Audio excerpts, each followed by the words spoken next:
Good morning, everybody. Welcome. Hi. First off, we've got quite a few changes. As you can see, camera quality's improved. I've fiddled around with lighting a little bit. Just checking to make sure everything works. I also tweaked how we're running cameras, or not cameras, audio. So I am going to be looking back and forth on this quite a bit. Make sure as we're transitioning through our different scenes that everything is still working correctly.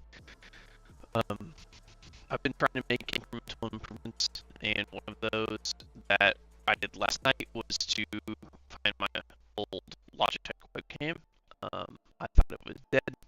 I fiddled around with it for a while, got working again, and it is much higher quality. I also, if you guys can see this, got a new stylus add-in, so I can do a little bit of digital artwork. It's not perfect or great or anything like that, but it should be enough for us to get started. That was all set up last night. I'm not sure what else, but I do intend on using that, probably not today, in the near future for trying to create some of our artwork and stuff. I test to make sure it doesn't run on Linux. I do have drivers for it. It does. I was able to use it with Asebright. It's a little finicky on some things, like their interface system for choosing areas of screens is pretty wonky. And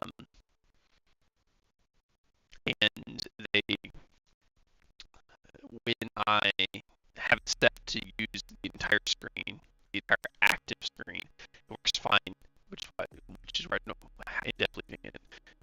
But if you right click, then instead of using your active screen, it uses all monitors as the area. So it like maps your pad to your screen. That's how it works. And when you hover over an area, it'll move your cursor to that area. When you push down, it'll click that area. And so, like, hovering over the top left would move my cursor over the top left corner. But then when I right click, it would shift it into my leftmost monitor, or sorry, top left corner, shift it into my leftmost monitor, and then click. As if it was using the entirety of the screen space instead of just that one monitor. But then every other action aside from right click was just one monitor. So just unmap right click and switch it back. It's when it did the other direction. When I tried to edit the screen space and just isolate a monitor in our total screen space, that would all work. It would allocate it, it would map it, it would show it as a single monitor and everything, and then I go to use it and hover the mouse and it would like put it in a small section in the center of the monitor.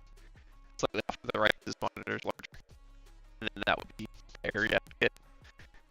So I was signing up middle ground again with just use the active monitor, full screen space, no regions or anything like that. We'll just only use right click. Easy enough. All the other key bindings I was able to get work. The important ones for Asebright was the on-pen toggle between erase and draw, and then the on-pen toggle for middle mouse, which lets you middle mouse click and drag to move and shift. That way, while I'm using my stylus, I can move and I can draw and erase. And then I've got some buttons up for like dropper and things like that, which should help. But all that's configured and set up. I got through a few more things last night. I don't remember what they're off the top of my head. The input stuff seems to be working on my end. If you guys are having any audio issues, you have to let me know. But everything, OBS is reading as if everything is coming through clear. I did order my second piece of equipment to support me on the stream, which is a new mic. So we'll be getting better audio quality here in a week or two when that comes in. For now, we'll have to deal with it. I did try and find one that's at a decent or a low price with more directional coverage and is designed to have a little bit of noise canceling tech in it. So hopefully, because this is, I noticed when I go silent, it's still picking up quite a bit of background noise. I might need to look into seeing if I can find a filter for, or like some sort of audio system for OBS to see if I can clean that up a little bit more, depending on how good the mic is. I did also look into, I don't want to enable it. I looked into getting rid of my backdrop. I do rather like it, to be honest, but especially when I'm like gaming and stuff, having all of this taking up extra screen real estate isn't ideal. And I got it working. I don't have an NVIDIA card, so I can't use the NVIDIA stuff. I'm also on Linux, and it's not on Linux, so that's how. But I was able to find a OBS plugin that does it through CPU. It's not great, but it did work. The problem I ran into is that it likes to crash OBS. So, and I also can't get multiple input streams going from the same camera. And OBS has it where when you set up a widget in OBS, it takes the video input stream, binds to that widget, and even when it's not on screen, it's still being registered. And so the input for my camera is bound to that one component, and I can't create others. And that component can have filters or not have filters, and that component is shared across all instances, or all scenes.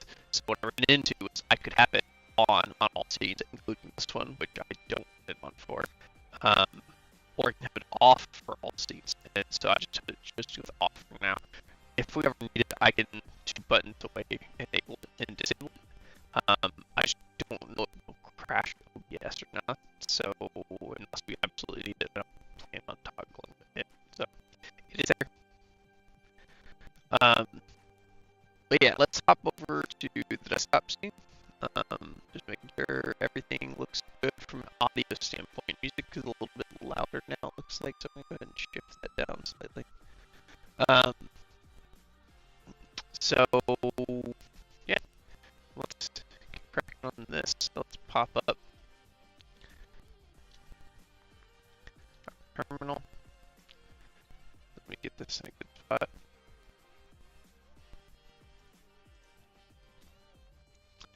I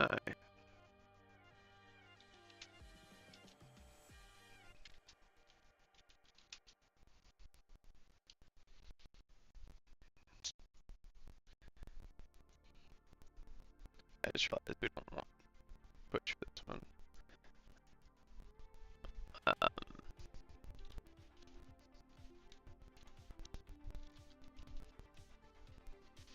This one will touch more. Or sorry, go for. Alright, so we're mostly done with this. Last night I went through and I set up our domain. So let me just check and see if that's good or not.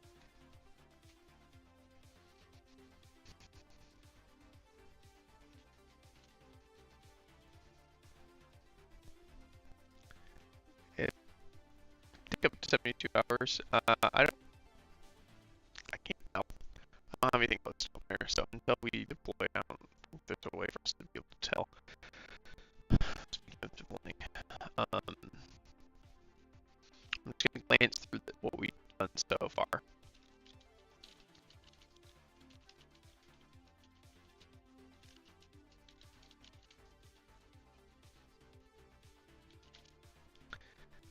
Let's make sure we've got everything here. If we're good, we can go ahead and run. Probably only takes a minute. So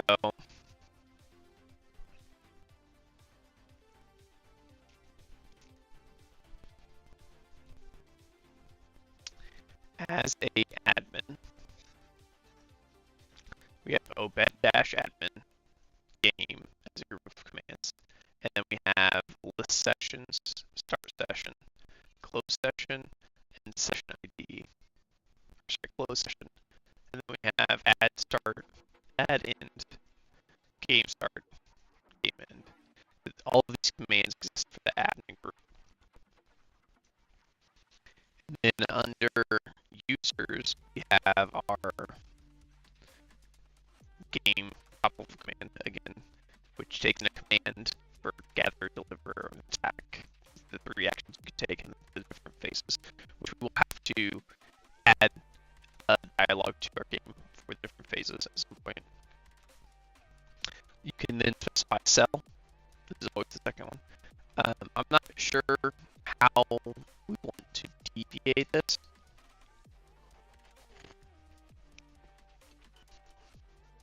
Over time.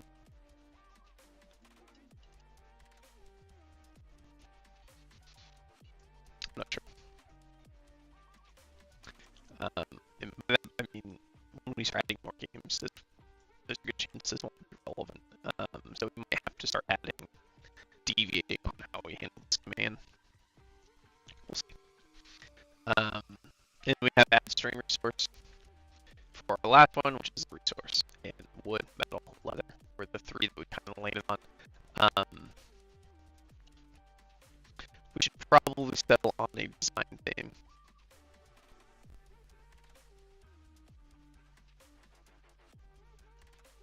I was thinking it would be kind of cool to do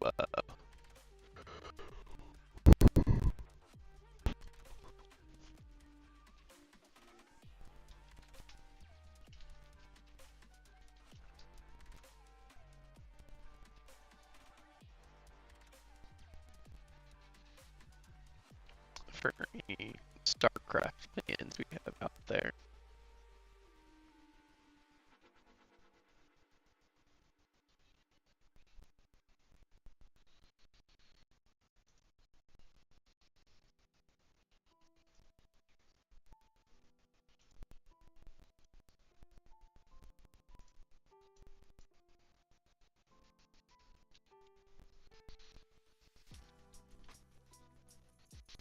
This is what came to mind.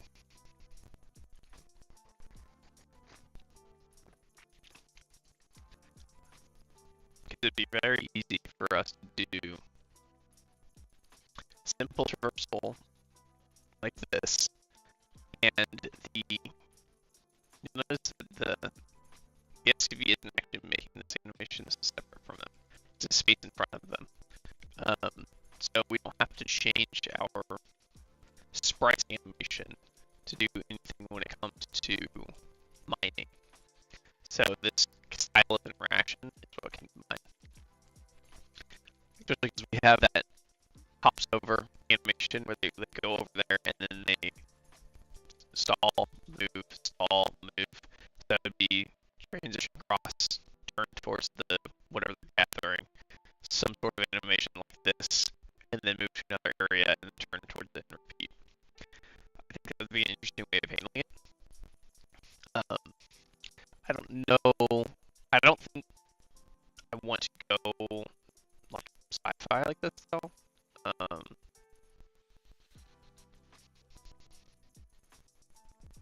It's hard to say.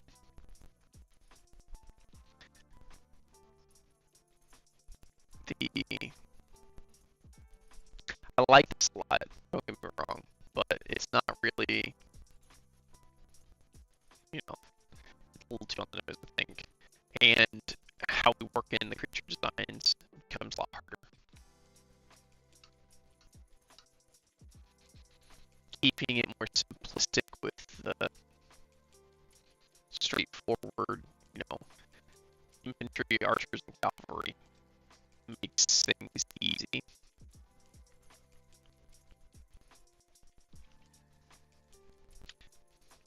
Although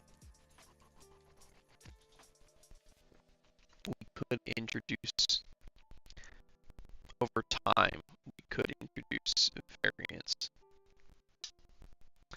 It would be kind of cool to have like an upgrade system in place that you could, I'm not sure how we would do it with this style of setup.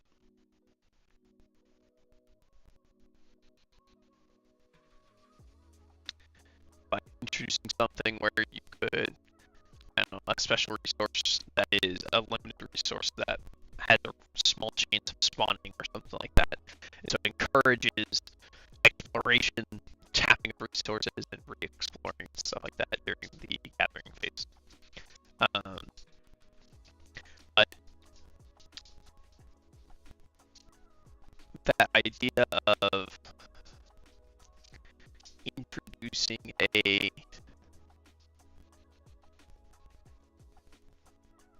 I,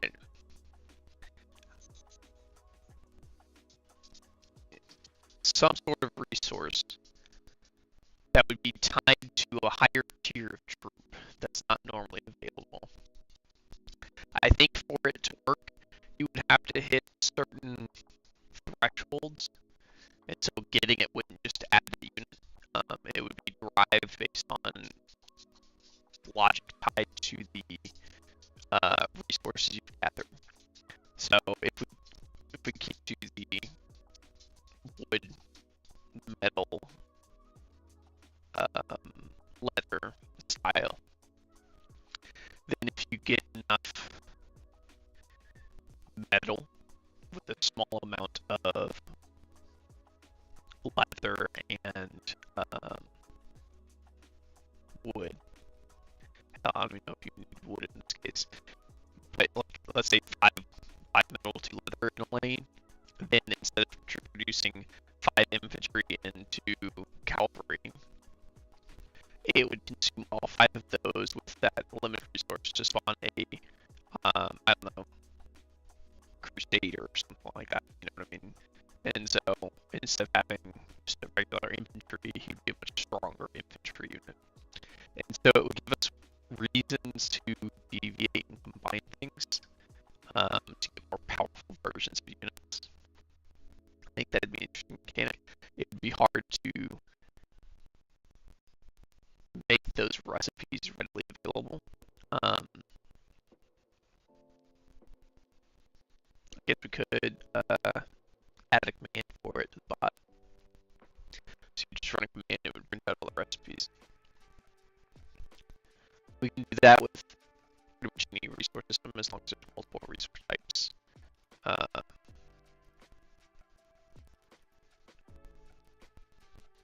We could do it with one resource type. It would just be that we would need to expand the types of specials.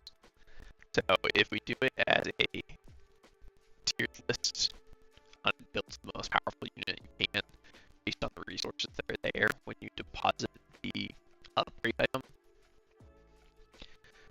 then you would have, it would just combine like programmatically.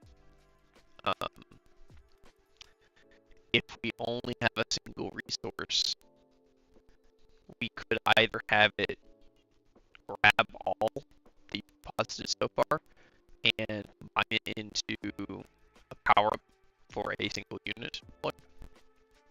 So instead of having 10 units deployed, you have one super strong unit. Or we would have to introduce, instead of one upgrade, you have 5 variants of upgrade or something. And depending on which one you grab determines the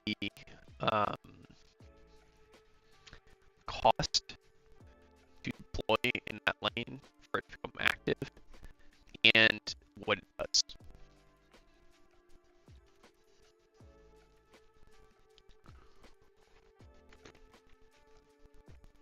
I feel like we could also do a universal upgrade system.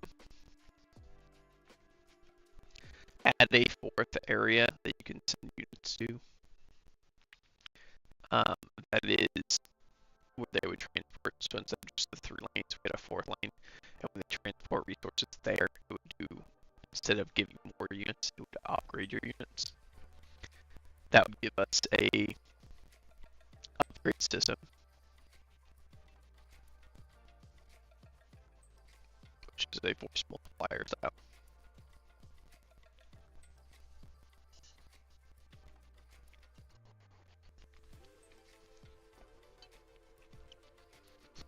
You know, all of these scenarios, I like the simplicity of this resource gives you this thing. So you bring the resource. There's 3 resource options for rock, paper, scissors style. 3 lanes. Bring a resource to a lane. Number of lanes doesn't matter in the case, but there's 3 resources. Rock, paper, scissors on how they interact with one another for strengths and weaknesses. Then we have the same 3 resources in a different location. Give upgrades to each of them. So if you bring metal to a lane, it gives you an infantry if you bring. We could go modern on that one.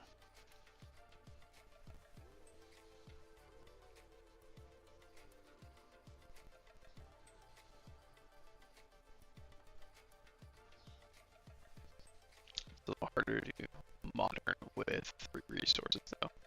Everything's with plastic and or metal nowadays.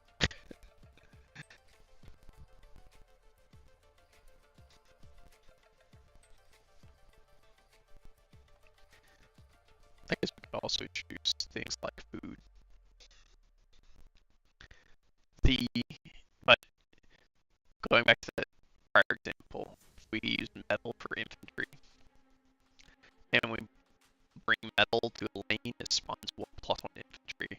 If we bring it to a central point, that's our upgrade center, we'll call it. If we bring metal to the upgrade center, then it would increase infantry's damage by 1. So it'd be a force multiplier kind of thing.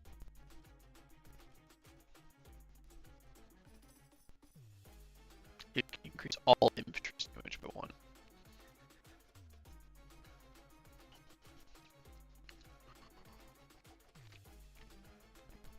We could either do that.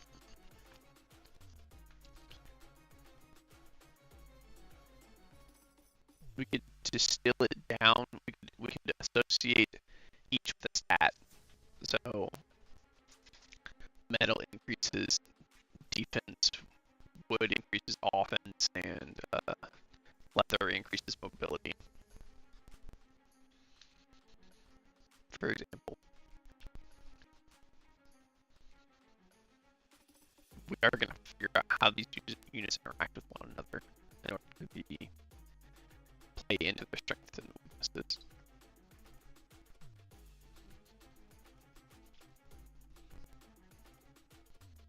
I like introduction of flyers, but for the rock paper scissors to work, it gets weird.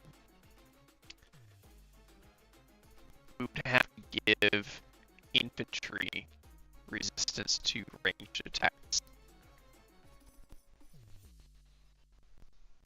for it to work. That way, archers are more effective against flyers. Flyers are more effective against infantry, and infantry are more effective against archers.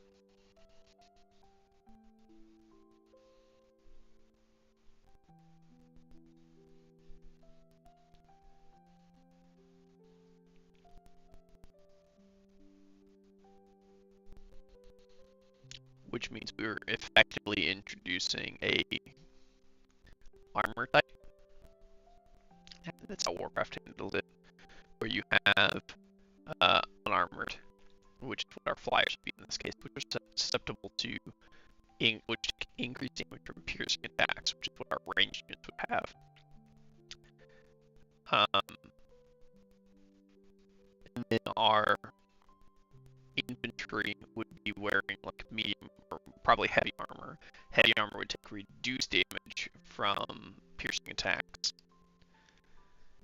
but increased damage from like siege attacks, for example, or heavy attacks, or whatever you want to call them. And then our flyers would use that attack type.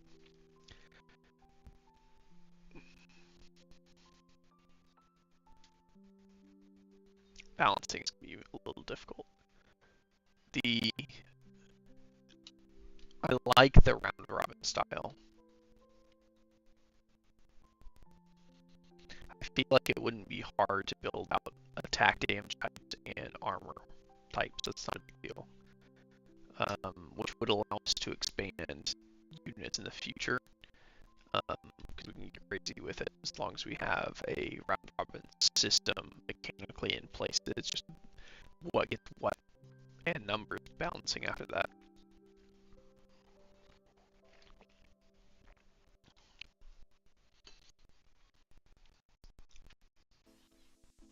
That means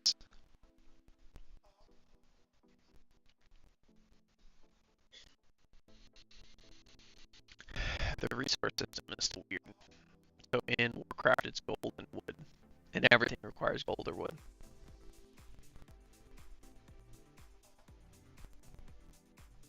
In most of these RTS systems, there's usually only one or two. It's not until you start getting into bigger systems that it has much more than that. But it's almost always like, you know, gold and wood, food and wood, those kinds of things.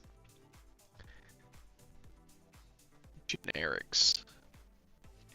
Wood is an easy one to introduce because trees grow all over the place. Some sort of mineral or metal or whatever for currency is a relatively easy one to do.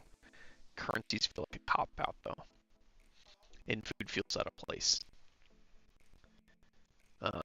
Wood makes a lot of sense from a true standpoint because a lot of things, especially in medieval times, like bows and stuff, are all made out of wood. So it makes a lot of sense to use wood. The stones make sense for us. So if we go with a more medieval theme, like ye olden times, it makes a lot of sense to utilize wood. If we want to go more modern, metals are really our only options. It gets a little weird from a mining standpoint, which is why they use abstract things like the crystals in StarCraft. The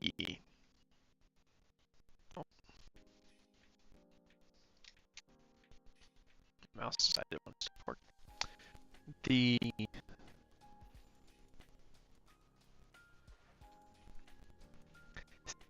I would trim it down to one or two resources.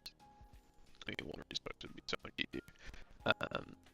Ruins a lot of the discovery side of it, but I would trim it down on resources if there was a way we could balance it without that round robin system, which would require us to introduce more units bound to less resource types. So we would need the same 3 units, for example, to get that nice, easy balance, but we would need it to be done with, you know, one resource, which would require some sort of unit selection system, and that is not going to be easy with how we've intended to move everything from a player standpoint. That's the problem we'll run into. It's been half an hour. I need to check the cats. They insist on staying outside. So give me just a moment.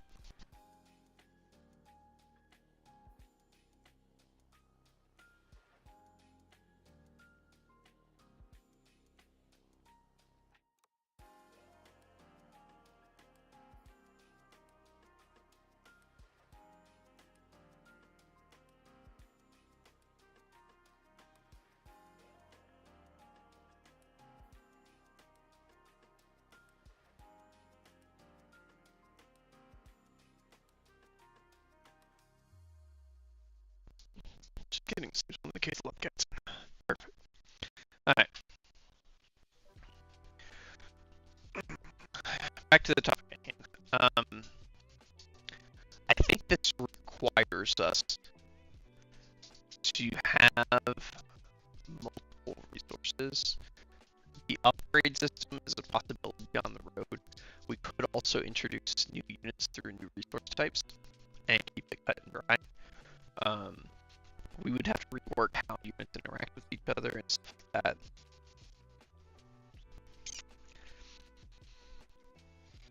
I'll think about that. I do think we need at least 3 resources though.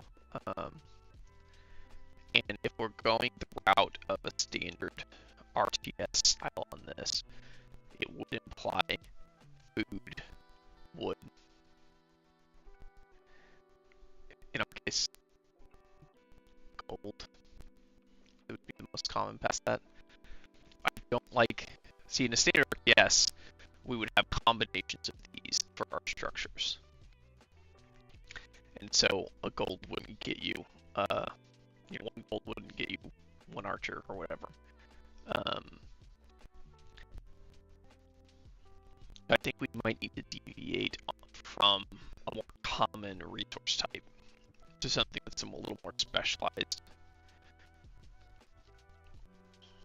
Unless we increase the cost for units and make them combinations of things. Like a weak infantry would require, or an infantry would, everything would require food. And so food would be, that's a way of doing it. Food would be the resource type, or sorry, the quantity.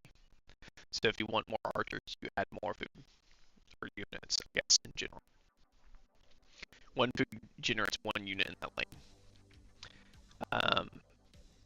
From that, you then balance it against your wood and metal stock. We would need a third for a cavalry style unit, but if you have, let's say, 5 food in the lane and 2 metal and 1 wood, you would be able to spawn 2 infantry and an archer, and then you would have 2 food remaining.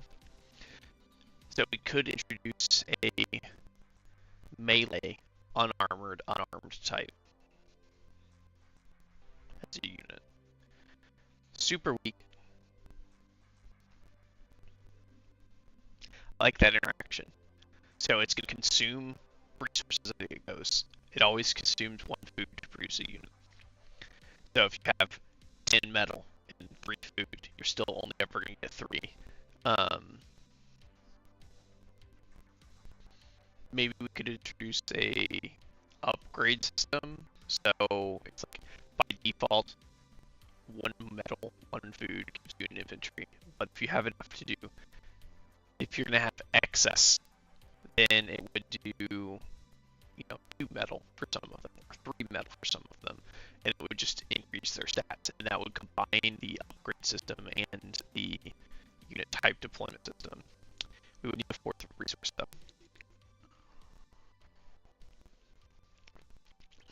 Because we're going to need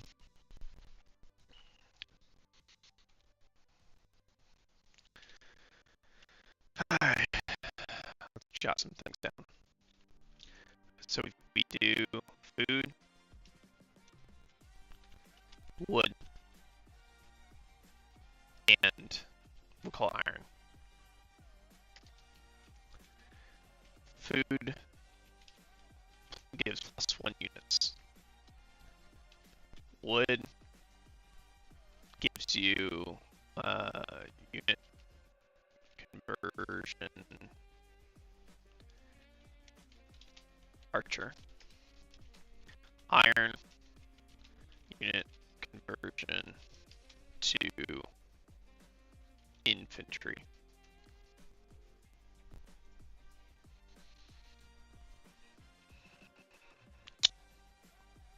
What am I?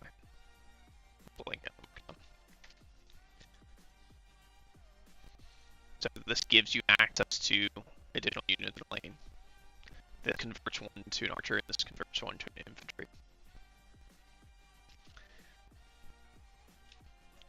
So the system would limit spawns based on food, alter spawn type based on wood, iron, stock, and then additionally we want to level up spawn based on excess wood, iron, stock.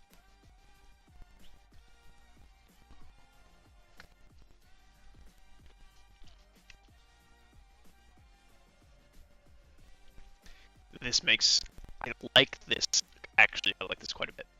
I'm still on the fence about this one, but I like this quite a bit. It adds a little more complexity. It encourages gathering of different resource types. Still. But I think we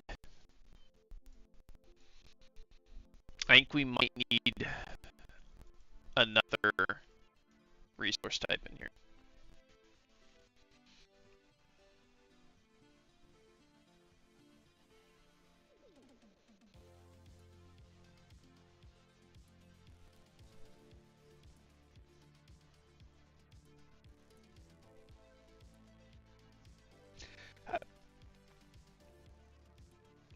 The logical resource type that we would use, in my mind, is horse.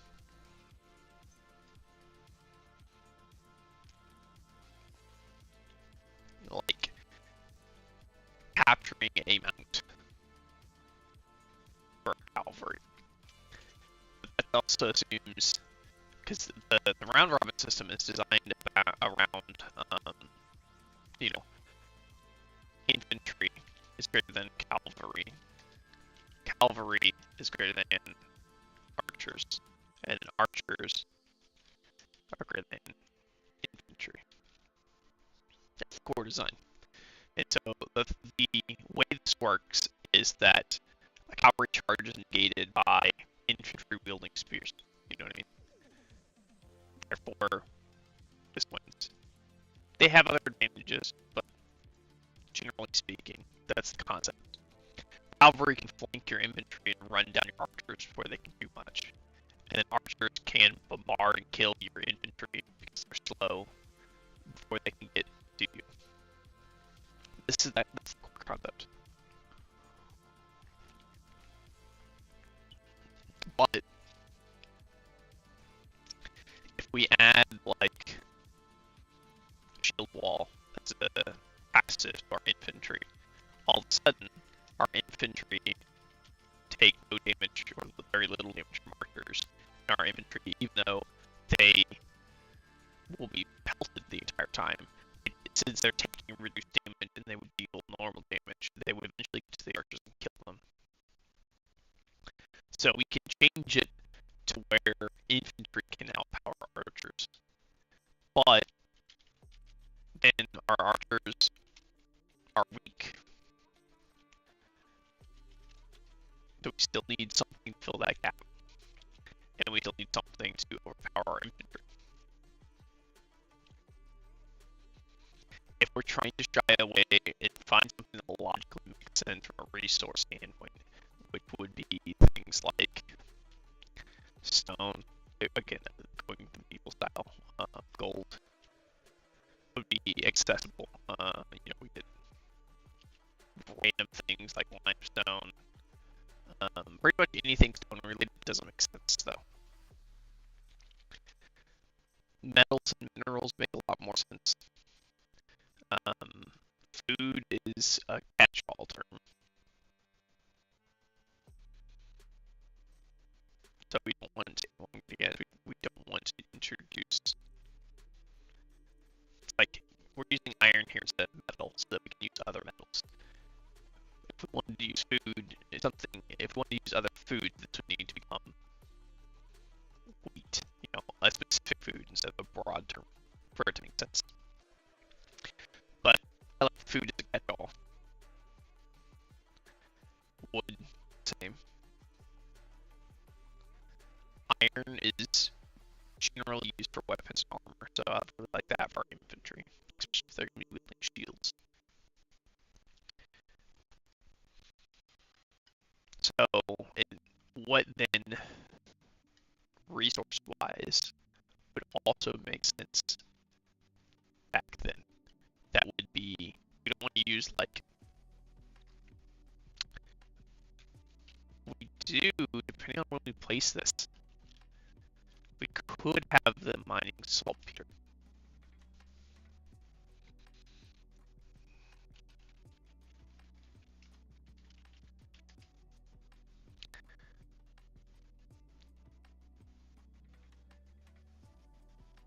So, saltpeter, coal, or carbon, and sulfur form gunpowder. We could use that instead for our archers, but then they're going to easily bypass shields. So if we want to keep this style of archers overpower infantry, that's an option.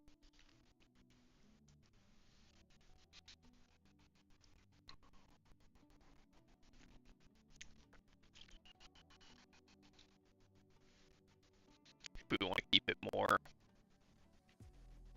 medieval-esque, would make some sense. I think what we might need to do in this case is find from I can use this. All right. Let's see. Let's do the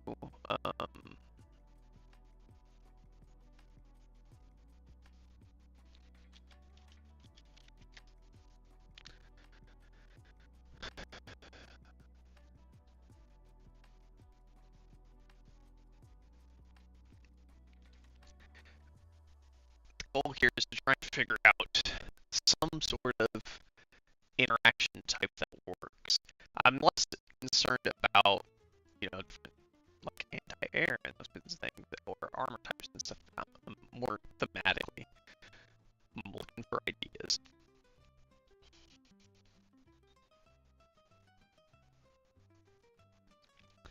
I don't want to just dump in a bunch of range units, you know what I mean?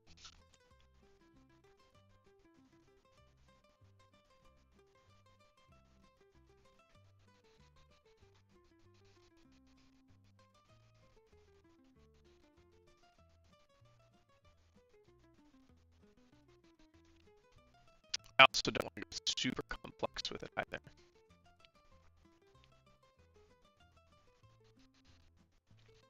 We could go StarCraft Zerg style, where we have swarm units,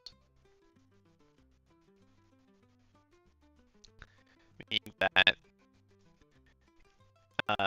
infantry are great against archers. Archers would just decimate the unarmored swarm unit, but infantry can't keep up with, and we overrun the swarm units.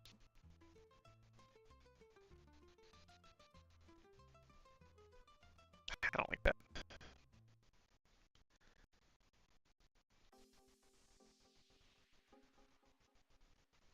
So, if we are going for this,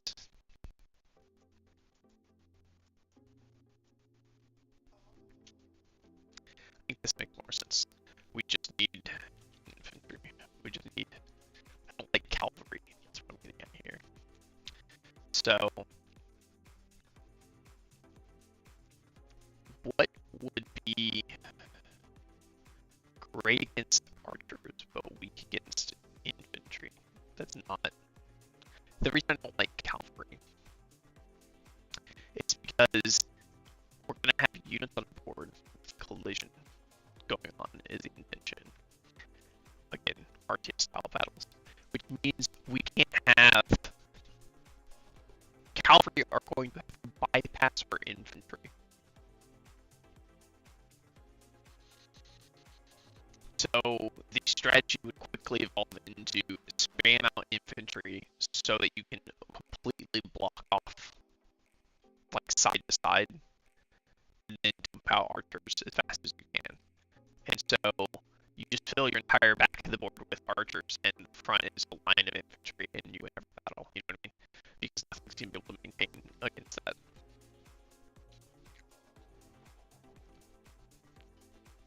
Because the infantry would block the anti-archers from being able to get through, and you just have so many archers they eventually overcome everything.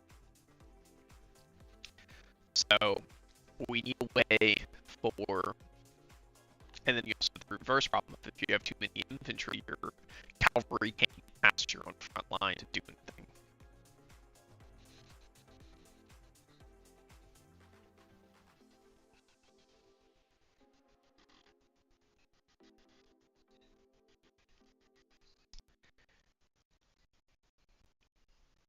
So we run into this issue where we have to find a unit that can bypass our infantry to hit the opposing our infantry and the enemy's infantry to hit their archers. But it's susceptible and weak against infantry.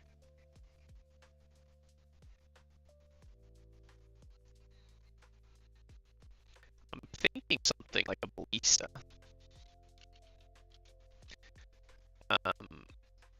We can have it where they're just like strong against piercing damage, and give archers piercing type damage. Weak against slashing damage, give infantry slashing damage. So archers will be, they're weak by nature. So you'd have ballista would be hardy, taking reduced damage from archers but increased damage from infantry, dealing piercing damage, which infantry would be strong against, archers would be weak against, and will focus backline. So instead of front to back, which the archers would fight, they want to fight back to front kind of thing. So they would prioritize killing archers. Archers would prioritize killing infantry. So infantry, these are different. So this would be like, I don't know, siege. This would be your thing. I don't know why archers would be weak to siege damage, but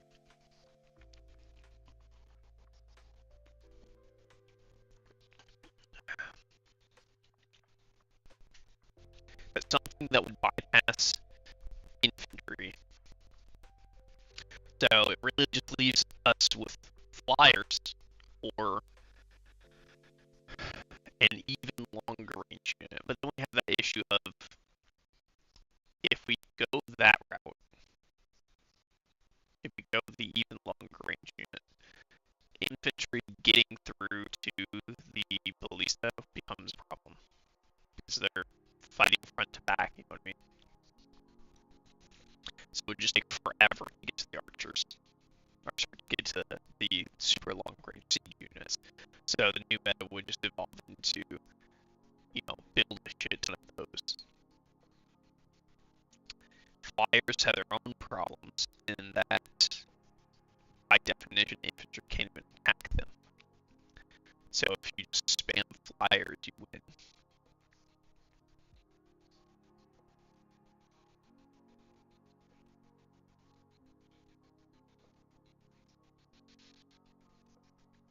I kind of like how the Moonglaive works for the Mark III units. The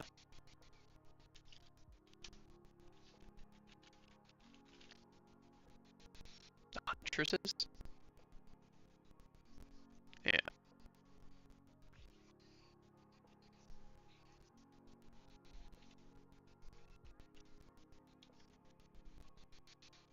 So the way the Huntress works in Warcraft 3 is they have a Moonglaive passive that bounces. So they can attack 3 targets at the same time, is the concept behind it. So if we use something along these lines and had it prioritize archers, it would deal negligible. You'd have to do, you know, very low damage to melee, but give them just enough range to where they can attack your melee from behind our melee, and then it would bounce, prioritize archers.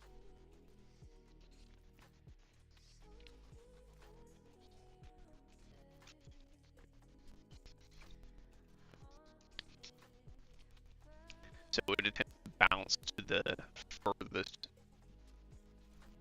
Now, we probably wanted to prioritize based on most susceptible, and the nearest unit with the, like, give them a damage type.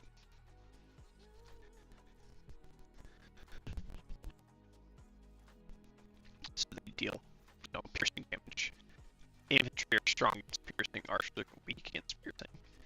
And so we just have it prioritize the nearest unit weak to piercing. It's not the current unit. We just have it bounce ones even, to be honest. And so it'll deal negligible damage to the first target.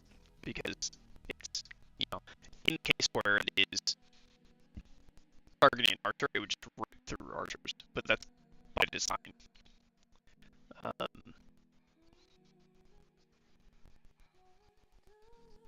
You give it a chance as well. So they would just absolutely, it's a 50% chance when attacking or when hitting a unit for it to bounce to another unit. And we just leave it flat 50% and rerolls every time, or 25% and rerolls every time. So you could, in theory, throw one Moonglaive or whatever we call it, and it bounces 8 times if you wanted to. It's just when that projectile hits, it has a percent chance to choose a new target.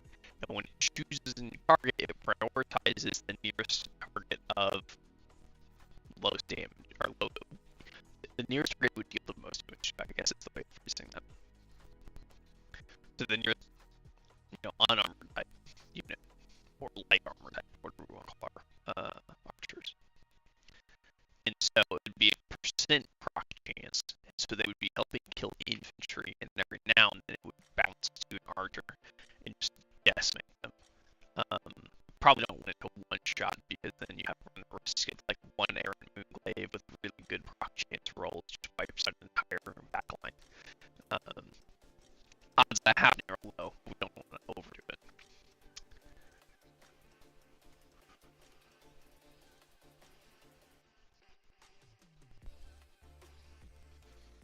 I like that idea.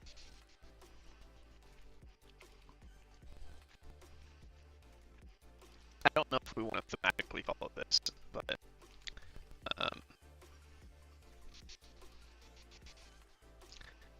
we can use for our third unit type.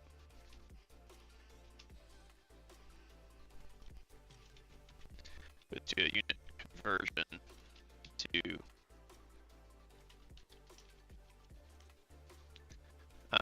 where it's not actually a cavalry unit.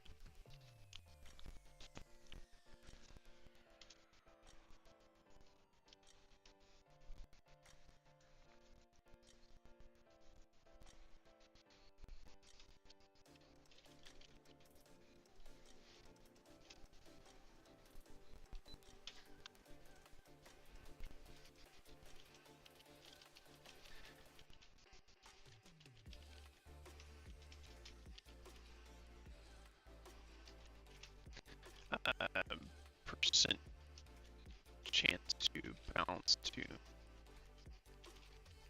nearest low what?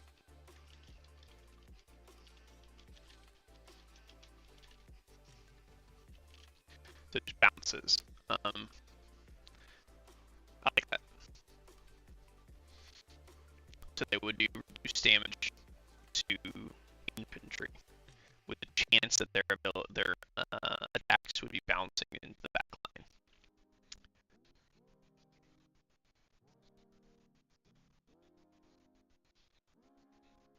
We need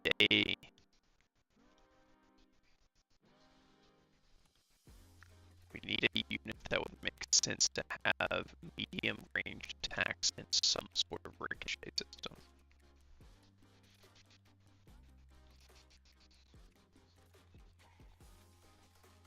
And we need to figure out what, once we know that, we need to figure out what resource makes sense for it.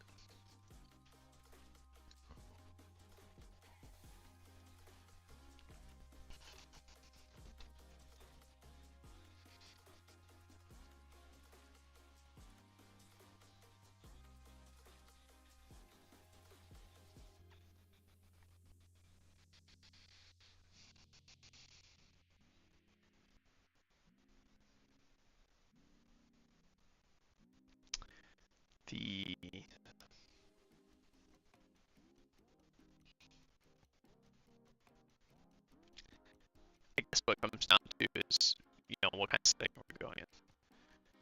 now our setup is kind of going off the medieval theme, but we could change to be more focused on, say, instead of medieval fantasy, which would give us the Moonglaive style.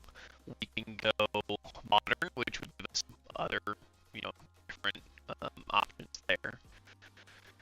I think we can land on a system that works.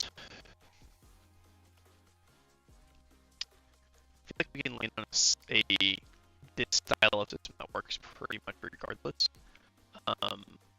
What I mean by that is, so these units are weak to infantry. If we want to go modern system, the first thought that comes to mind would be something like how flamethrowers work. So to pull something modern day that would fit to this category, which is the medium range bouncing attack, we have like pyromancer units that shoot flamethrowers and would bounce to the back line.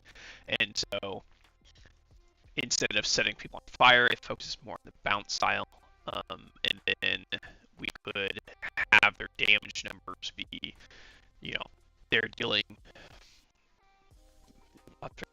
Let's assume they attack 4 times a second with a 25% chance of bouncing. That means that once a second they're hitting an archer in the back line. They deal 2 damage, half damage to infantry, double damage to archers. So they're dealing 4 damage a second to an archer with a chance of dealing extra damage every now and then. And they're dealing 4 damage a second to an infantry. When they get up near an archer, they suddenly start dealing 16 damage a second to one archer and 4 damage a second to another archer. So they're dealing, when they're attacking archers in a cluster, they're dealing 20 damage a second. When they're attacking an infantry archers behind them, they're dealing 8 damage a second. So that's a pretty drastic difference. And so they chew through archers. 4 damage a second against an infantry that has 100 health, like that's not much. But 20 damage a second against archers that have, say, 20 health, you're killing an archer a second at that rate.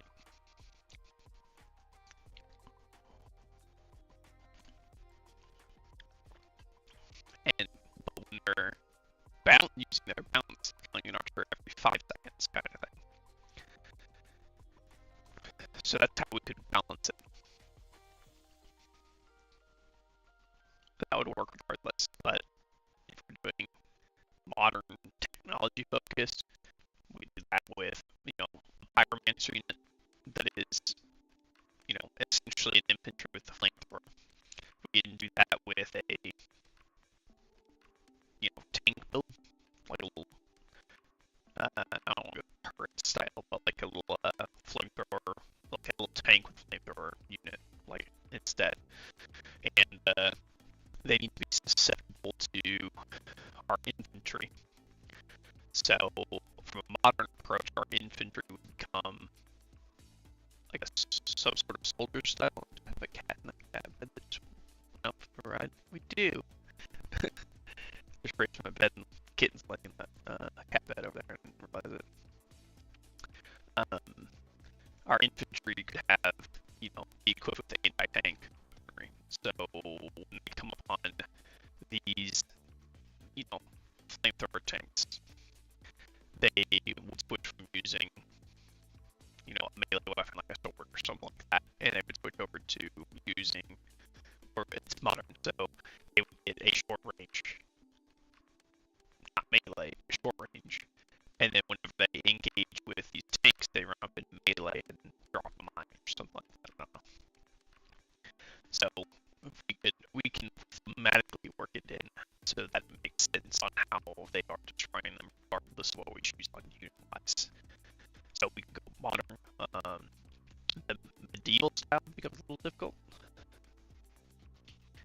I guess we could focus more in on Ricochet and bring back the Ballista concept. And so it would be when they're shooting at a unit, there's a chance that when it hits that the bolt shatters and hits something behind them. Would be the concept there. So it'd be more like shrapnel. instead of a proper ricochet bounce style. Functionally, it comes out to be the same, just thematically it makes sense with a medieval style weapon.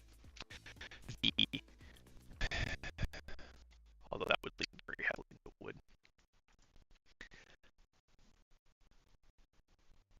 If we're going steampunk style,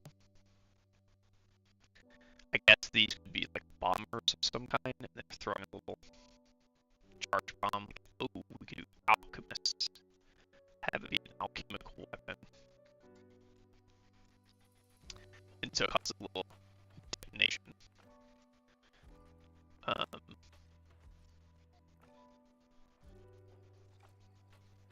If we're going that route, we could literally have them toss it over the infantry into the backline. But we also keep in mind the intention is to have 3 rows of units, cavalry deploys, or infantry deploys, then whatever our cavalry equipment is, and then our archers deploy. And they would walk and fight front to back through each other. And so archers would have range to stay in the back line, infantry would have range to stay in the front line, and we would need our cavalry equivalent to have the range to stay in the middle.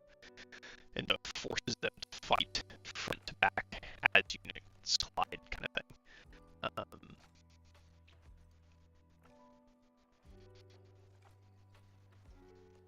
So the flamethrower, shrapnel, steampunk gets a little weird on how we have to come up with that one. We come up with something a flamethrower can do. They're not the most thematically in line, but we can figure something out.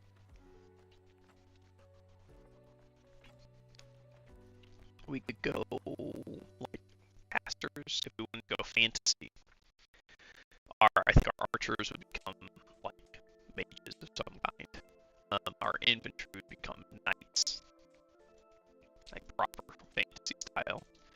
And then our middle ground we would incorporate magic in a different way. I feel like we could even do,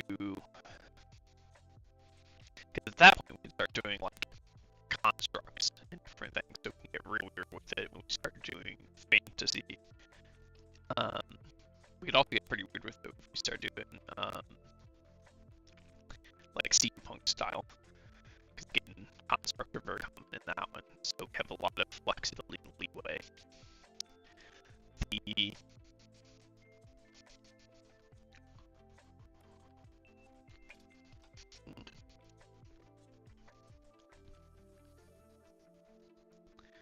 art becomes a bit of an issue. If I can find where I put the tab.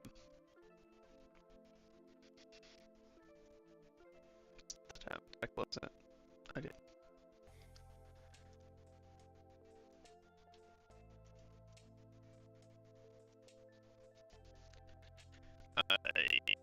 Fantasy art assets.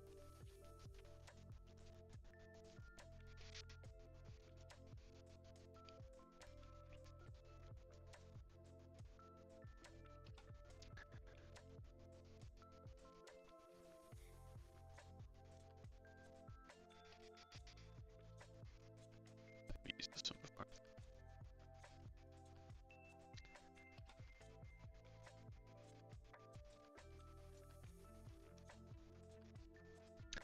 We do get quite a few options when we go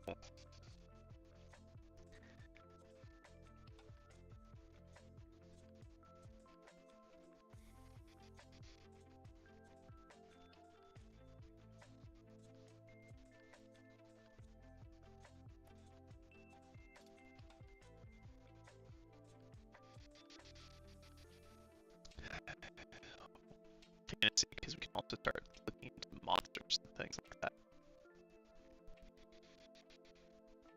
That's another option we have. I was just having a thought that it would be kind of useful if we could do something like this and use reach, but I think Spartan would make a little bit more sense.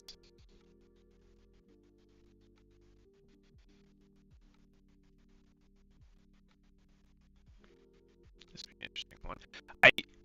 I'm hesitant to grab a resource pack and do this, because if we land on something that thematically works from a resource pack standpoint, and if we want to start adding things, customizing. We have to, everything we build has to fit into this animation style. And if we go like pixel art style, I can to some extent recreate this style. But when we start looking at how this one's done, it's not happening. Which means that we would need to reach out to this artist and have them create more assets for us if we wouldn't go that route. So maybe we should filter this down to, first off, let's remove the fantasy. And let's add in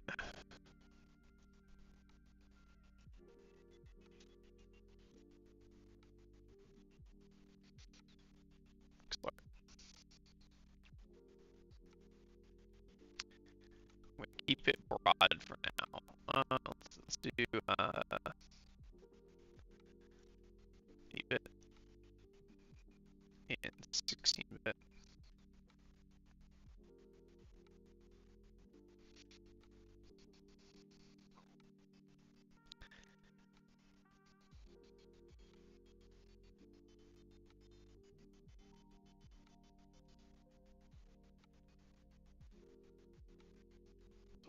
It's limiting instead of too limiting. Let's remove 8-bit and 16-bit.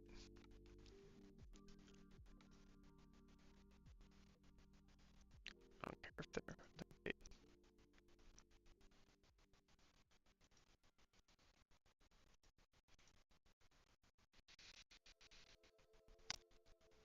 They don't have anything like, they have sci-fi, so futuristic. There's that. They don't have anything like steampunk. Yeah, I figured this is probably going to be mechs, little robots.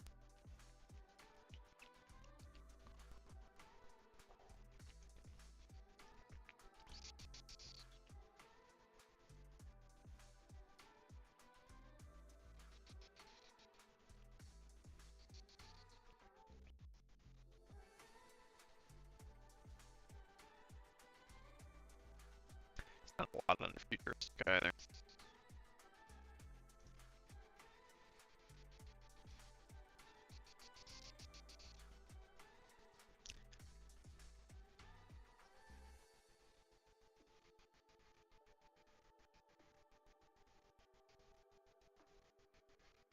This is a cute one, I like this style.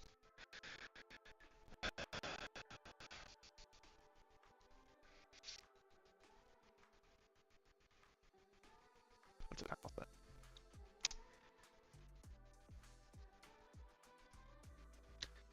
That weird spot where we're gonna need a decent number of assets, but also don't need a large amount. I think the biggest problem is that we need this. The first one we saw might actually be the answer. Now I think about it, because we need structures as well.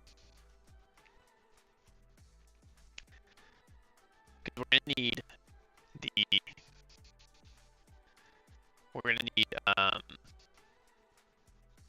structures, base structures. We're gonna need food, so we can use the sheep. We're gonna need knights. We're gonna need archers, so that's already 2. Go the fantasy route.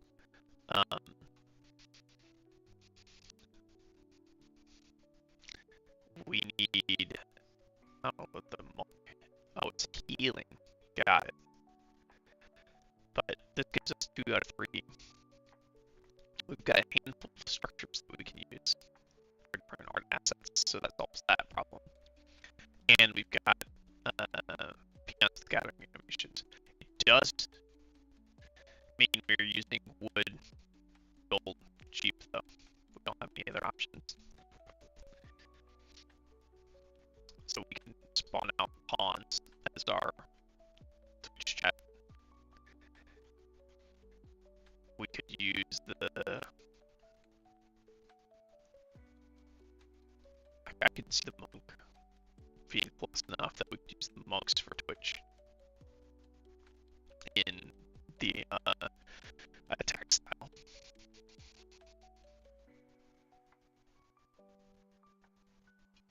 So we've got wood, gold, food as the resource options we have.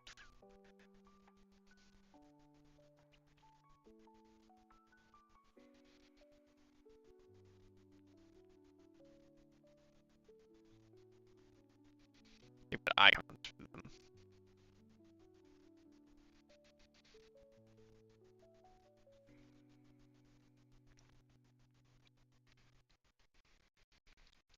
I mean, if we really had to, we could bring in creature types as well.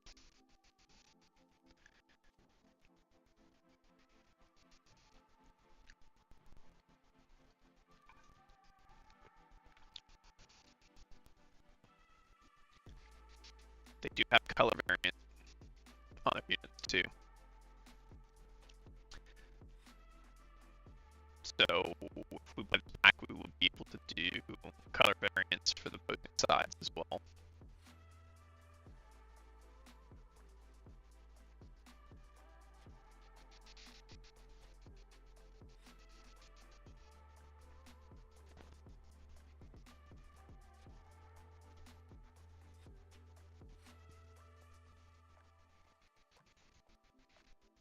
So this would cover everything.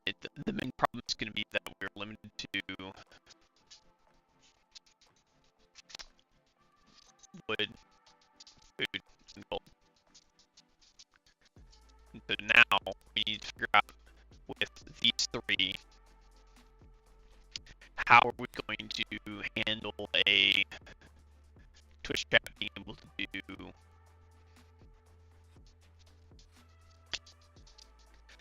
yes, instead of delivering resources, we could do structure creation to have the building phase literally be building. And so each structure type would require wood and gold. Then we need a way to handle building, which I think we would need to do through some sort of like a voting style system.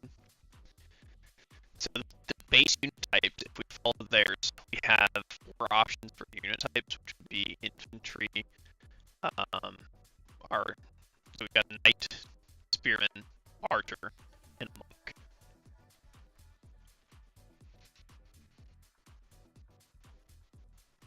And as far as the range options goes, it's really just archers and monks that can do ranged attacks. The spearmen have a longer range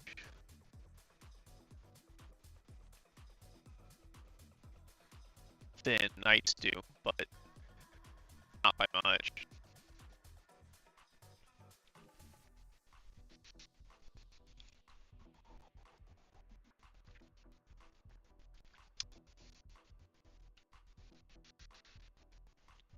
We would do it.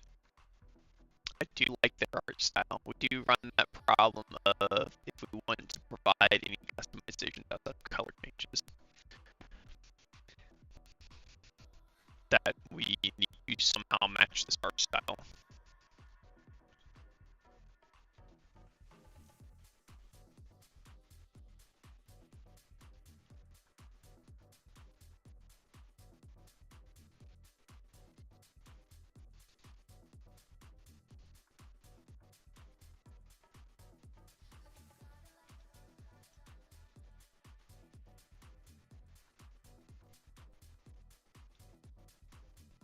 They don't really have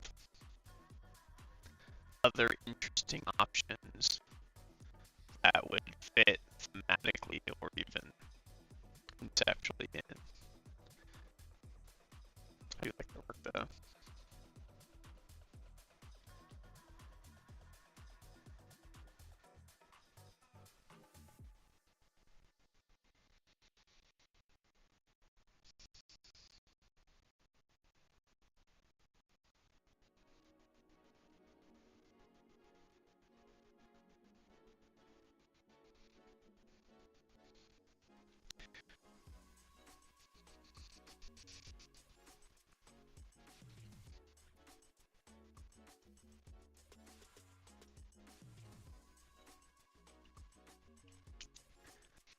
Hmm.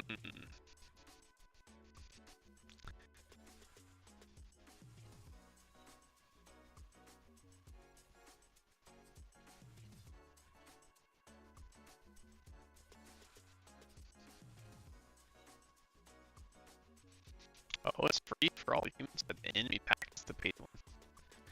So everything down to this point, which is everything we would be using. But that being said, I'm willing to bet we could reach out to this Pixel Frog and request them to create custom editions in this art style if we need to pad out some things. I'm thinking in particular, because we can do basic customization stuff like color changes and stuff like that, so we can add more colors if we need to. But we could have them add more colors, we can have them add variants for like the helmets and stuff, and things like that. And so it would be cool if we could create a few additional assets, like a few variants on mob types that we could do for the base models for chat.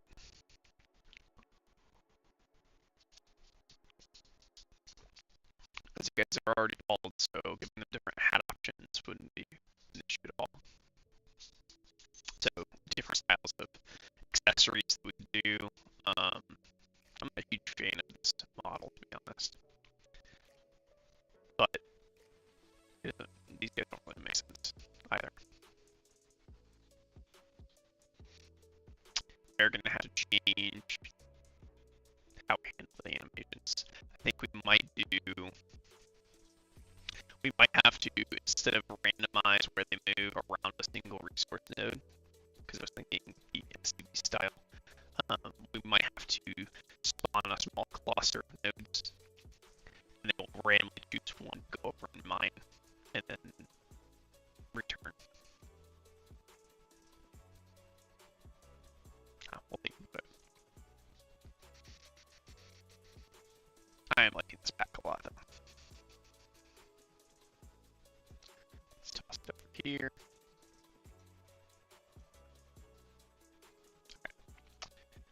That does solidify us into these three options. I'm pretty sure that's all I had for resources. Yeah, wood, gold, and sheep. No food. Food, wood, gold. We've got icons for it. We've got sprites for the resource nodes themselves, mining animations, gathering animations, carrying animations, all that stuff for these assets. So it makes sense to stick with them. I think we're going to have to overhaul the building phase pretty drastically from what we have now. But with this information, we should be able to finish what we start working on, which is our gathering phase. So, food and gold.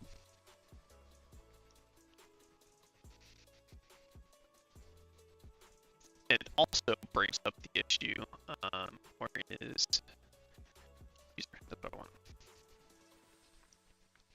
The whole reason going down this route was adding this resource field for delivering resources, so that we didn't have to redeploy. This takes forever. But I think this is going to have to structurally change. I think we need to overhaul this completely. I think we need to change this into a sub-command group. I think we need to change this into a sub-command group because each of these are going to have different things. Gather, it's just going to take a step. We're just going to stick with that. I like that. It's clean and simple. Everything's coded for it already, so we'll just go that route. I think deliver is going to be one of two commands during the build phase. We're going to have builders and workers. And so we might even need three. I think we can go with two. I think we're going to have someone that will place and build a structure, and then people that will deliver resources. This introduces a little bit of, what's more I'm looking for,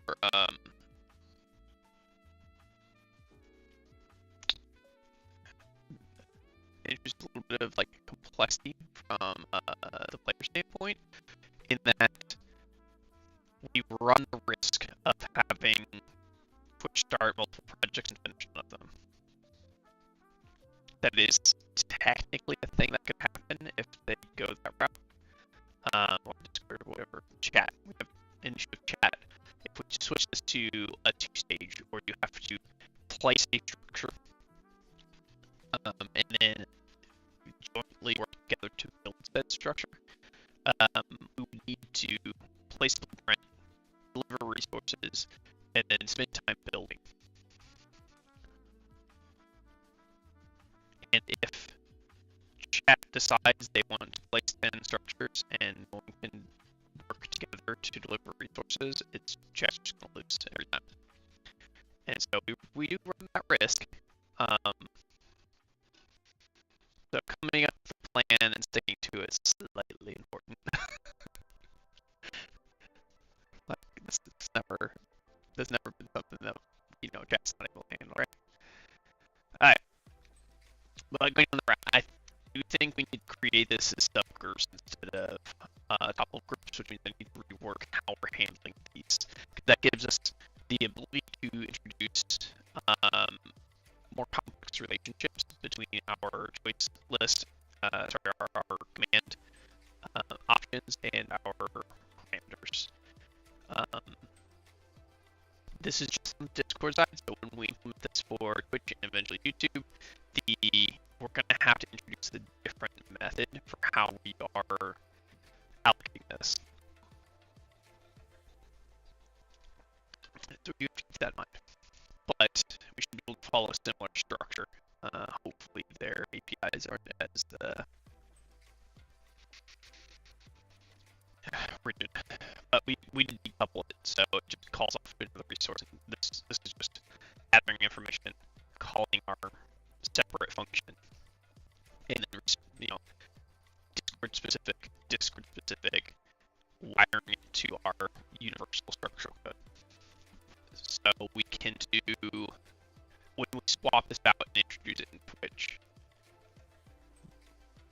specific, and different file that calls to the same function, so they would share the same core code. It's just redoing this section up here, specific to Twitch, and again, specific to YouTube. And if we want to add more variety, we can down the road. We also do need to introduce our, before we deploy this, we need to handle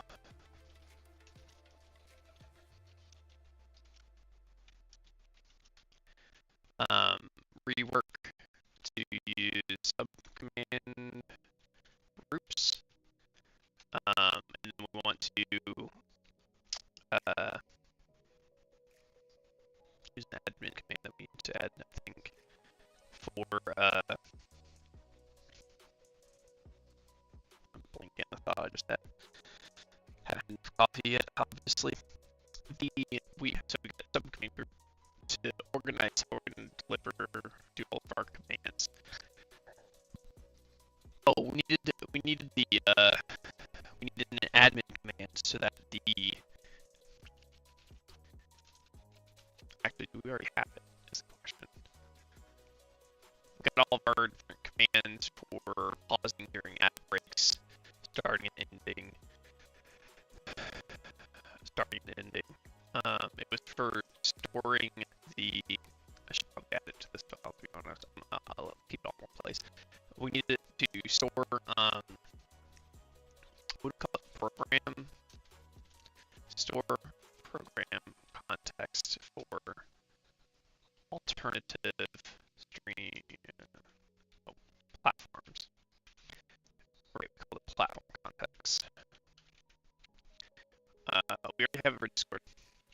The intention is for this to be installed on Discord and managed through Discord, so the streamer would be required to use Discord, and they would be able to set everything up, because Discord's interface for this is the best option, because again, you can't send commands to a Twitch bot unless your stream is up. But as a streamer, you kind of want to do this stuff beforehand, so that when your stream goes live, the game is already there.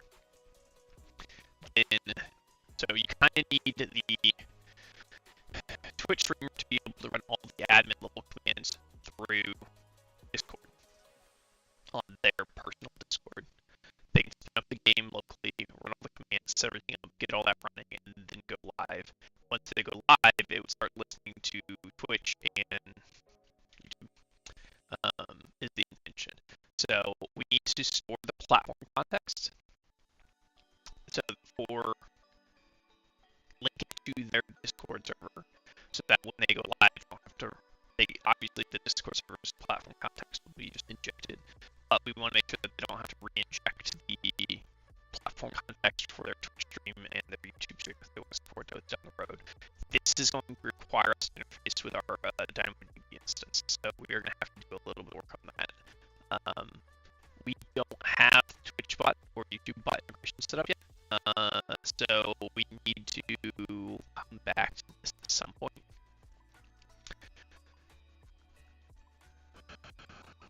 I don't know if it's worth. We probably want to hold off on implementing this altogether until we see what Twitch's API looks like. I know YouTube's is a giant pain in the ass, so that one's going to be a while. I think for now, we focus on getting phase 1 gameplay buttoned up and working. People can join the Discord to test it once we go live, which hopefully will be today with it. And so tomorrow's stream, I think, will be the first stream where we just leave the game running for people to interface with and test. And that will allow us to refine and flush out our phase 1. And then once phase 1 is done, we can start introducing the phase 2 context stuff. And eventually we'll get through phase 2 and phase 3, building out and testing with Discord. And at some point, either during that or near the end of that, we can start working on the Twitch integration to expand who can interface with the patches the Discord server. For now, I think we stick with the Discord just because we have all the infrastructure already configured for it.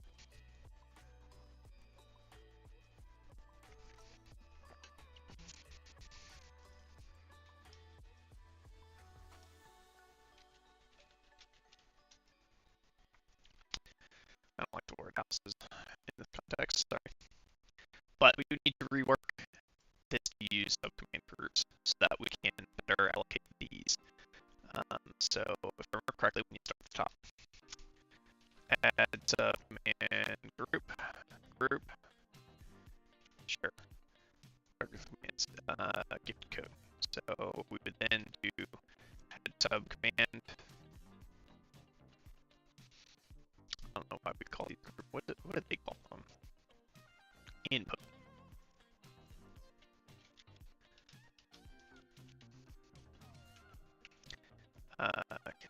We got gift dash code.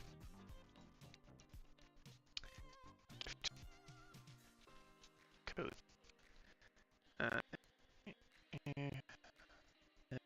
Drop that in there. It is taking a string option. So this should, in theory, work the exact same as this does. It's just instead of that gift dash code, it's that gift space code. So change this.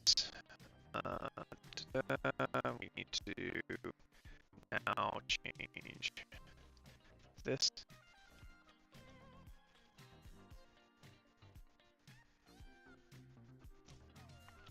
It's not true. Let's use our old version for that.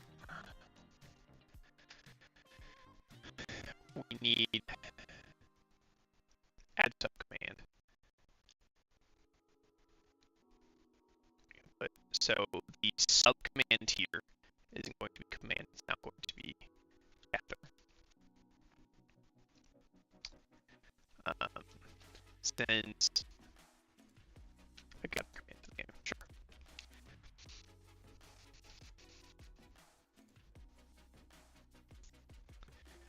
And then gather has this as its only option.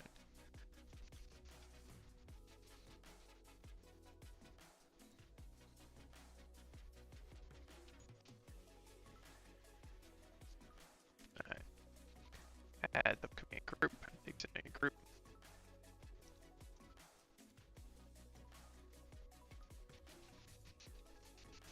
What are you gonna ask me about? Oh, I'm missing. No, I'm not.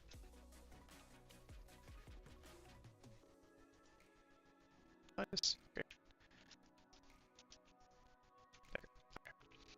So, group gift code that reworks the previous command for gift allocation. This is something tied to the Discord bot runs on our Discord server. So anyone that also plays Kingshot and runs the Discord server, this bot has functionality for code redemption.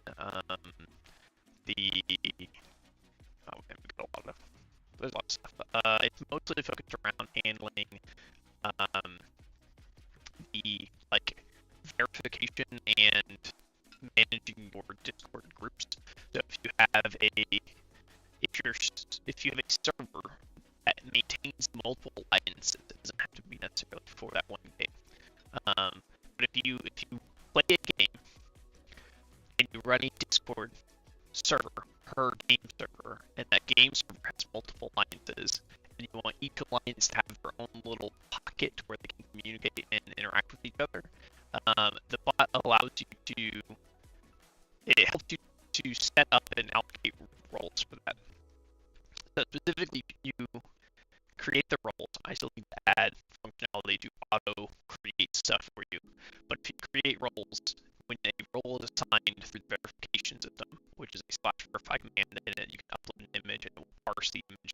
It only does image parsing for Kingshot right now, but you can, if for the ones that don't support image processing, you can select your alliance, what Kingshot calls them, your guild, whatever you want to call it.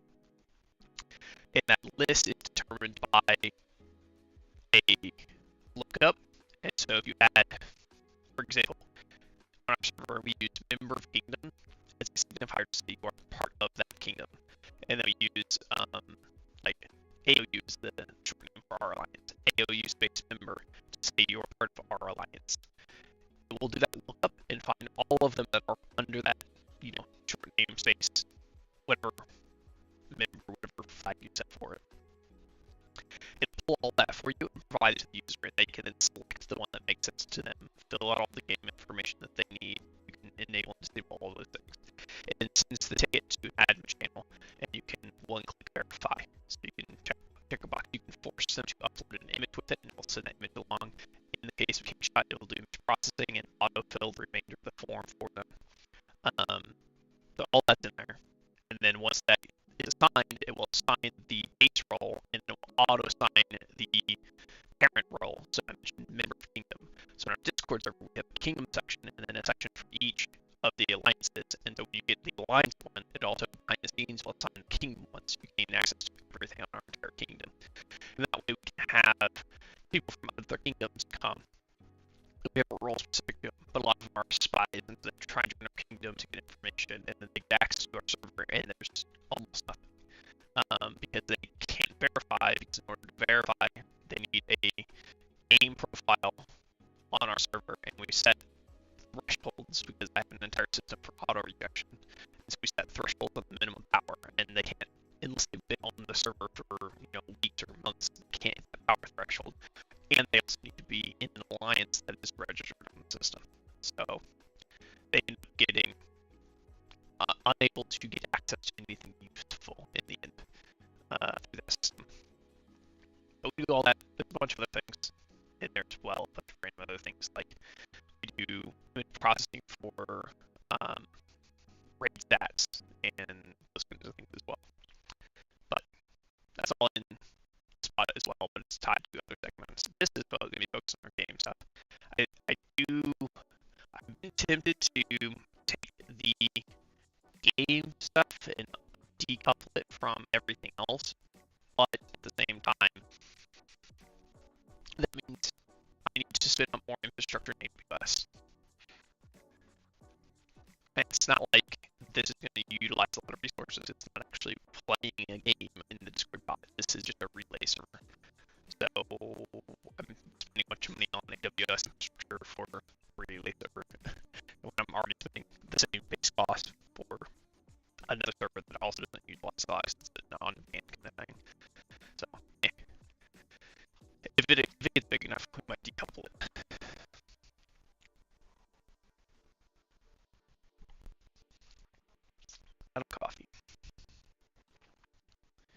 at gather.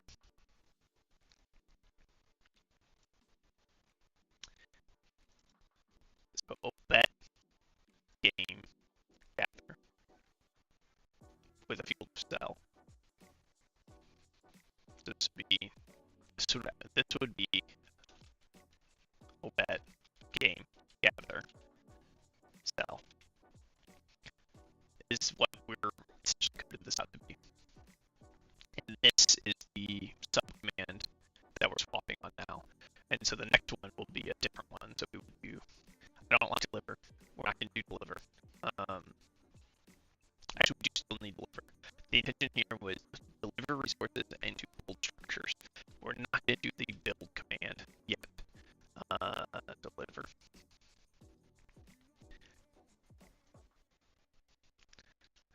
Send a unit out to gather resources. The cell target required. All right. Send a unit out to deliver resources. This is a lane. Lane to. This is going to have to change.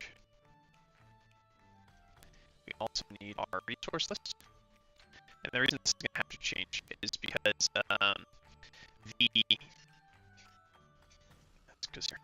the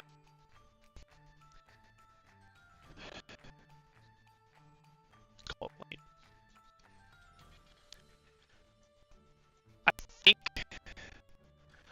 think the way we're going to have to do this when we go to building is that we have our lanes, and then there's a series of cells within each lane. And so when we do the build command, you would choose a lane and you would choose a cell within that lane, and that's where you would build a structure. And then I think if you build on top of an existing structure, that would be how you do upgrades. Is how we're going to handle that. And so it would limit how many structures you can build, which is going to limit the maximum units you can have in a lane. It will allow you to continue expanding them to use all the resources you get. And so deliver would then need a lane and a cell within the lane, because you're going to deliver to a specific project. So this one's going to get a little weird. We still have to do our labeling and how we do cell labeling, so that it is easy for people on stream to figure out what cell they should be building in or delivering to or whatever. For now, let's use the old syntax on this though. We are changing this to food, wood, built.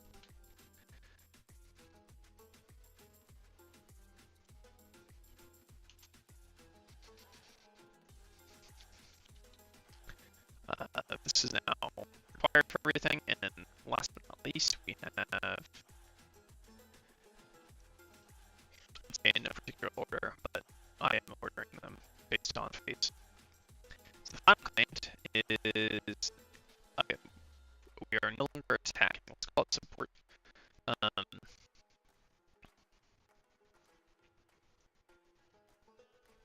Since a unit to a lane to support troops. So we have a lane. This one will stay with just the lane, and we don't need anything else provided to it. Because again, this is going to be, I think we might change how we support troops with this command. We'll see. Either way, I like calling it support over back anyways. Because that's kind of what you're doing. You're not the primary offensive unit. You're not controlling the primary offensive unit. You are controlling the support units, like suppressing fire style support units.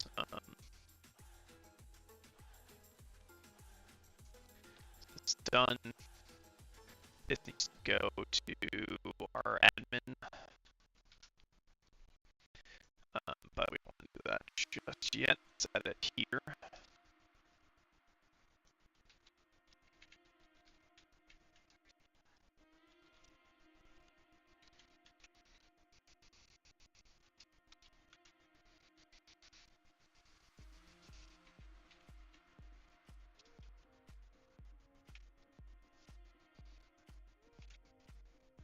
That'll do. Let's grab this. Let's grab all of them. Add it to here. Nope. That's just a placeholder for now. I just don't want to lose it.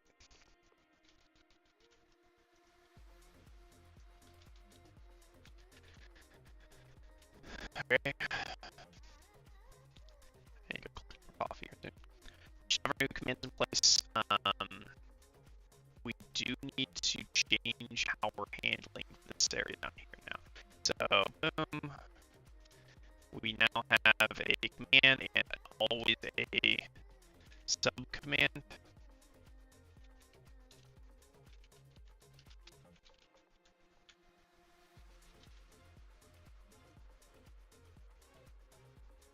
Oh, so, we've got a command group and a subcommand. So the command group is what we'll say gift, and then the subcommand will be code. So we do a command group is now gift, and then the subcommand will be code. So now we have a nested. I don't like nesting those. Let's do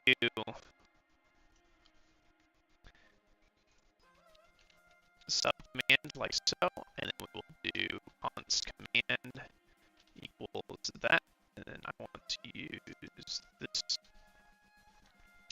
gift code, and this is now command.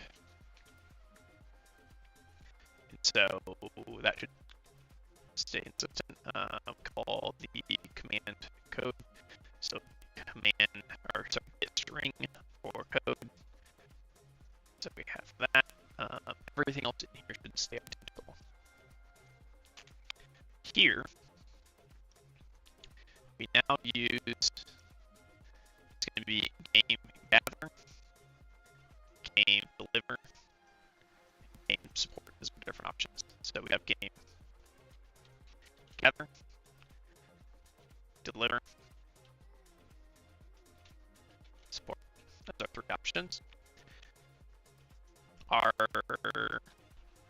no longer care about that. We do have cell, lane, and lane. This one's probably going to have to change to cell at some point as well. So under gather, we want to get cell. And then under deliver, we want to grab a resource. We also want lane.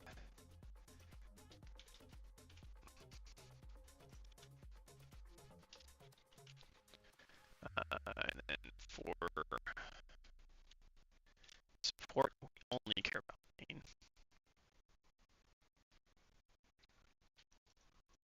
Come back to this issue in a second. We in send command. Are we actually using command name anywhere? We are using command name. Okay, so that is going to be important. Command name is the second part, which is what we're calling subcommand. For this cell, for these it's lane.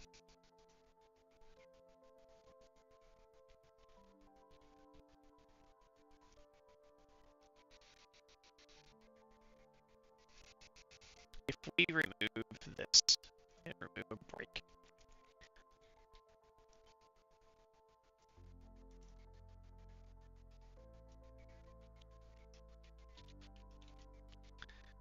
let's set this to false.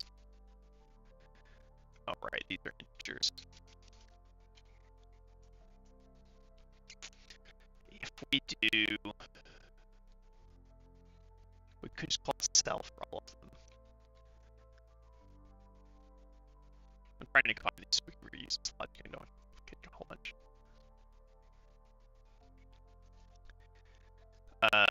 let's call it cell for all of them. You are cell. You are cell. So now we can simplify our logic down here a little bit and just say cell. So, and it is true because it's always required. We're going to put this one as false because it's not always required. Mainly because if we reorder these though, I don't know what I just did, but there we go.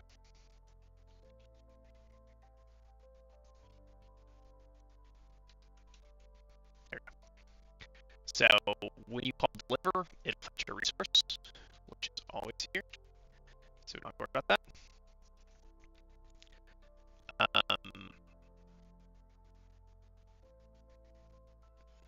But we do run the risk. That's introduce the problem where this is not defined when we get down here, so we need it to run as part of this. Yeah.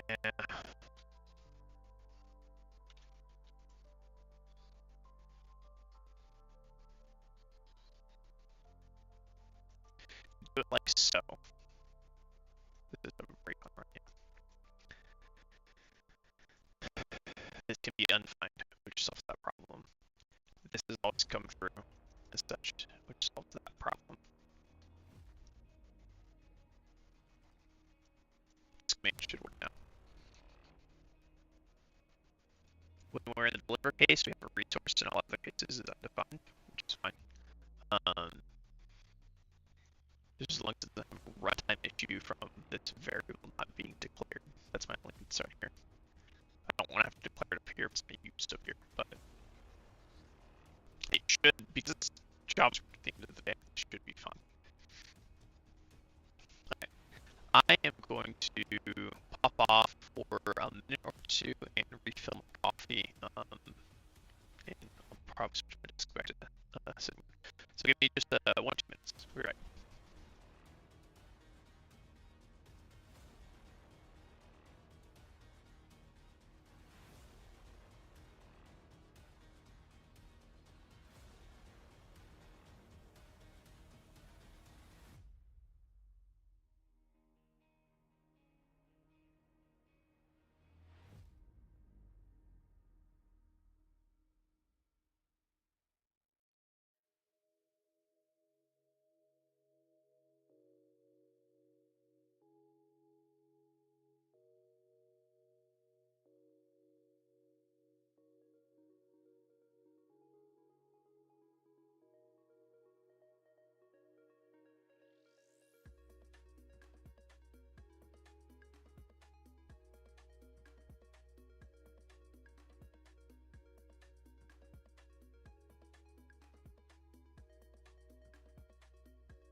And we're back.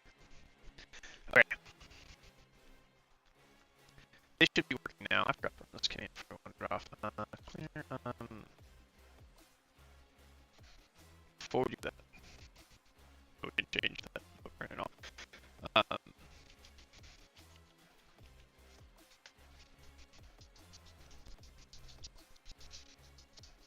Okay.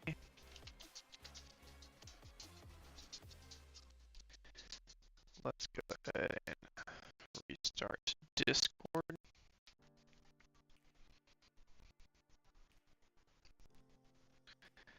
Interesting. I got the start indicator on this monitor, even though everything's over on this monitor now.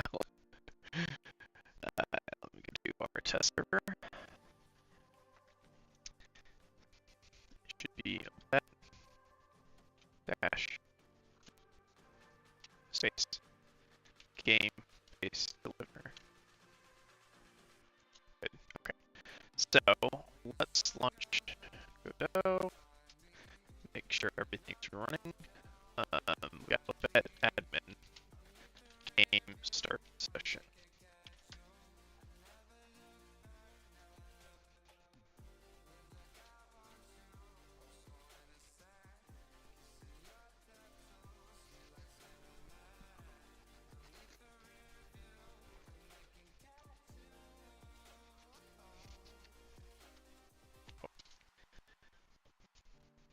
Add enter keys of binding on that to do something. Vet game gather cell 2. Cannot access to resource before initialization. I was worried about that. Alright. Well, pop back in here. Okay, so this is the problem.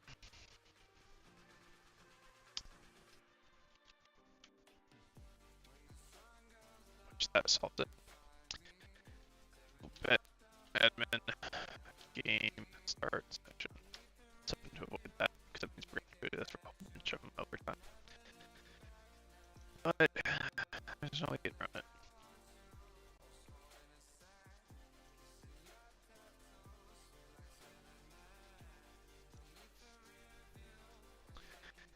We'll bet game gather cell 2. Command sent. Dude, going out. Alright, so we do need to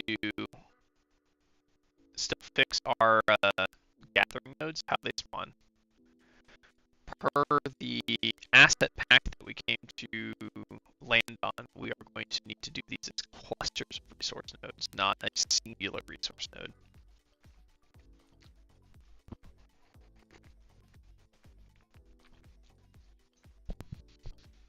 We still need to label cells, but we do have this working.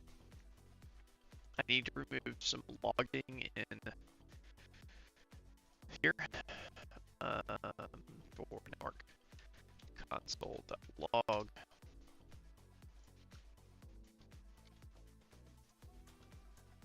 Okay. I think we're good to deploy. Let me just read through our to-do list.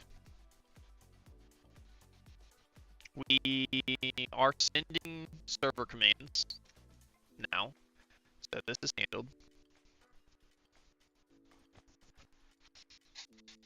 So we get this to do.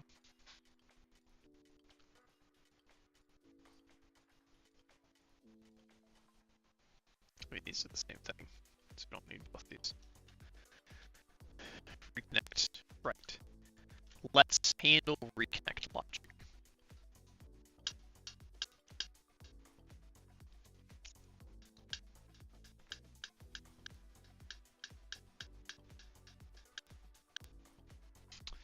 How do we want to focus on this? So right now, when I disconnect, we have a time window before it closes the connection if you're the last one.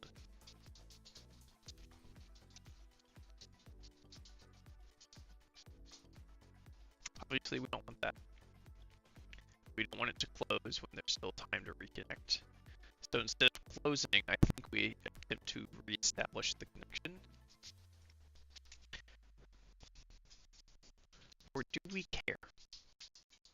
We could just expand that from a 30-second window to like a 5-minute window, and so the session will close after 5 minutes, and rely on the client to just resend the register command.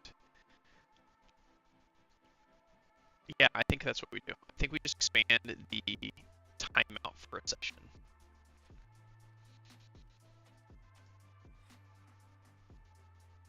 "45 seconds for keep alive." Close this clear interval. No, we want this closed.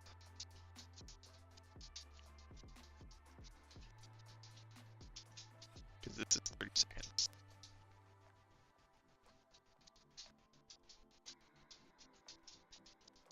So if we just add a 0,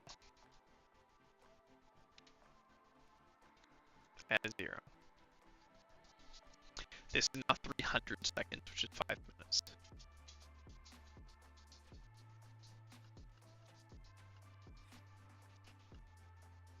So this will give us when our last client disconnects, we have 5 minutes before the session will close.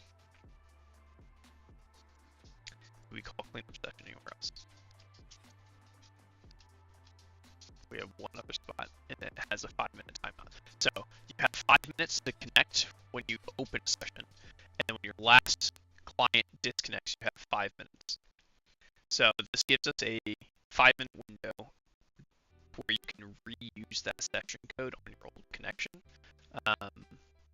We also have a command where you can delete those if you want to manually remove a session. That should be good. And then we'll handle reconnected attempts on the client side. And so if you lose connectivity on the client side, it'll attempt to reestablish the connection. And all it has to do to reestablish when it's lost its connection is to call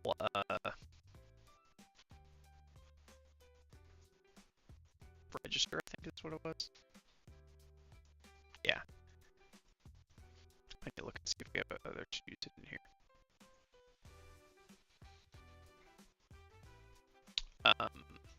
Yeah, so we need to handle an error case here as well. The registration, you just recall registration, passing in the session ID, and it will add the client to that ongoing session. So we just give a 5-minute period where we're like, hey, there's no clients connected, which means we're going to be short-circuiting and no commands will be sent. So maybe we want to, I think from a server side, maybe we have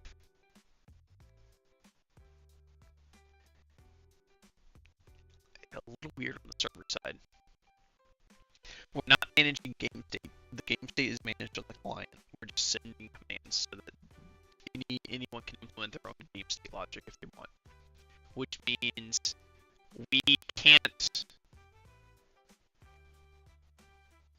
if it's a single client, so it's only one client connected to that session, we could store. We could just queue things. So when there's no clients, it just doesn't empty the queue. And when a client connects, it just grabs the entire queue. That would be an option.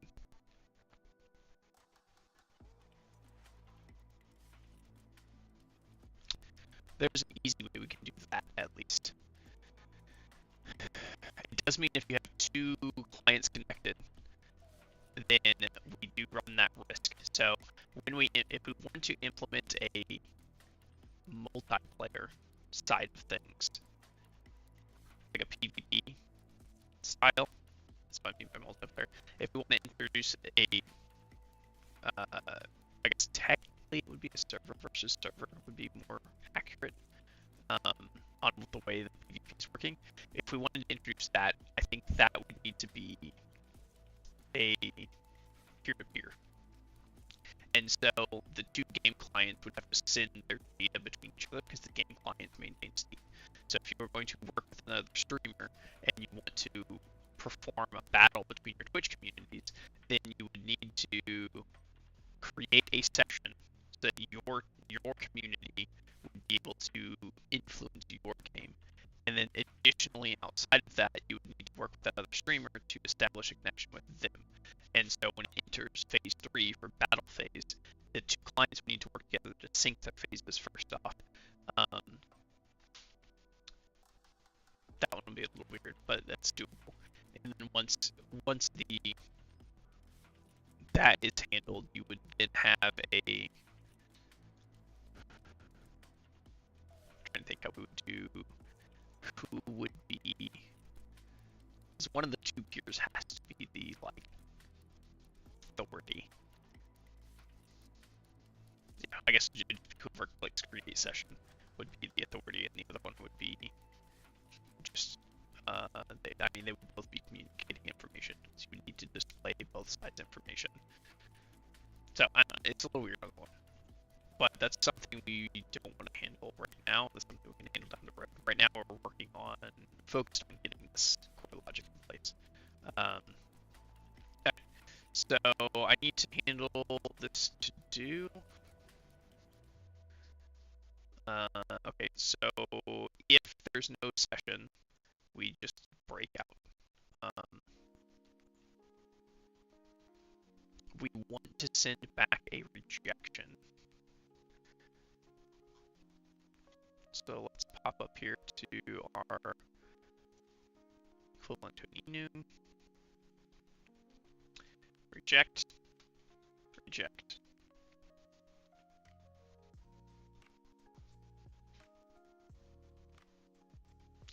Let's not call that.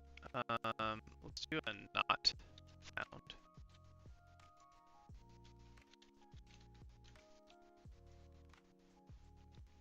It's a little more useful. And so in our else case, we want to not found.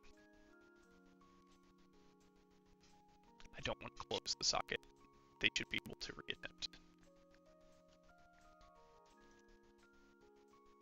Now our client can error handle if, or at least warn you if you send the an incorrect session ID, which will be important for retry and stuff information. So we add a socket, we verify. We probably want to go ahead and ensure this is false, just in case.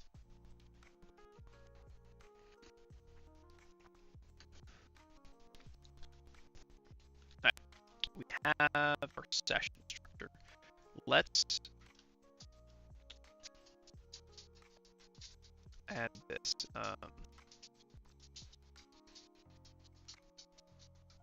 We're gonna handle this in the client.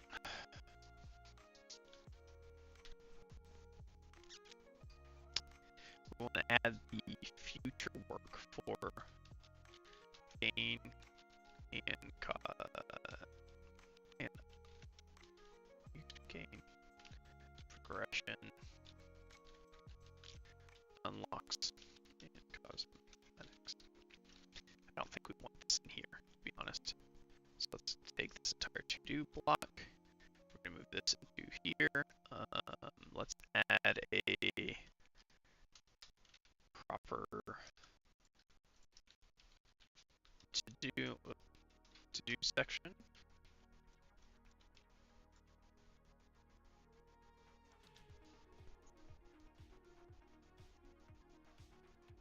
I think this is actually in the future already.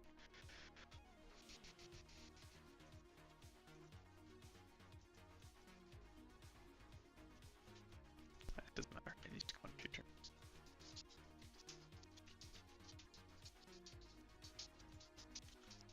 Alright. We have everything on our Discord side done, it looks like. Let's go ahead and do this.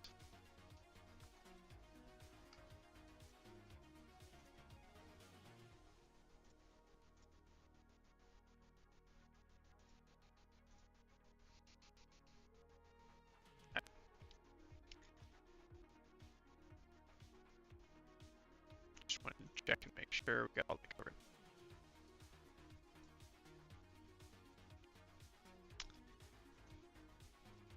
we never set a maximum batch size. It always grabs as much as it can. There is one thing that I just realized we did not cover in here.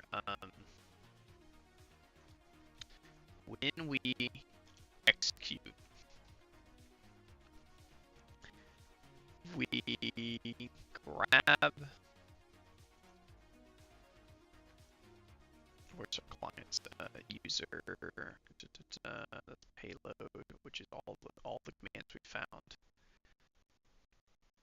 All right, so we iterate through creating our command structure. We then create our payload.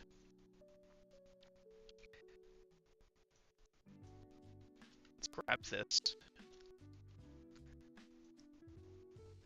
Then we grab all sessions.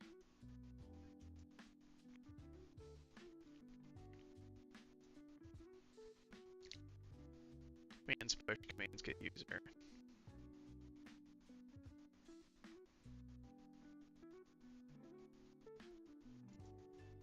I'm not deleting this from the user map.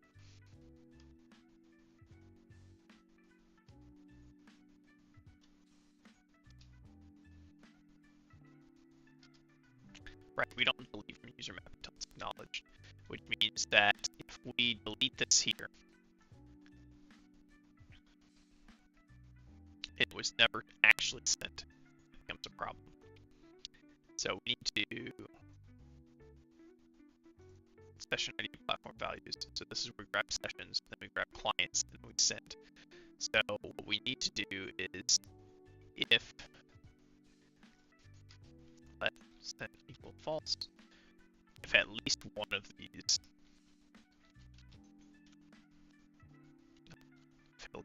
succeeds.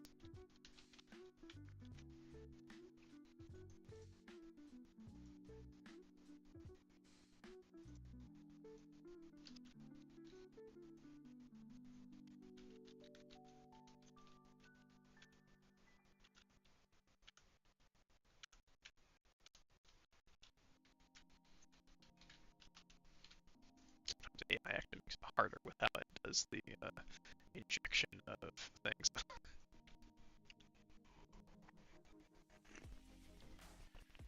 So if you send it to at least one client, then we'll clear the queue. This will support our single client reconnect flawlessly. Before this, though,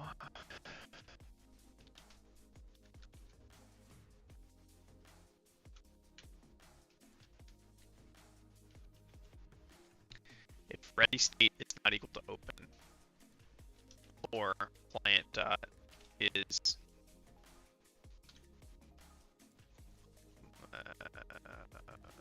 what do we call the it's on our is live.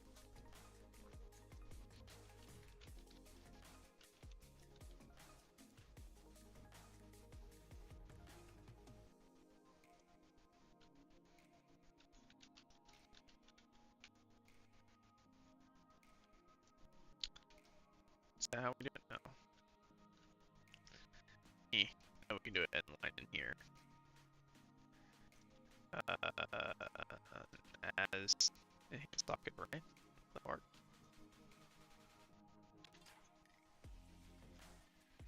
I assume this is complaining that it's not enough of an overlap. What's an iterator? Can I do as iterator?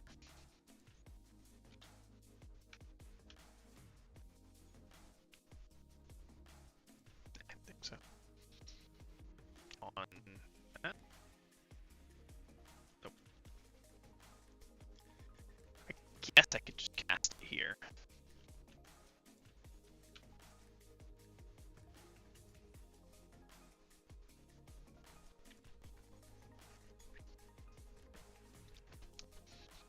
So we check the ready state and we check the is alive. So if it's not open or it's not considered alive, then we skip it and move to the next client. Which means we won't set send equal to true until we find one that's in a good state. So even if it's not properly handling cleanup, it'll get resolved. It does make me wonder.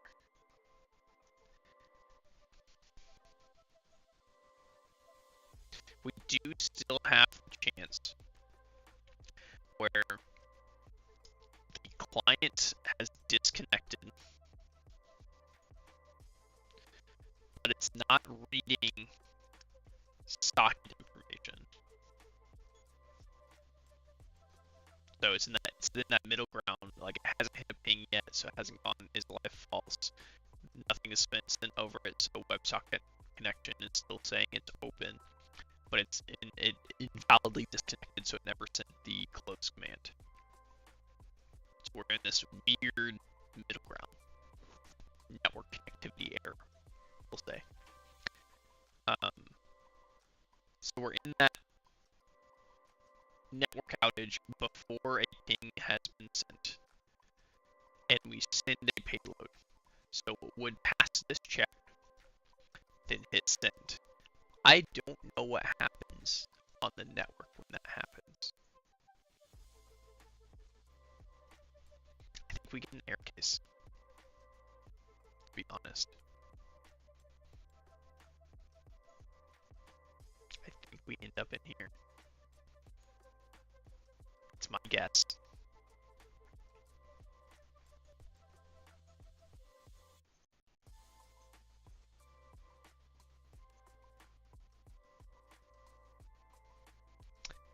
Does this callback only hit?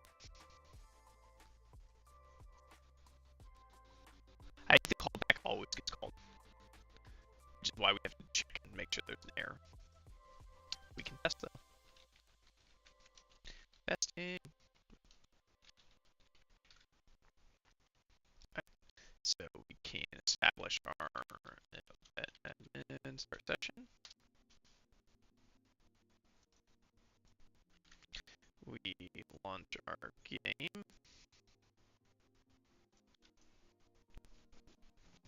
Okay, and then we run obet game gather cell do.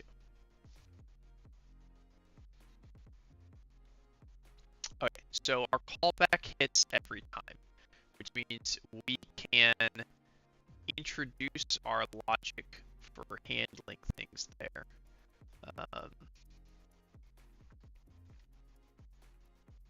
Because this is the entire payload. So we can clear the user queue. I don't want to do it in here because we can have multiple clients connected. So I don't want to. I think we need to bounce on this.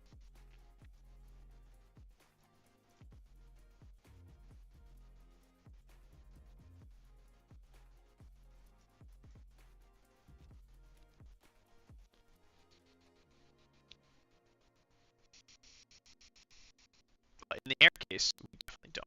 We also know that our client dot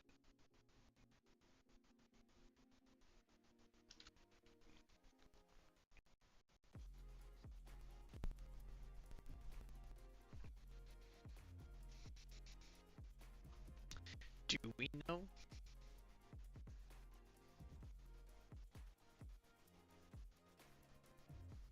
I think we should probably go ahead and client dot terminate.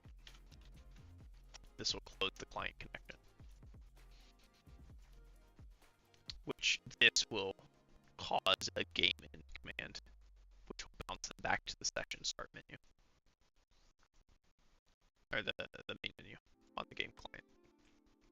It's the intention. And then in this case,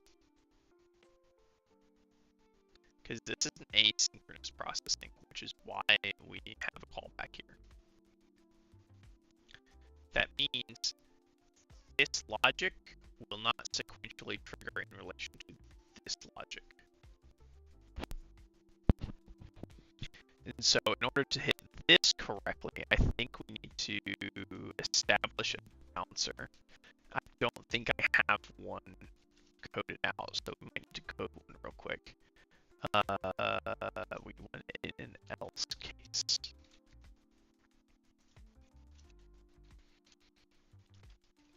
To bounce this.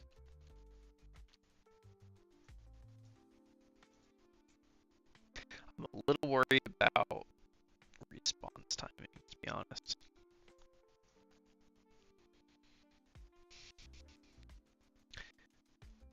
What I'm concerned about here is that if we're relying on it being this queue,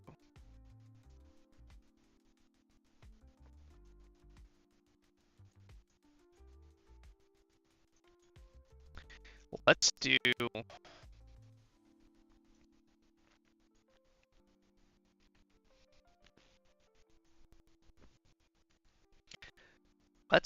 when we for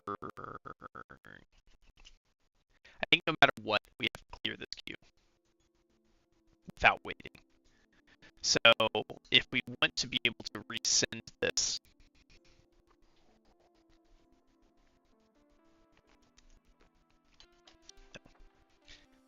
let's go back to the style we were using.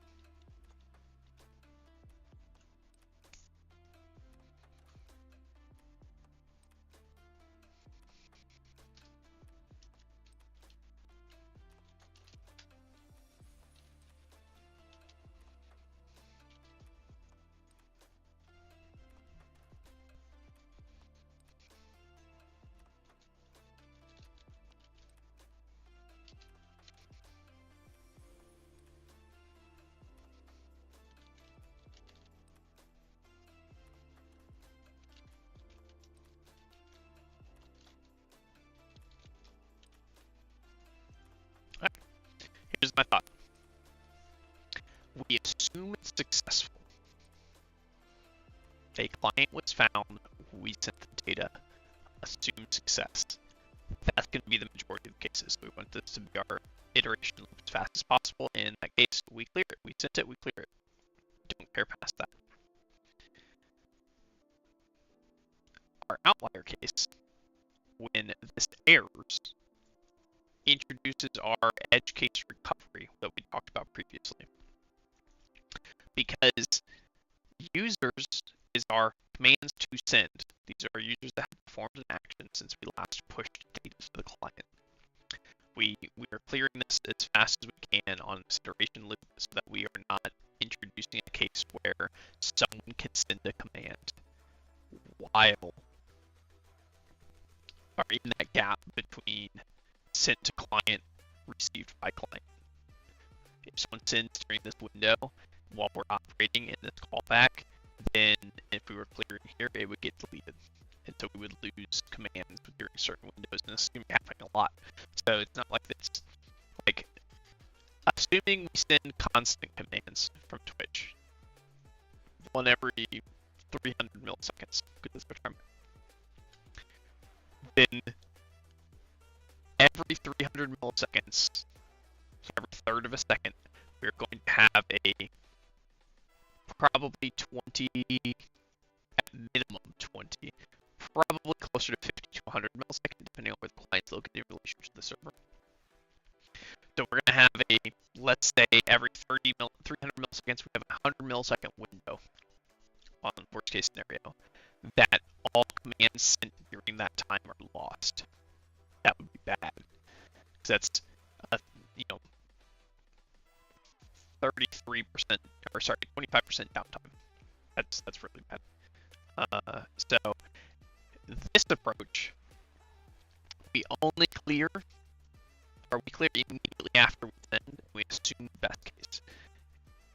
Again, we don't clear user map though until an acknowledgement is returned. So if we hit the case where we've terminated all clients,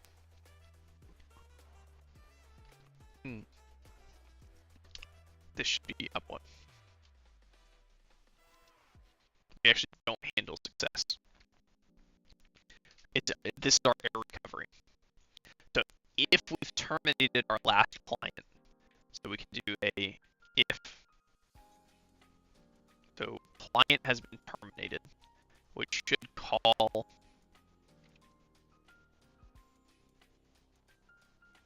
Actually, we don't even want to do it here. We have a handler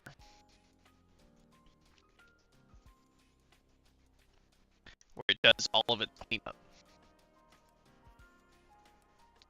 So session.client.delete.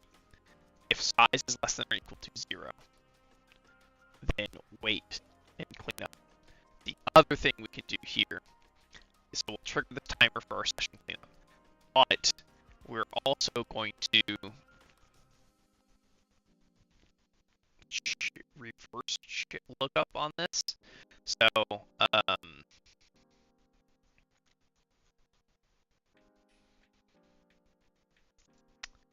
we get user commands from platform details, which comes from this.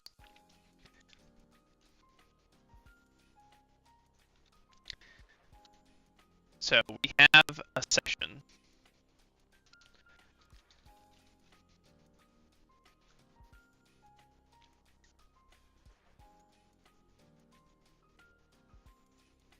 This is what we're trying to repopulate.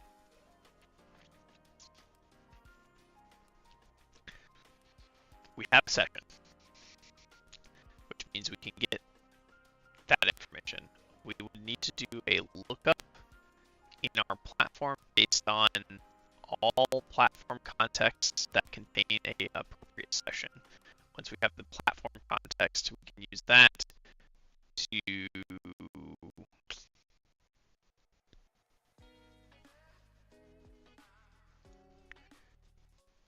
get all user contexts associated with that platform. Because platform, our user context is platform context plus something. So once we have a platform context, we can get all of our users. Okay. So given a session, we need to construct our platform context. Let's let AI run for a second and see where it lands us. All right. Platform context entries. This is all platform contexts.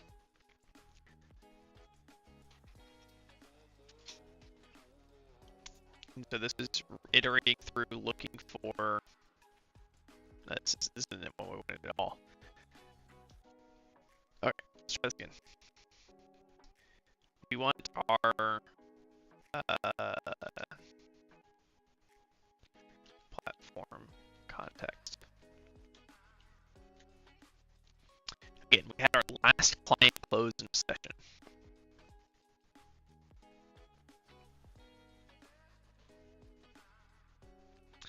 And so we need to find all platform contexts associated with the clients that have been removed. Which means we need to find all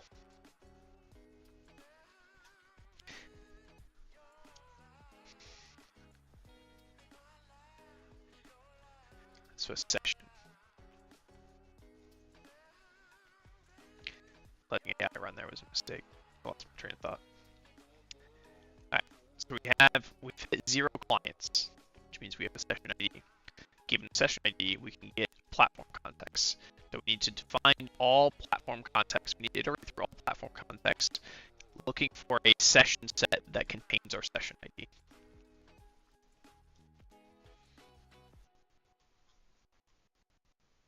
This is what we're looking for as the platform context. So this is going to be plural. Equals array.from. I like where that's going. All right, array.from entries. So this is all of our possible platform contexts. Entries isn't what we're looking for. Technically, no, we do want entries here because we're interested in the key value pair because we need the key. This is our keys. But the contents and the value is what matters here. So our details. Session has session ID. So this is going to remove all that don't have what we're looking for. So this is now all platform entries that have a R session, but this is the key value pair. So we technically, I'd have to run a reduce, which would be another iteration loop, and we're already up to 2. This is so inefficient. We're better off doing this and then doing for context details from entries, and then if has session push. We don't actually want to push all, we just want the context.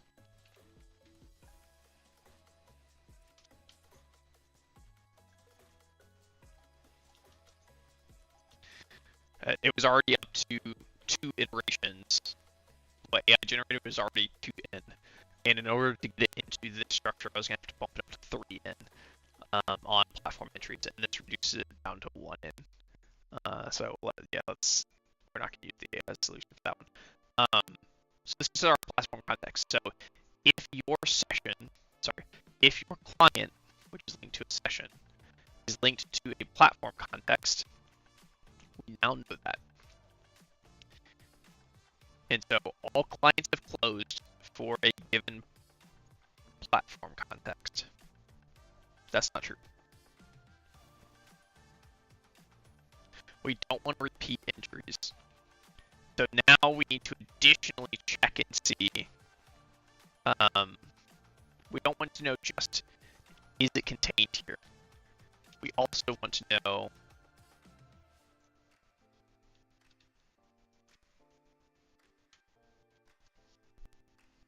I just realized, we'll go back to this in a second, the autofill. It did make me realize though that we are at some point in here, I think it's part of this, I think cleanup session runs through in session ID, session timer, session client set size, close session. I think close session might be the one. Session map, you get deleted. Details has session, session delete. If size is equal to 0, close platform context. Okay.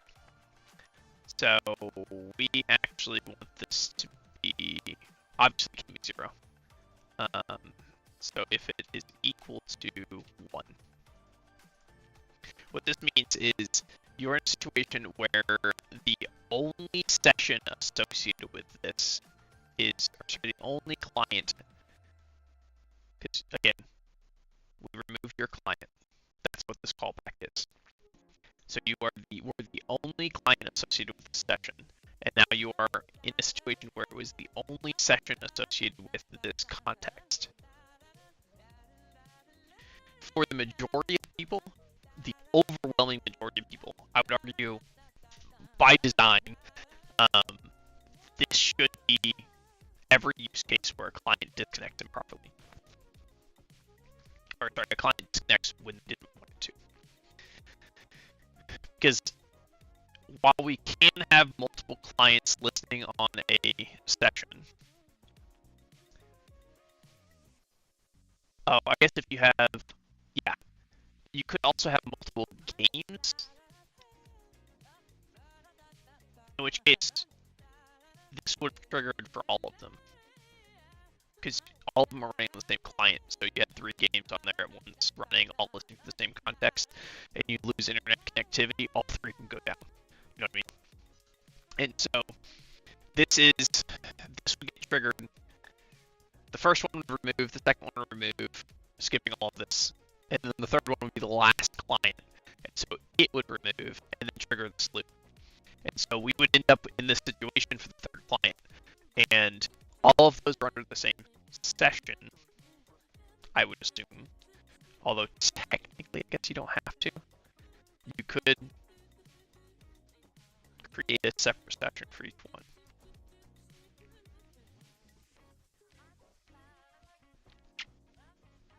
If you create a separate session for each one and then had them all listening, that would be an odd case.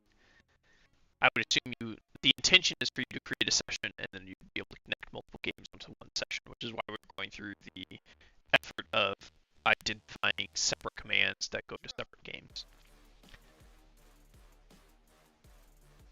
That's why our command names are like that. But you just connected your client closed out, your session no longer has clients associated with it. Your session then does a lookup and sees contexts that have exactly one session associated with them, which is the session we've been looking at. Now we have context. So these are all the contexts that are relevant to your client closure. Only your client closure. That's the important thing. Now that we have your platform context, we can iterate through those and use, this is not what we're doing.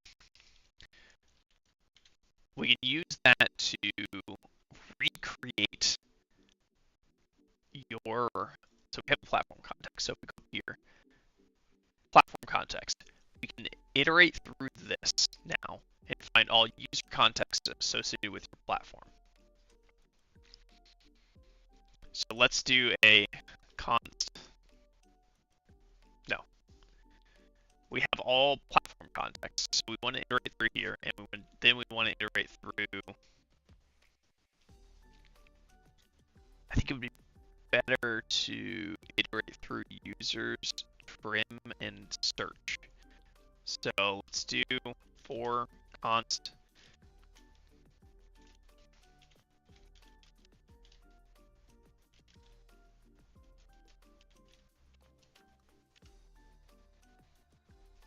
I want the full thing. So we're going to do context, comma, details, following the pattern we've used previously of entries.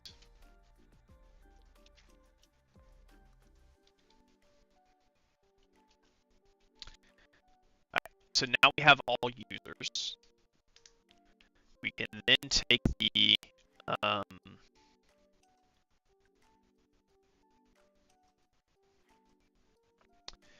we used colon, right?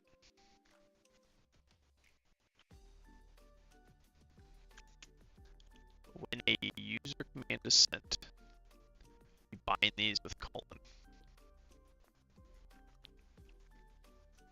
So if we take context.split,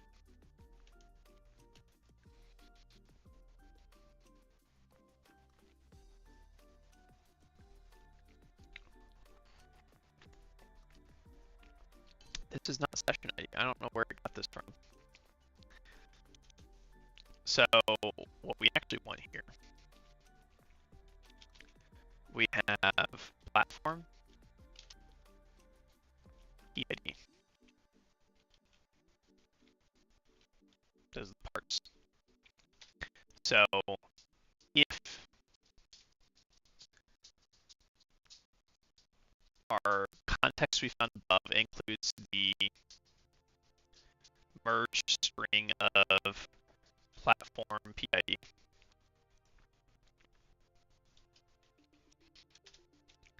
so if we find a platform context entry, so if there's a user that has posted something and it matches on our platform context, which is what we're doing here. So this is our platform context. But if we find a match in the platforms we're looking at, we want to recreate that. And so that would then go back to our platform map.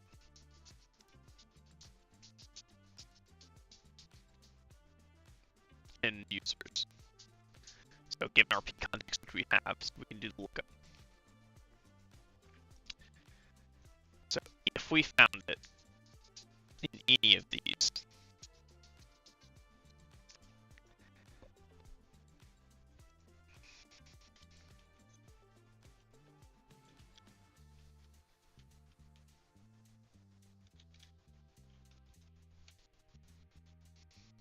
we want to know which one it is the problem. If we store this as a set,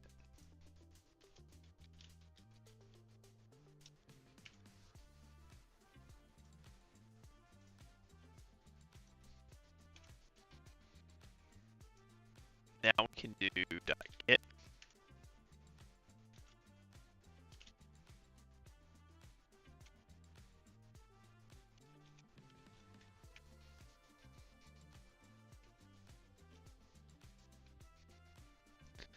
We're going to say this is const p context equals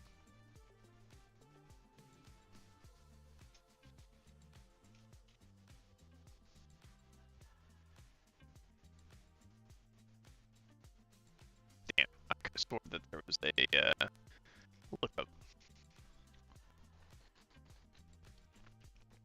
So the problem we're running into here is one of these platform contexts matched. I guess this is our platform context that matched. That's not really a problem. Let's do that. We can just do that.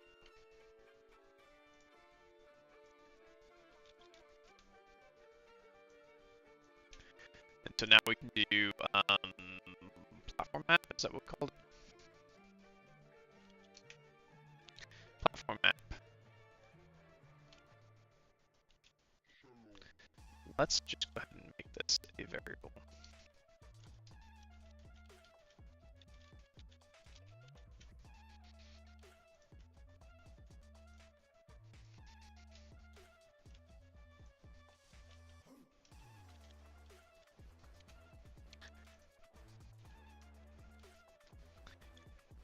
Users that is called users, right? Users. Add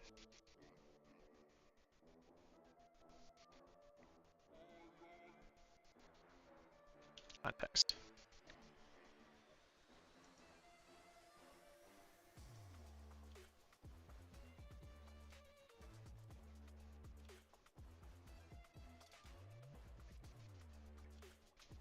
That yeah. Yeah. Okay, so this will iterate through. It will find our. I think we don't need the details here. We don't care. This is keys. We look through our user map looking for user contexts. I'm going to change this to view context. So we find all user contexts, and then we match those to see where our, like to get the parts where we split it to get the parts, and we reconstruct our platform context. We look through all of the platform contexts we identified earlier, checking to see if this user's platform context matches. If so, we then look up that platform under the platform context and add it to the users. And so what this is doing is it's saying, because when an acknowledgement comes back from the client, that's when we remove a user entry from the user map. But when we send it to the client is when we remove it from users. So if we've sent it, this is cleared. And then we had a closure happen, which is what we're in the socket close. So our socket has closed, and it's the last of the sockets. So we've sent it out, the socket's closed, and we never received an acknowledgement. So we reconstruct the last, all remaining entries. And so this rehydrates the users on this context. So if it reconnects, then we can do another send. So we have the information to perform a send on that case. So that's one thing. We also then need to account for when a session registers, acknowledgement is sent.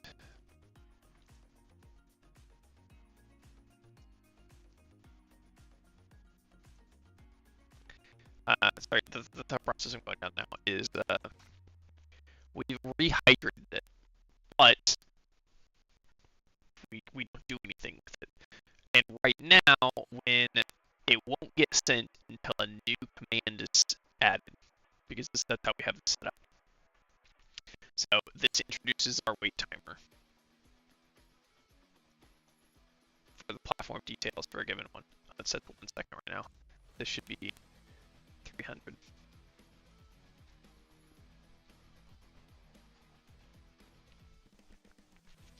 So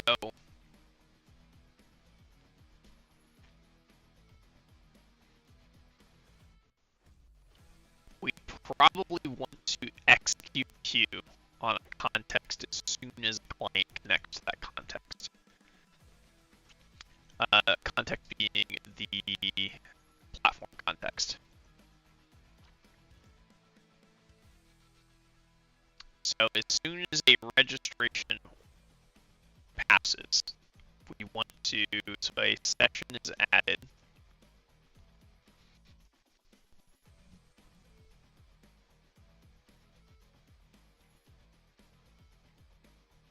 Session client add socket. So let's, and then we acknowledge. The next thing we want to do is execute queue.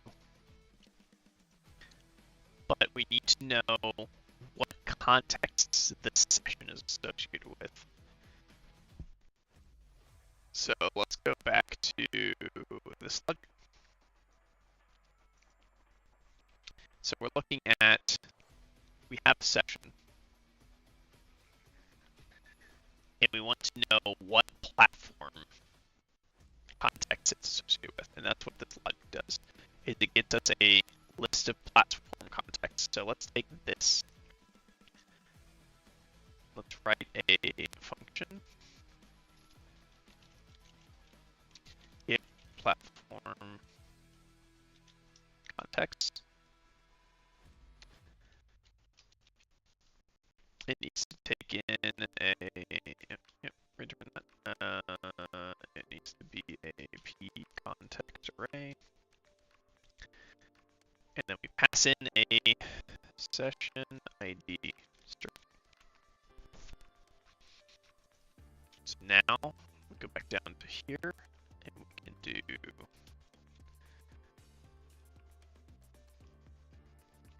session ID.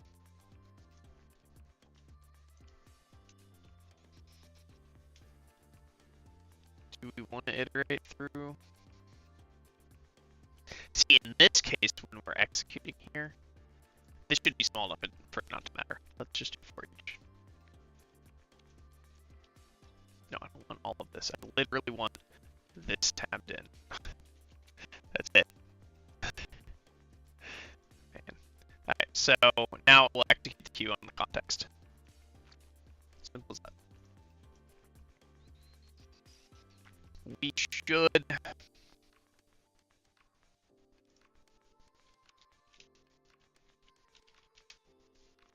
this seems weird.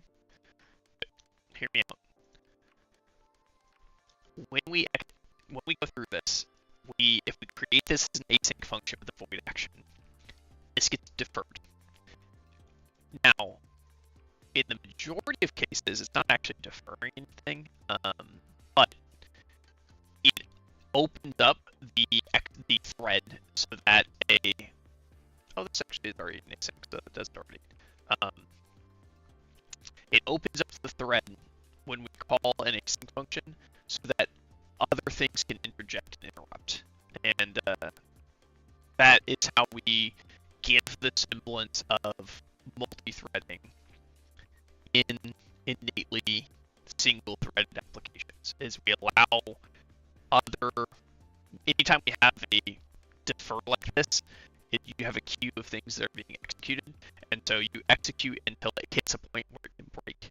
And then once it breaks, and it gives up its priority, and if it, in the meantime, hits asynchronous things, they get added to that queue. So instead of jumping into this code and running it all now, it adds it to the queue for later, and when it hits the next interrupt, it goes to the next priority order in the queue. And you can get actions that can short circuit and pop in at the top of the queue, but most like this will get added at the bottom of the queue.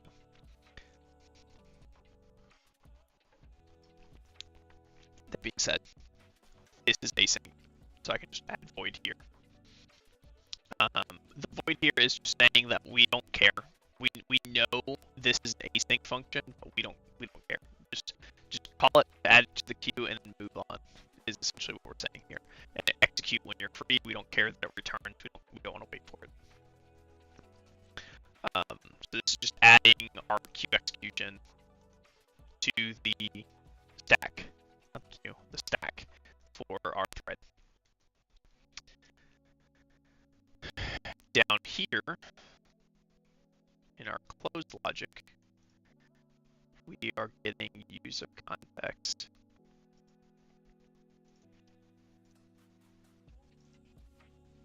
How is this not throwing an error?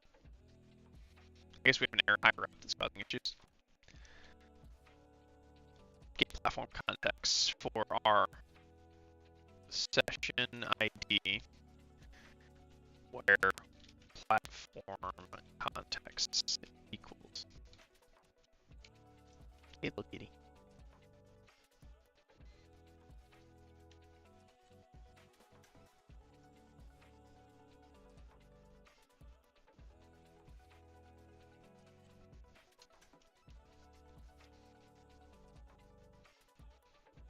Oh, I see what I did. All this got indented. Great. Oh, damn, foothold. Alright. What are you complaining about? This one is object attention. Oh, great. Perfect.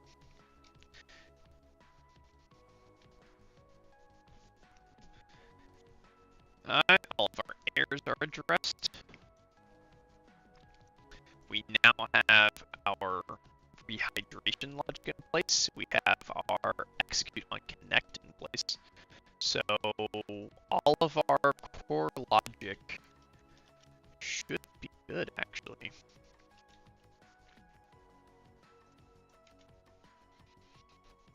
I think our interfaces are sorry, all of our networking is done.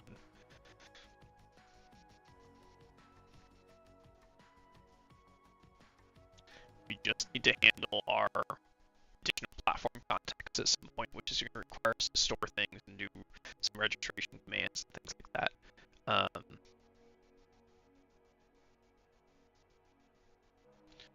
So we do have. Hang on, I just noticed I had a text message. I'm trying to see if it's wrong.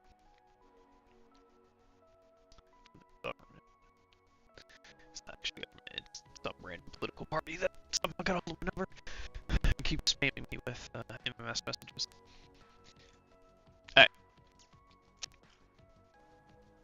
I think we're good. Let's call it good.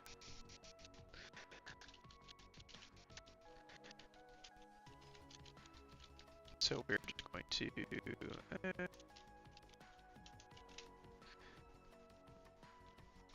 one thing I like to use AI for. Ask.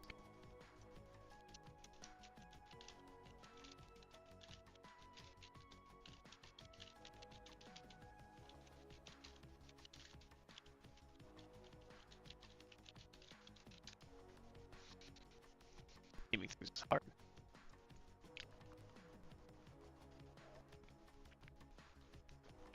Let's see what the AI comes up with.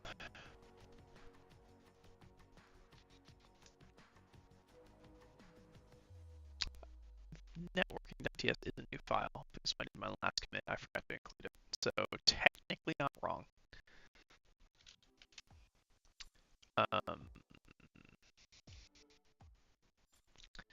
Adding game networking and renaming gift code command. Good enough.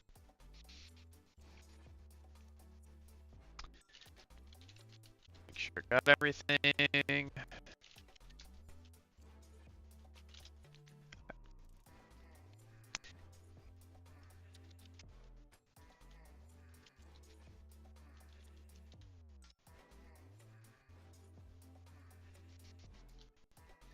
I'm gonna have to do this off screen because I don't remember my command.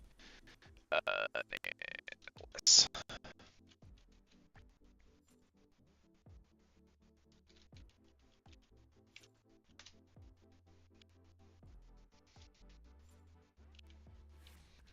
Did I not?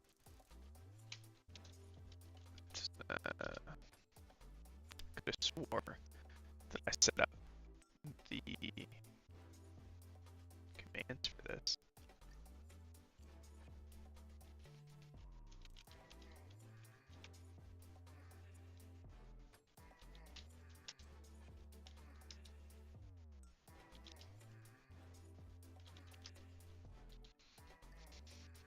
Not under. I thought it was under my SSH config.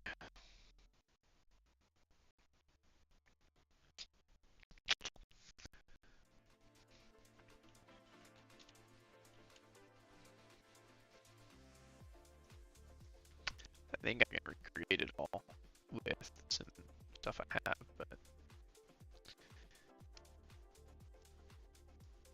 here's what I need to know. This should be fine.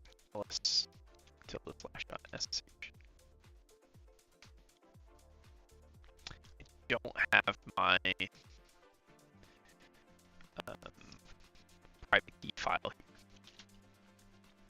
which tells me I didn't do that on this computer. So give me just a second to grab. That's not what I'm gonna do. Handle some file transport stuff. Put you over there. Grab this. That's not what I meant to do.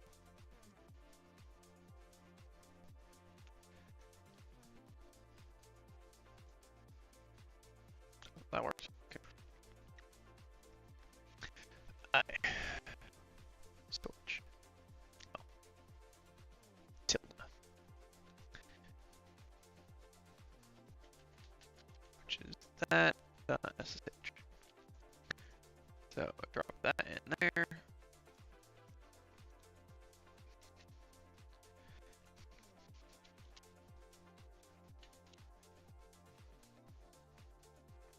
Now have our key. I need to grab this. And I can't share this.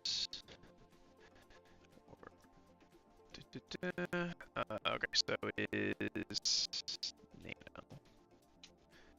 Probably need to do sudo nano config.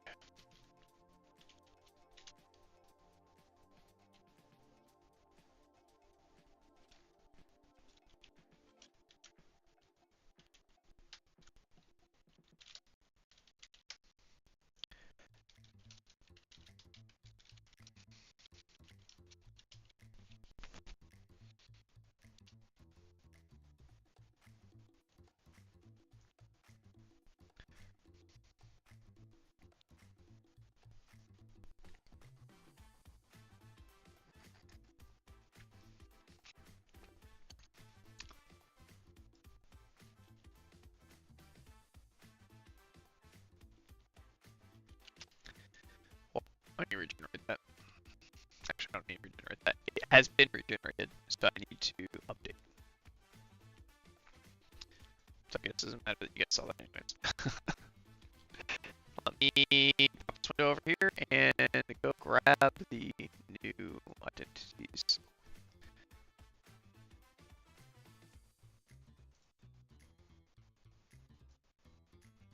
Which is going to be in this profile.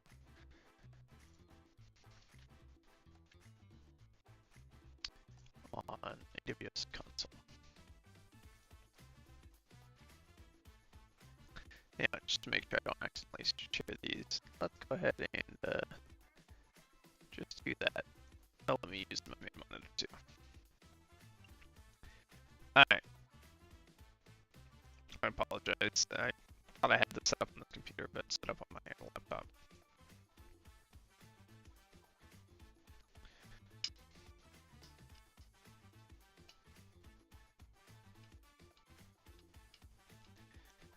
Now to remember, I it's under EC2. I need to grab the generated connection information for my identity, and then I need to rehydrate or what's that, dashboard instances. Okay. Nano tilde slash dot SSH config.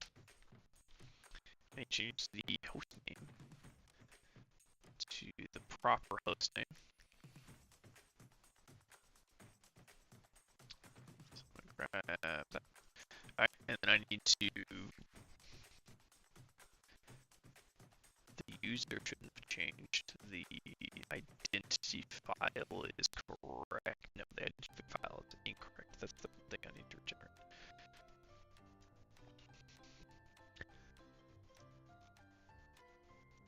Alright.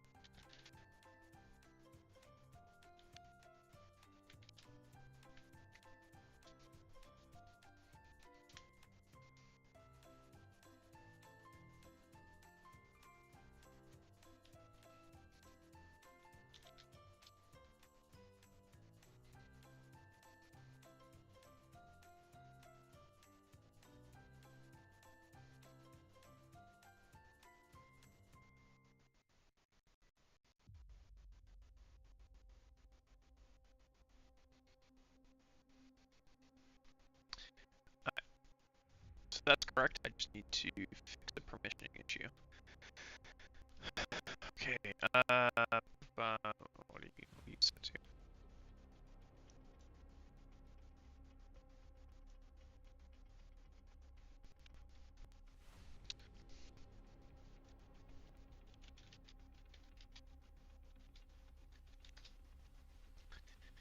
Which is 400 or 600, which is exact.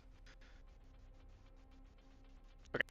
So I need to do a chmod.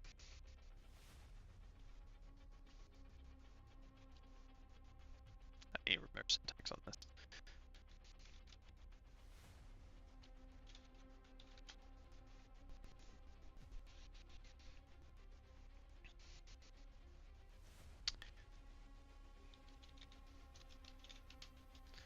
Tilde slash dot SSH pim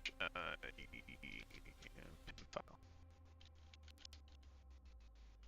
Let's try that again.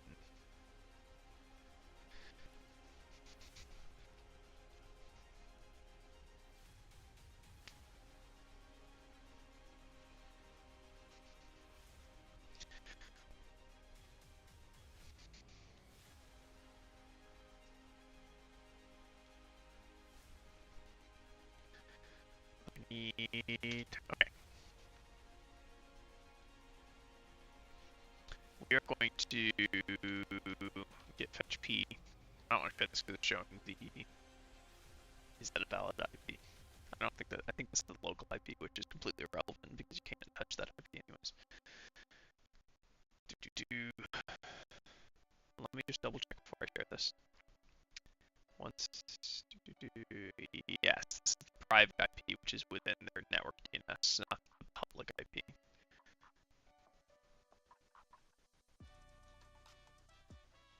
The public one is that, which is different from the private one, which is what that's showing. It's the private DNS, private IP.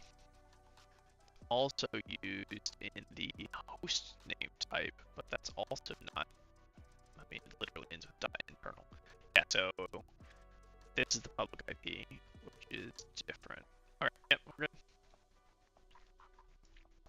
I should be able to share from this point forward. Alright. So we're gonna fetch. We are going to fetch.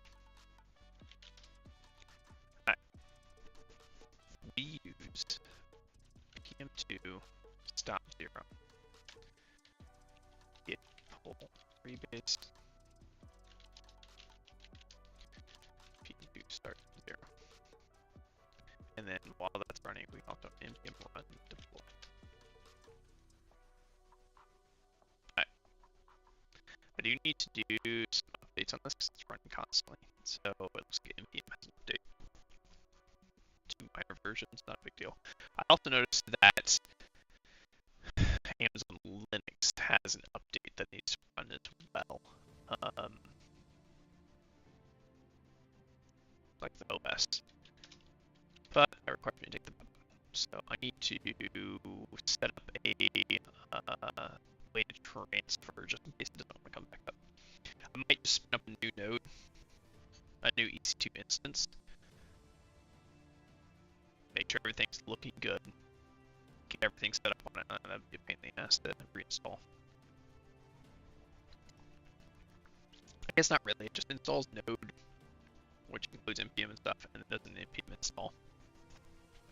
The only packages I install, I install node and git, and I use npm to install pm2, and I use git to install the bot's git repo itself.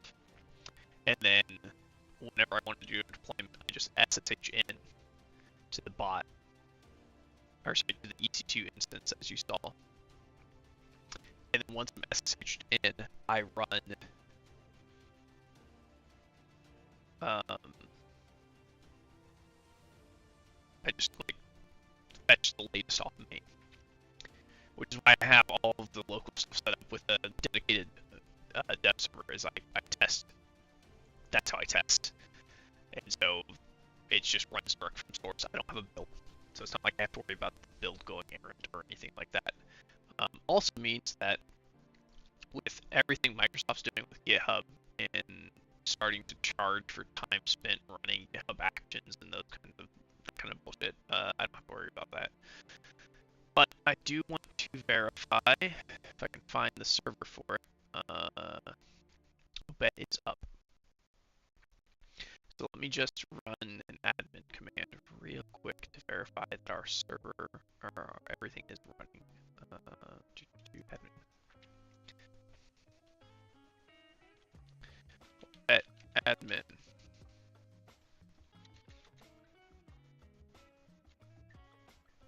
Game start session. We have a session running on the legit one, list session.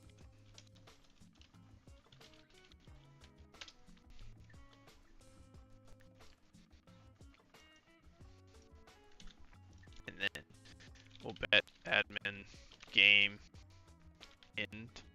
Oh, did we give a close session?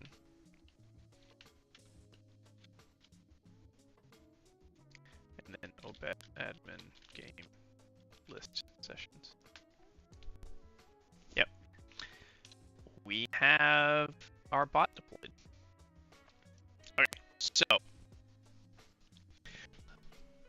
not last night, the night before, I went through and set up maybe last night, I don't remember. I set up, it was last night, I set up a alias in our DNS. So we have an endpoint for the bot through the dynamic allocation system in EC2, and so it's all pointed to that. So it should route to it correctly. So our camera sits right above the center point. So when I do my split screen like this, it blocks the minimize buttons and things like that.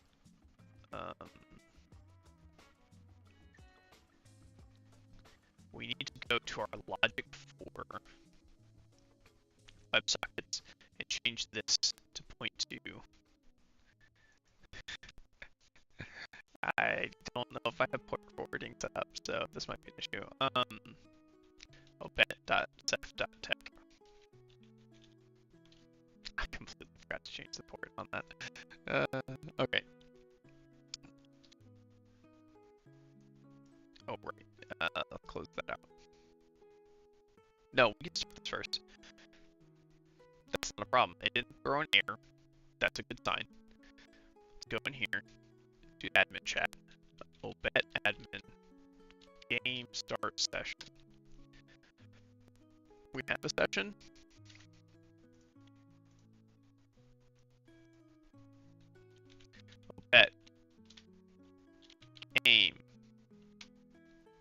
deliver. No, not deliver. Game. Oh, we just got a game end. What can cause game end to be sent?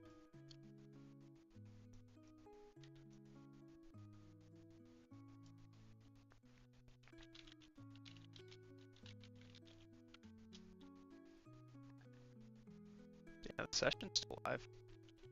Oh, bet game gather is what we wanted to. Supposedly the command was sent. I get the feeling it's not connecting, even though it's failing silently. Okay. So, before we jump into that, I need to go to the bathroom. I need some water. So give me 2 minutes, 3 minutes, something like that, and I'll be right back.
And we're back. Hi. I believe one of a couple things could be happening here, and the best way to handle this is through air messaging, I feel like, in the WebSocket. So, possible this isn't letting us connect. It could be socket, it could be the DNS resolver hasn't finished on that. I don't know. So we'll have to figure that out.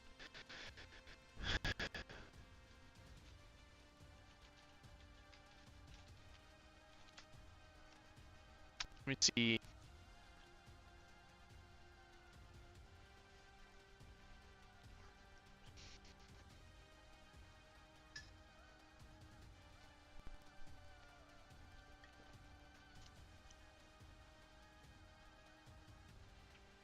I don't think we need to do anything special.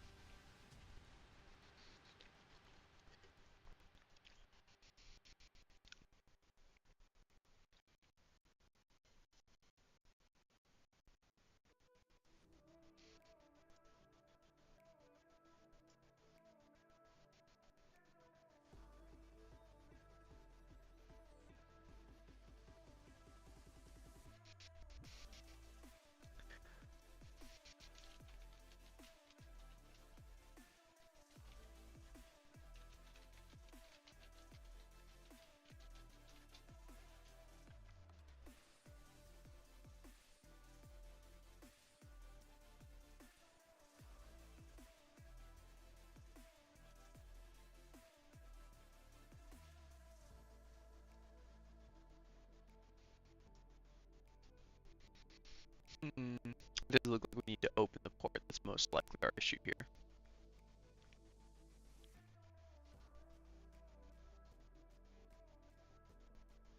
So let's grab... I'm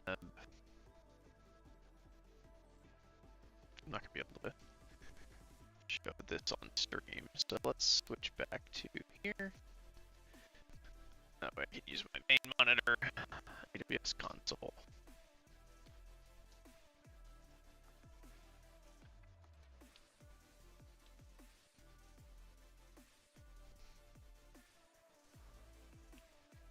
So I need to update the inbound rules of my security group for EC2, which means I need to find my instance, find my security group.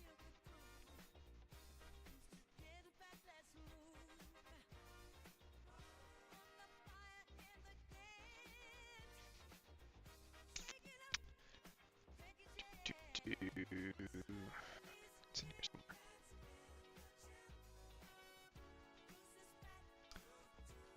It might actually be under the VPC stuff.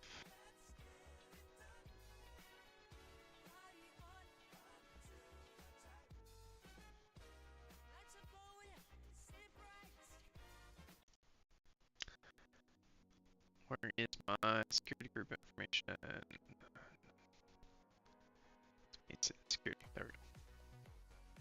Security group. Okay. Edit inbound roles. I need to select my security group first. Edit inbound roles. This is...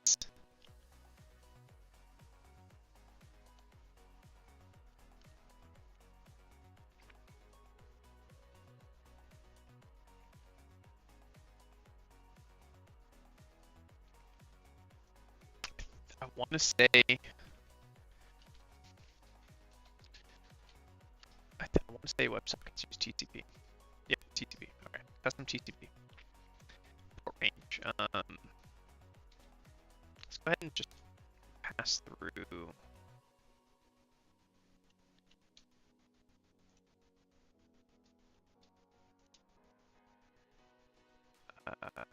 We want to provide specific IPs, I think.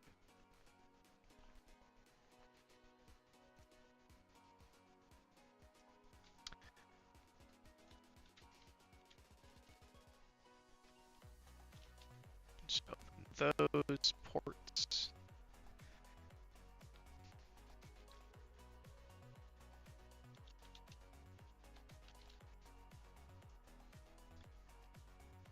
Save rules.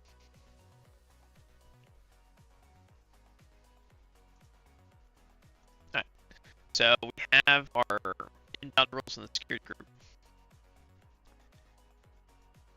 And now we need to go into the firewall on our instance.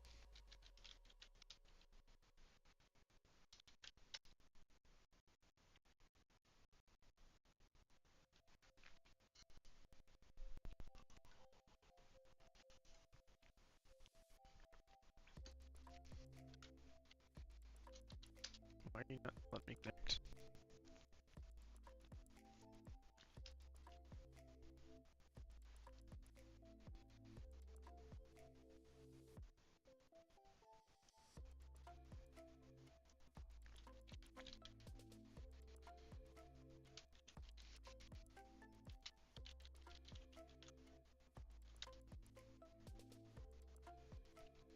EC2 instance is still up.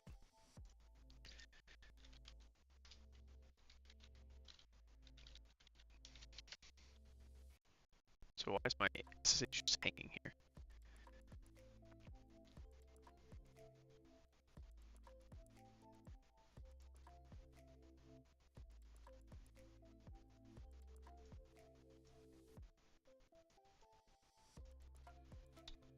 Interesting. Let me edit this rule. I wonder if this. So let me add SSH. Save. Try that again. Yeah, removed SSH.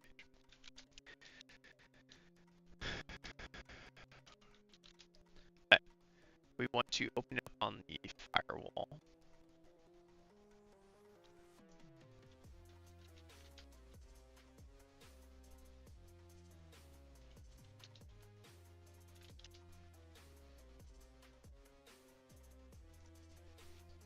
How to open a port on Amazon Linux OS.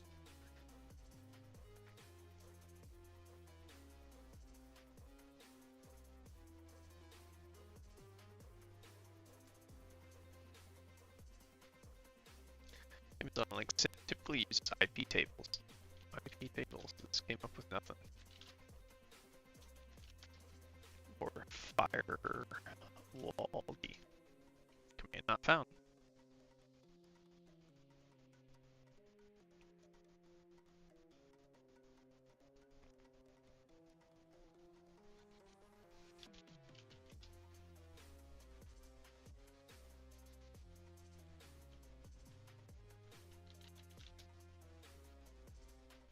None of these.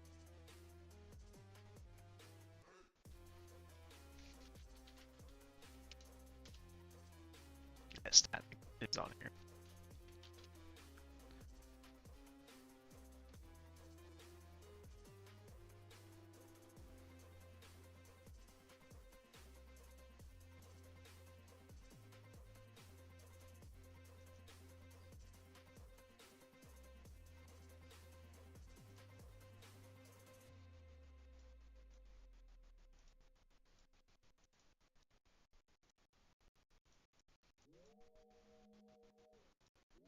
Hmm.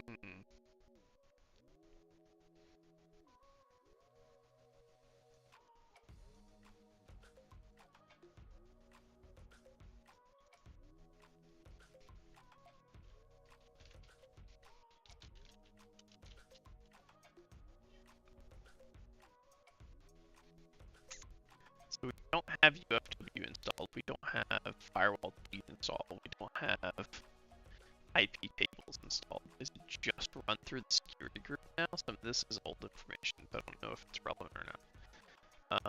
I guess I can just try connecting again. Let me obet admin game start session.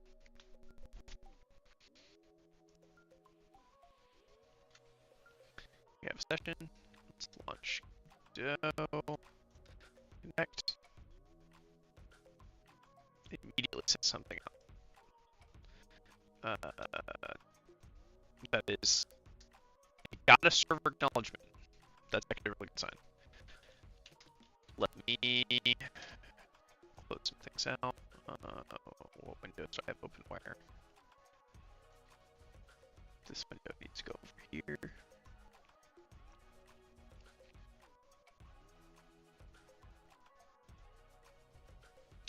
Alright, I can switch back for you guys now. Desktop. Alright. So we go here. We'll bet. Game. Gather. Sell to. This is from our live Discord bot. So this is actually in the production build. We can send gather commands. Let me get this on our Discord server. Because currently this is running on not our Discord server.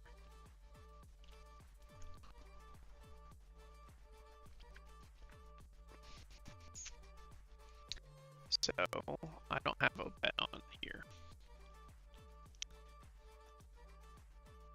Which we can get it by grabbing the URL. The easiest way to do that is from here.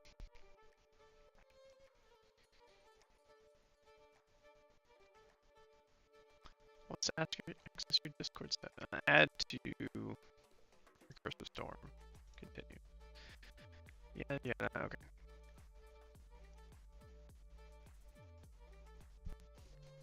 Let me go to, do I have an admin section in here? I have moderation, that's good enough. Right. First off, let's that. We'll bet, admin, game, start session. Need to provide paid access. Let me remember how to provide paid access.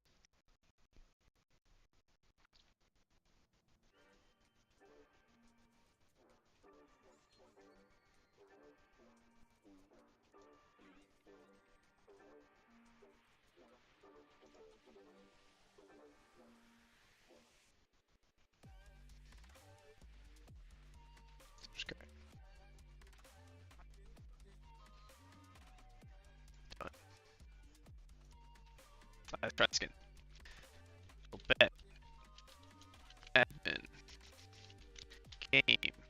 Start session.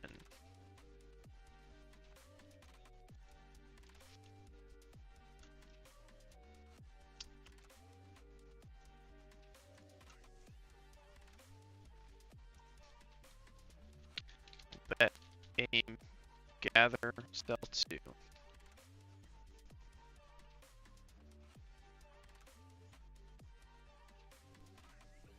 Just gave me an error saying we need beta access, but that's the same error we got from the other one. Let me upgrade this all the way. We're gonna have to fix that bot, but for now, store experimental. That's the highest here.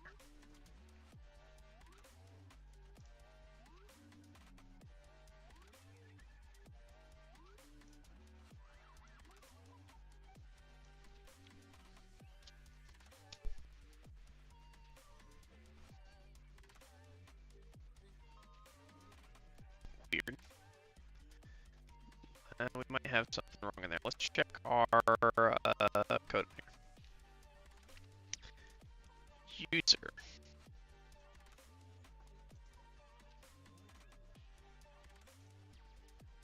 Oh, right.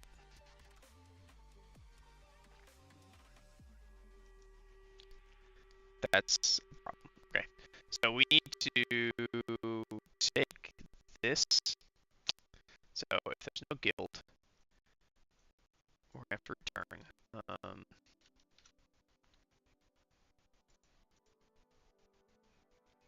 This needs to go in the gift code section. And then in these guys, we need to check for, we don't care about a feature.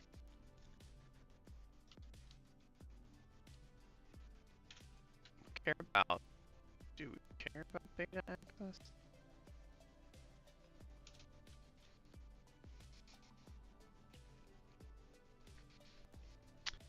We want this to be under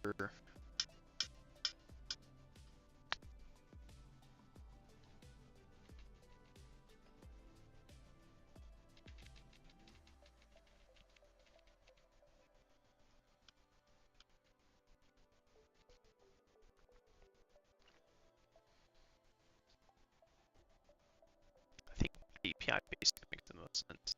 I think that's the lowest here.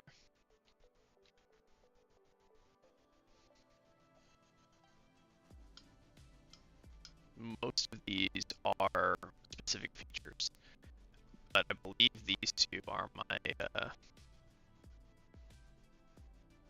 should also be a beta access in here, but these two are my, like, actual, here, let me just pop this over here, because it has stuff on that, once I jump into it that you guys cannot see. Somewhere in this file. So we've got admin features, we've got API Basic,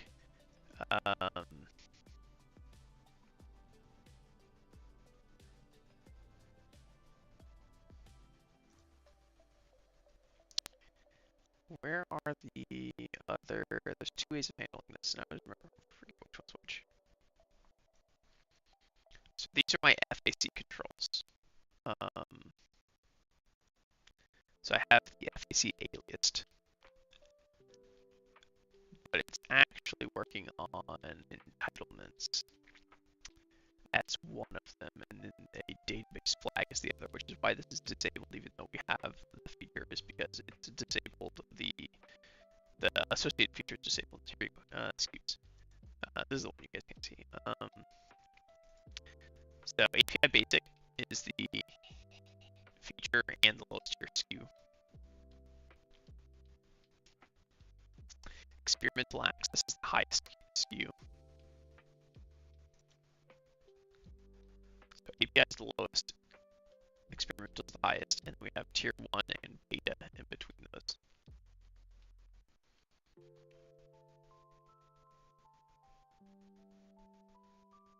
I don't remember what any of those actually are. So let's pull up our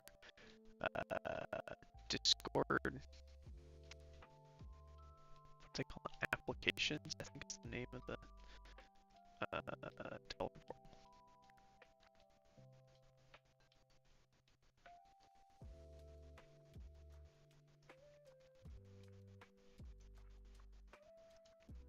Developer portal, but it's.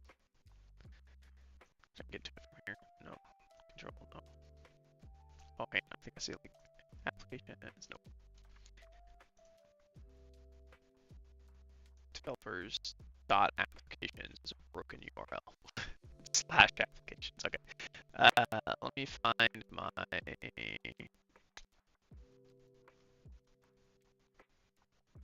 It's my team. That's not what I'm looking for. Applications. But what's our SKU list looking like? Yeah, we've got tier 1, then basic game integration, which is our API Basic, then beta, and then experimental.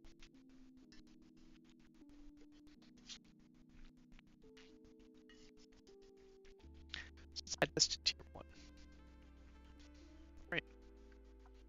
And let's add it to basic API.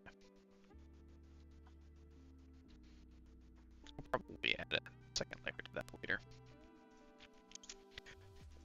API Basic is what we want. Features API Basic is my easy level alias for it, so we're gonna put this back over here. Okay. So now it'll check for basic.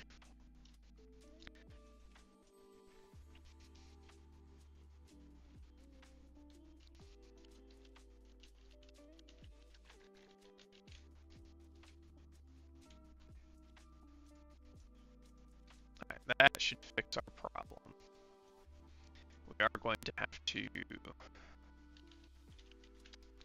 Oh, I should probably also replicate this into our admin commands. Admin. We're gonna have the same problem here. And this is running off of beta. So for game, we want this for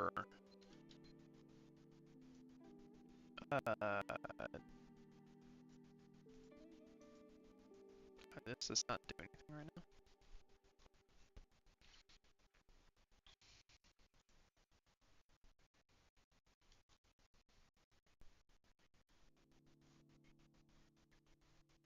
What happened to my logic block for? Oh, right.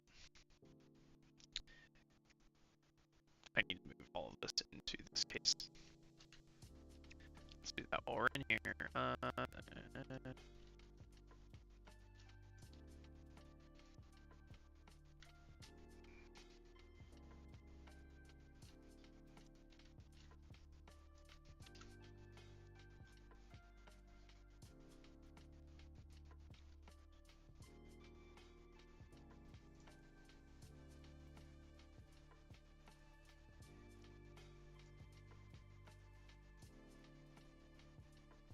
Catch, okay, that lines up. Switch case lines up. This will handle that. Command for purge. And sync. We're aligned on tabbing. Our switch case closes correctly. We do have an error up here we're going to look at here in a second. That all comes through. That's closing correctly. That's closing correctly.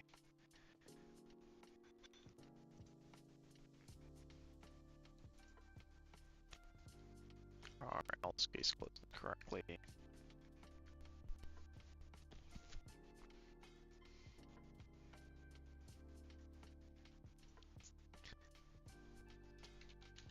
Line of break.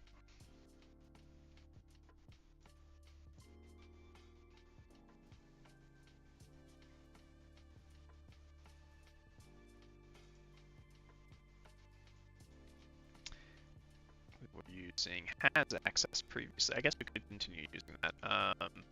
This is has access. Excuse.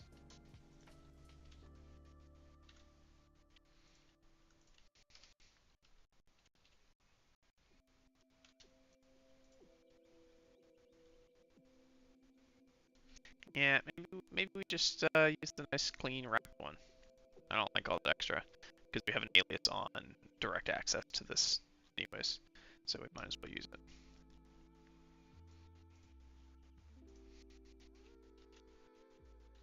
It's not part of it. We don't have FAC in here, so import FAC access from utils.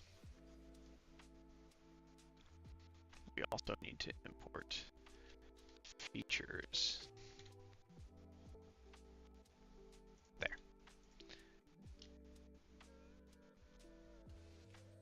Now this is locked behind beta access, which is what it was before, and this is locked behind API basic.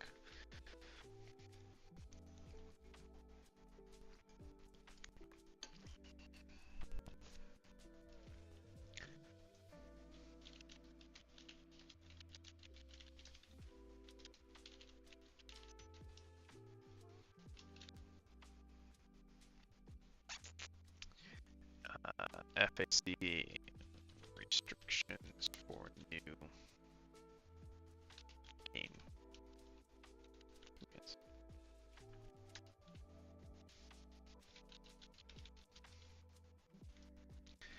Let me SSH. Boom.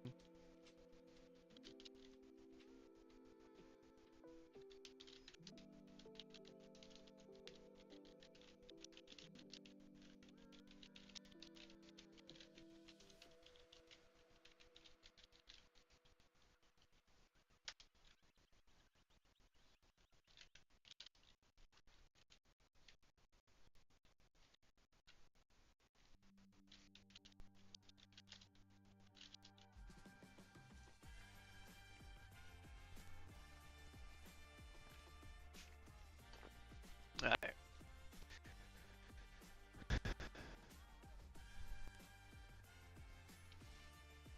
I just realized the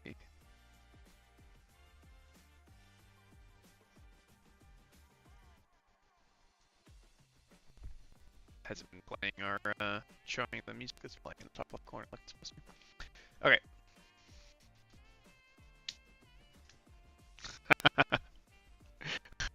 I don't know if I'd call it beautiful, but especially when I'm having to nest switch statements inside of switch statements. But unfortunately, that's kind of how the structure is designed from Discord standpoint. Alright, so we should now be able to play our game directly from our Discord server. So let me just close game client. Did not. Okay. Our session probably dead now. Let's obet admin game list sessions. None. That's okay. So let's start a session.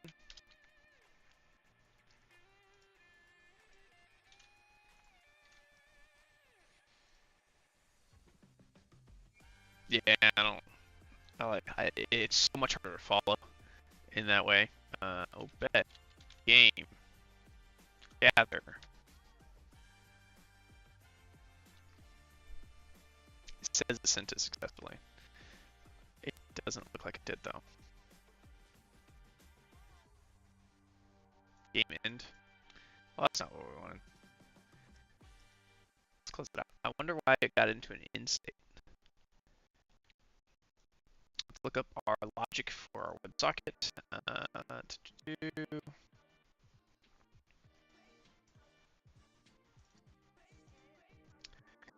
We handle acknowledge and commands. Commands should be sending back a whole slew of things.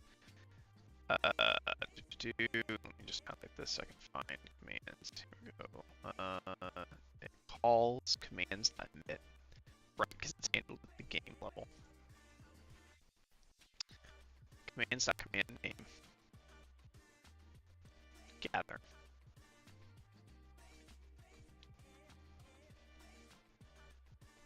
I mean, I don't see why this would be triggering game end unless I sent a game end command. But it shouldn't be sending game end at all. I don't think we actually coded in a scenario where it sends.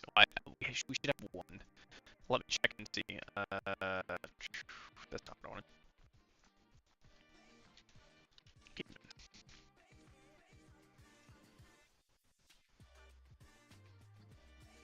So any of these commands should run command, providing it that, which will link here, because these are the possible commands. So our run command can send a command of game end. So this should be the only way to send game end.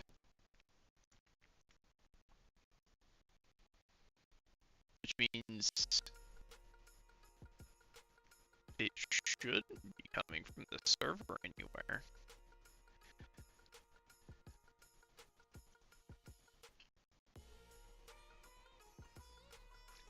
Can I call this?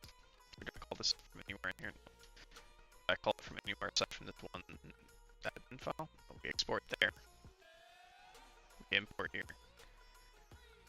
Command.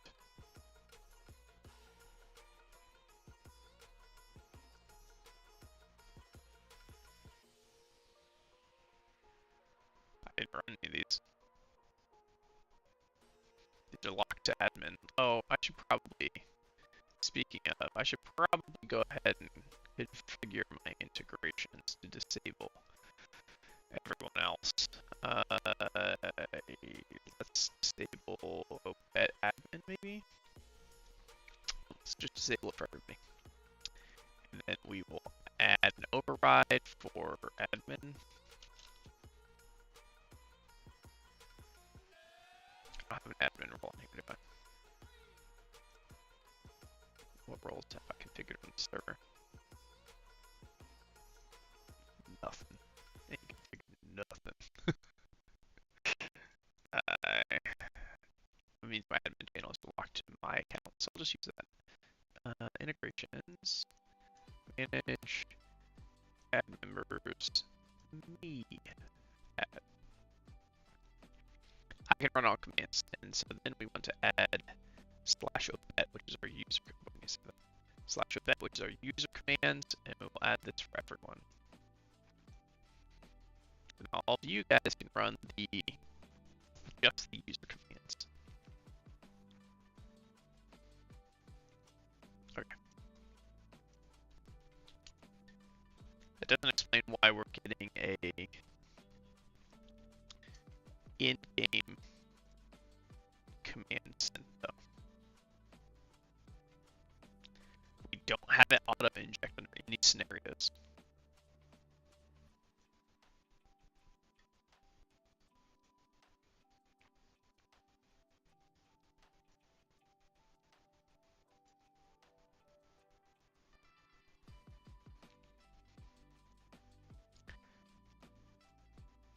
It shouldn't be hitting this unless we specifically send it. So for each command, let's print the command.command name. So let's just see if we run this, and then we bet admin game start session.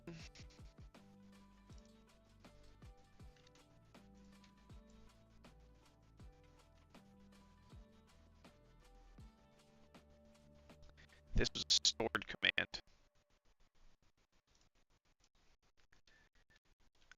Game slash obet space game space gather from cell 3.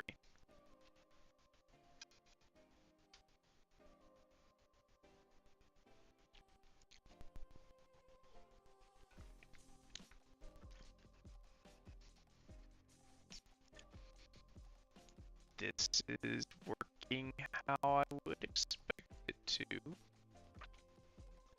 We're not getting any random in-game calls.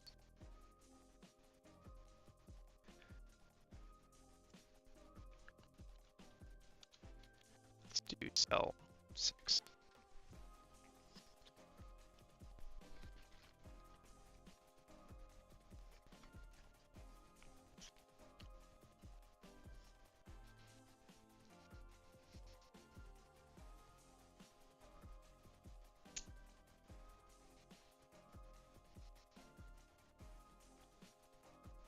I mean, I don't see any issues.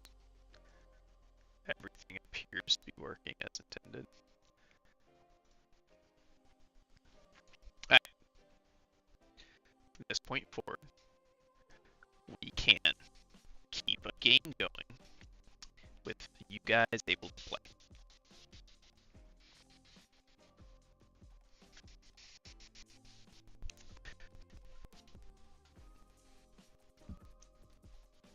It's going to be going up and down, obviously. But if you join the Discord server, anyone on the Discord server should be able to send commands in general chat. So let me just test. Bet game gather on cell 2.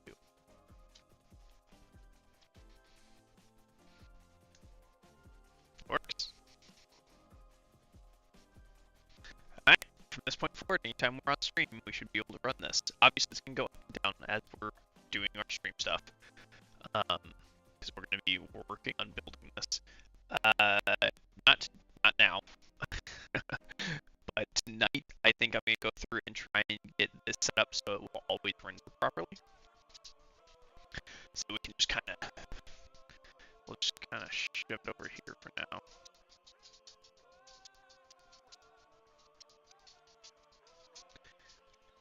It does shrink to fit, so let me just try and not change the horizontal. I can't. That's weird. But if we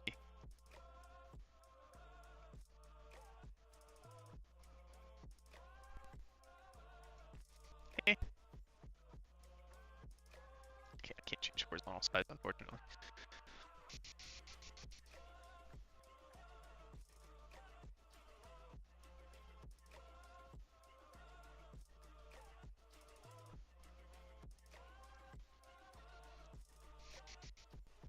It's not far off. We're gonna have to fiddle with the screen size. We're gonna have to fiddle with quite a few things actually. But we've got to start. The commands are in our Discord bot, but they don't do anything for gather and attack right now, so we'll have to keep that in mind. Because those are for our future phases. We probably want to, because right now if I reload this, yeah, it's going to trigger back into here, and we're going to have to re-enter our session every time.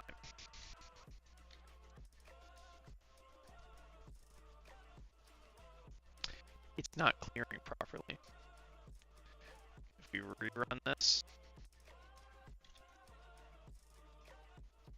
that means it's stored. That's a bug.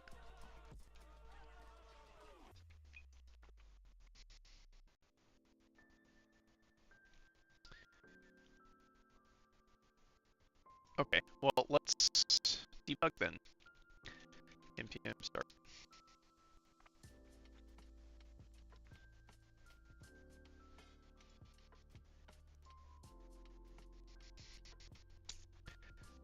So, how did we get there?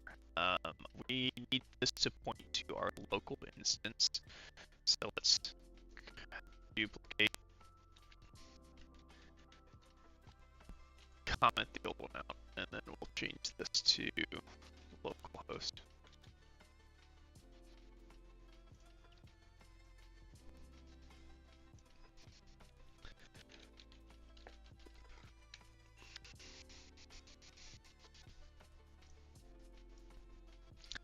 So if I'm thinking through this correctly, I think we hit this when we did game, bet, game, gather, sell to.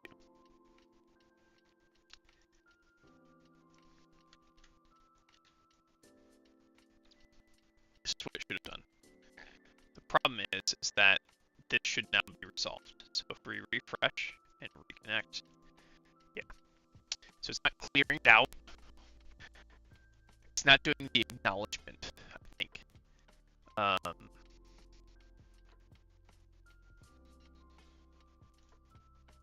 Okay.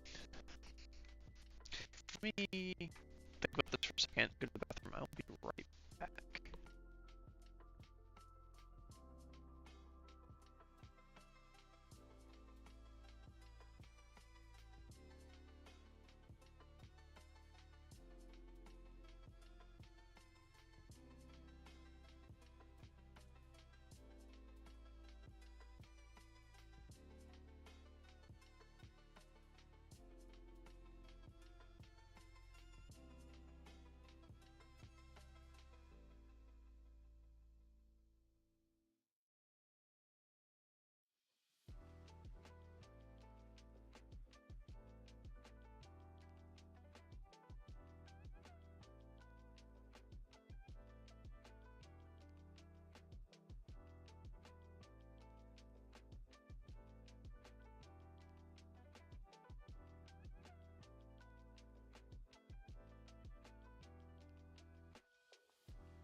I'm fairly certain, thinking about it, I'm fairly certain our problem comes down to the location where we're setting our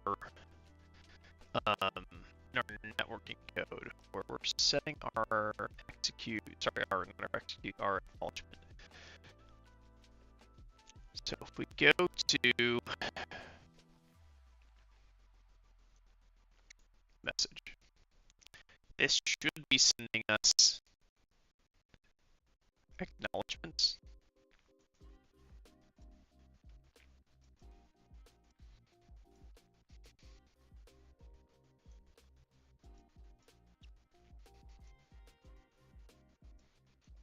Alright, so let's console.log.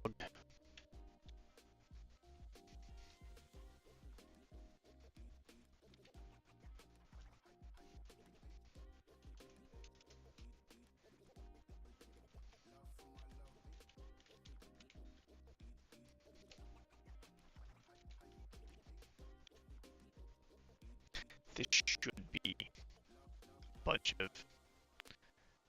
UIDs. No, it's not.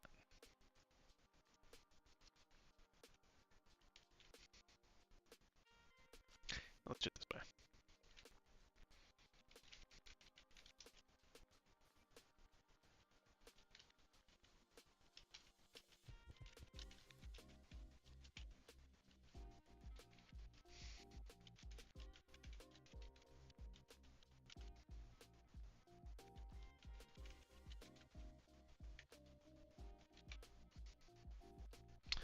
Okay, so let's recreate our session. Obet admin game start session. Let's launch. Right, that's not gonna work. We need to reconnect.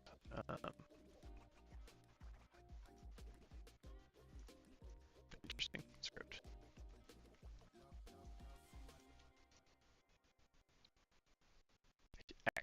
Okay, nothing in the queue. So, bet game gather cell2. We acknowledged. Ooh. That's just the user ID. That's a problem. I'm willing to bet if we close this and we rerun it now. Reconnect on that session. Yep. So here's the underlying problem. UID is not what we want this to be keyed off of. If we go here, we acknowledge command comes in. Certify object. The game calls acknowledge, where that's in the user ID. Okay, so we need to account for, well, we don't need to account for status. We need to this to be more than just UID. It needs to also send session ID.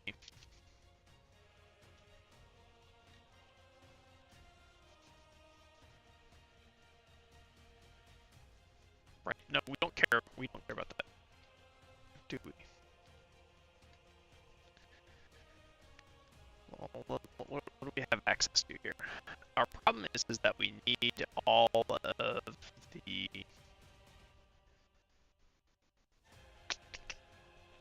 when we send out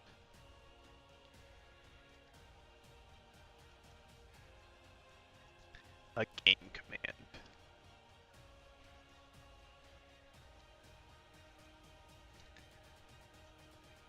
Oh, we use the UUID. Yo, pretty good. I'm fixing a bug right now with the networking code because we're not cleaning up, but I did just finish deploying the latest update to the Discord bot before I noticed that. So technically our game is, players can interface with phase 1 when it's up and running, but we're still going through iterating and fixing a bunch of things. I also landed on what I'm going to use for a tile set, which solidified on some things. So hopefully here in the next 30 minutes to an hour, we should have a new deployment out with that fix and everything, and phase 1 will be in a, I wouldn't go so far as to call it playable, but you can send user inputs.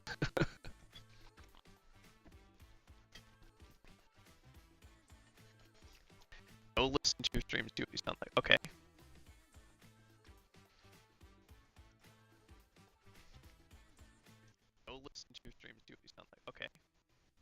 Oh, it is very choppy, huh? Okay.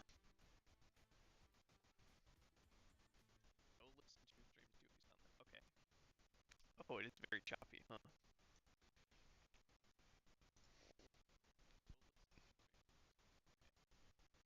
Oh, it is very choppy,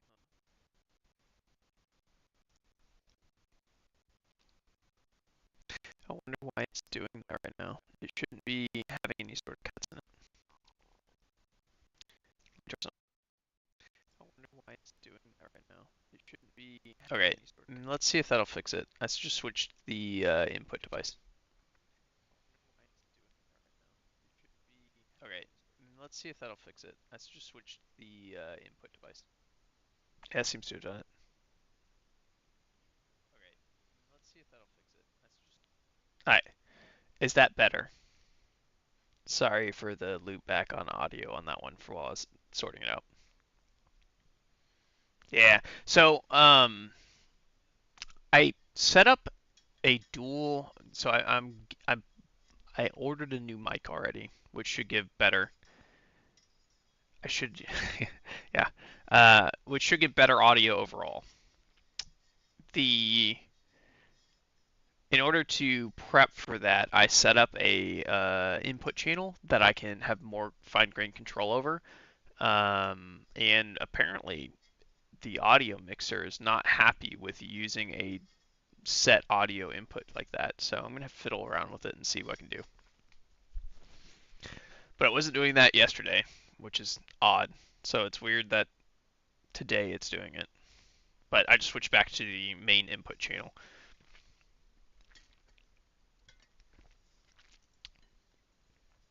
All right. Our bug right now, we should be sending back UUID so that we can do a command lookup by UUID, I think.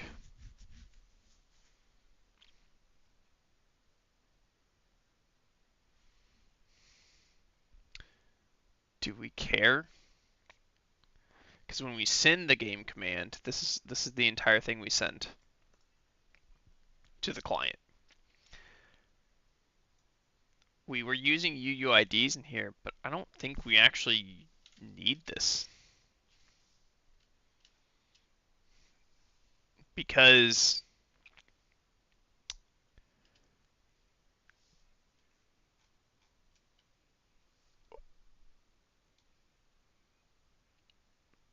oh, right, I need to, this shouldn't be here. This is for testing stuff.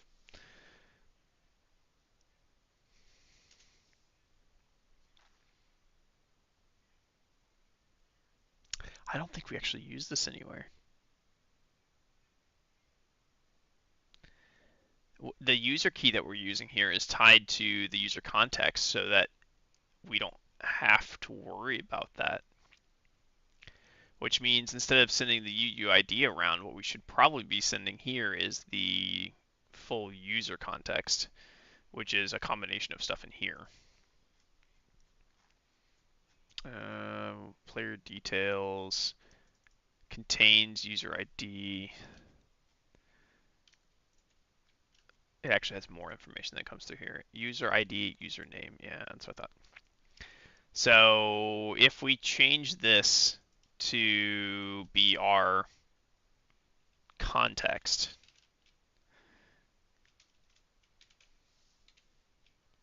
right? We have context defined up here, which is the platform and platform ID. The user context is just context plus user ID. And we're sending user ID as part of this. I don't know if I want to recreate that. Let's just call it key, and we'll set it as user key.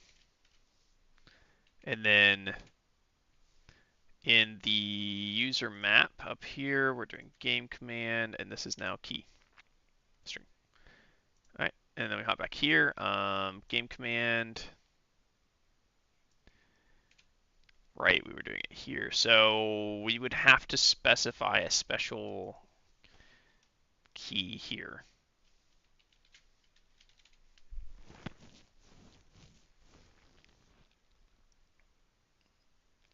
I guess we could do UUIDs for this when we do because this is when we're sending server commands, not commands bound to a user. So we don't need it to be referenceable in the user objects. Uh, so that should be fine, which means when we do our acknowledgement, instead of handling user ID, we should have command.key being sent back. Okay. And then in our game, we are now providing a key.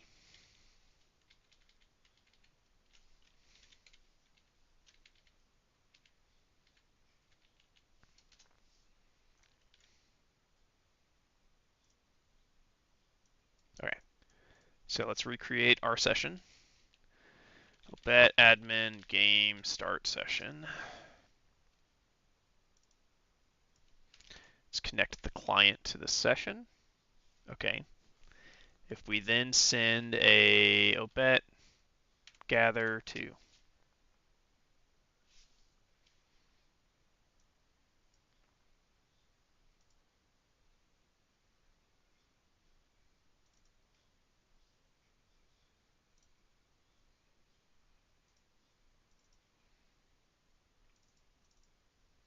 player, oh, right. This should be command.key, not player.key, which means this did not send an acknowledge. So if we reconnect that session, boom, it's there. But then we acknowledged. This is not what I expected on a acknowledgement. Oh, that's the session key, right.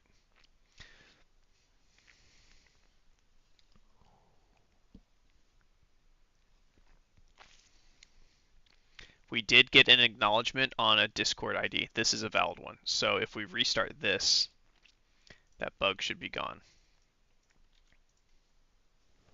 There we go.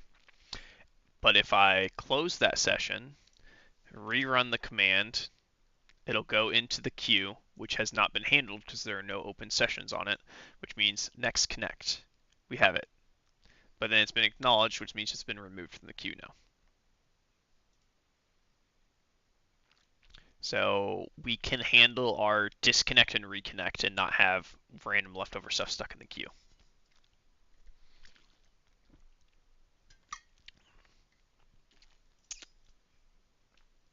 All right, let's remove some console logs and then deploy.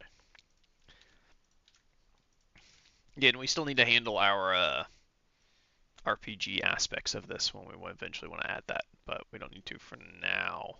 So that was a change. Passing key here. We removed the boilerplate so you can send, or sorry, the placeholder stuff so you could send multiple for testing. Generating a key and key. Okay, this should be good.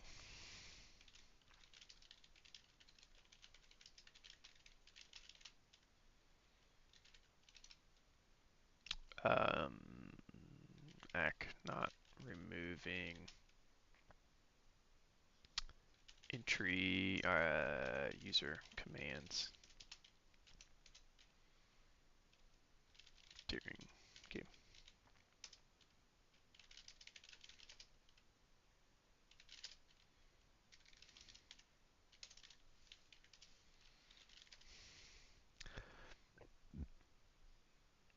We now have change directory to that, and then we can do PM2 stop 0, get fetch, get pull, PM2 start 0.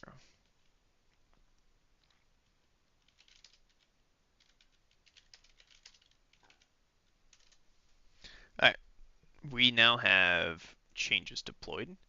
So if we go into here, change this back to point to our production.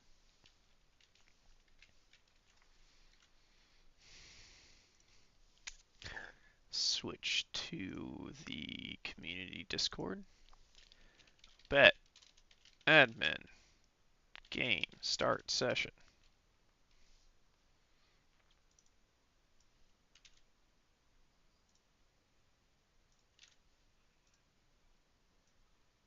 This should be connected for you guys if anybody wants to try it out.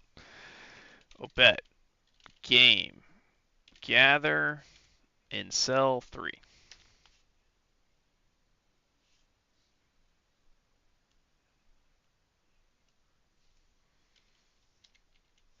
I believe our cells are 0 indexed.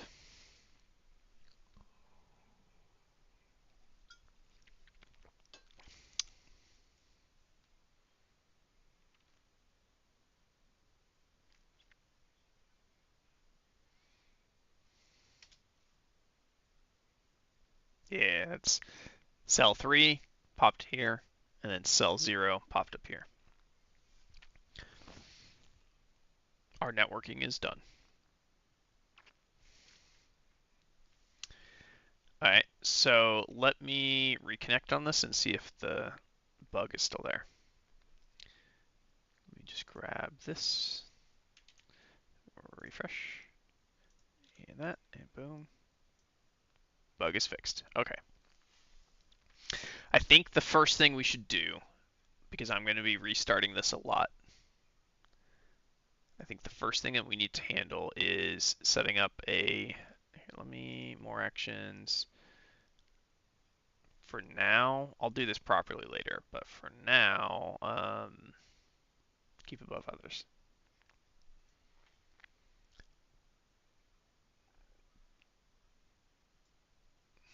I'll get that built into, now that we have it functional and running, I'm going to get that built into the stream overlay, I think, is the intention for that. Not sure how I'm going to handle it just yet, but that's the intention. Okay.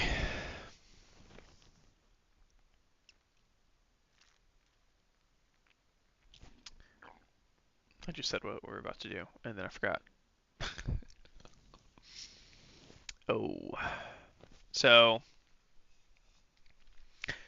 we can connect, we can start our sessions, we can end our sessions, we can do all that. We can deploy, we can send units. I need to fix the animation stuff. I need to put cell overlays in. I need to fix our character scene. So let's go to our entities. We now have our player scene.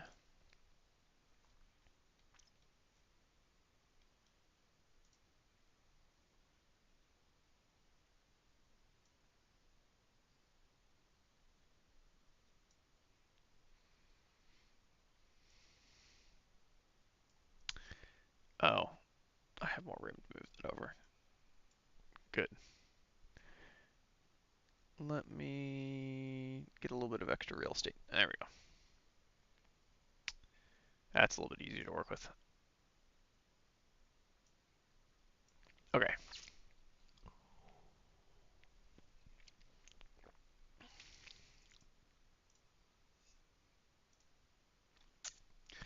Let's do. So I noticed for long names this was becoming a problem. So I think the easiest fix for this is just something like that. To be honest, it's not going to be perfect, but that should be more than enough. So if I'm pretty sure I have to restart the game. Yeah, which of course nuked all my.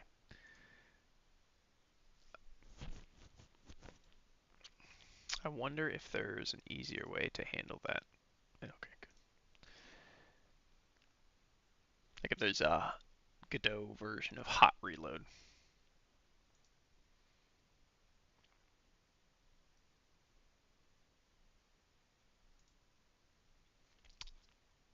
We'll find out. All right, we're connected, so we'll bet game gather cell 1. Like I said, not perfect, but it does work. It is centered within the content area. So my name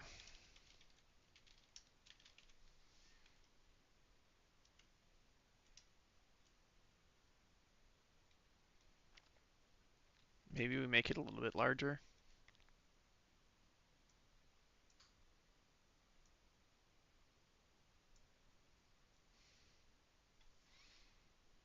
Kind of want to move it up one. Let's keep it worth. Alright. That's a pretty long screen name for it to support. So I feel like that should be good. Oh, I don't want to leave that in there when I save that. So that fixes the text alignment issue. I don't really want to do character sprites just yet. Let's fix the cell naming. So if we go to our cell scene, I think I kind of want it in the center.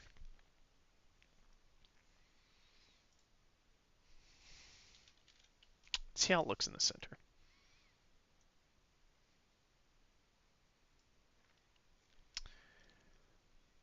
Oh, I just remembered width and height, they're set dynamically, which means we need to edit the code for this script.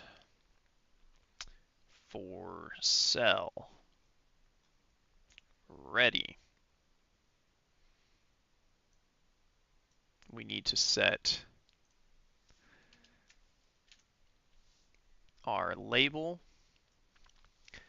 dot text equal to, I thought we put the ID on this. We didn't, did we? Well, let's add it.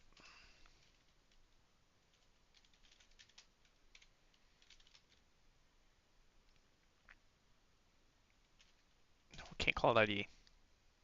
Let's just call it label for now, I guess. Nope. String.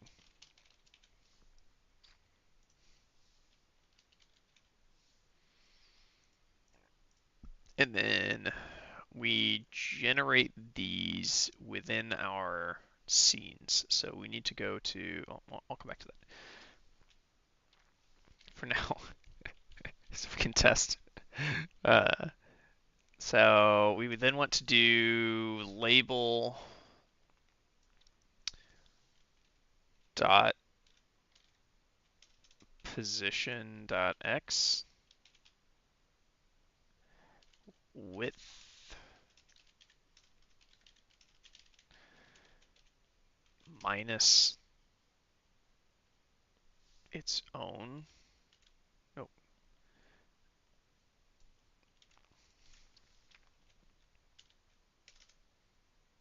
Does position contain width information? I can't remember. It's a vector too, so no.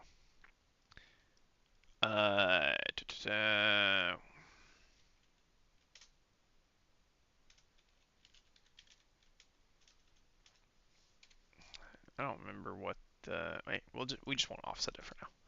We'll come back to that. So divide 2, and then we want to duplicate that line and change this to y and height.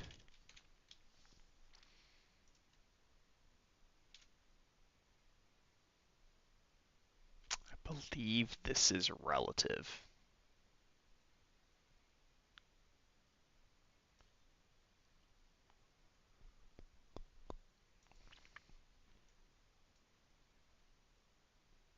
I believe. This one's relative at least. So I believe this one. So let's clean that up. Vector 2.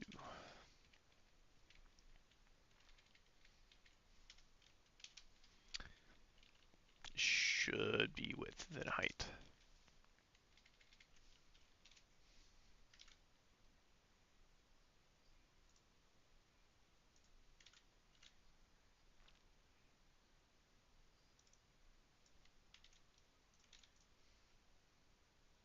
Okay, so we do need to do some offset adjustments.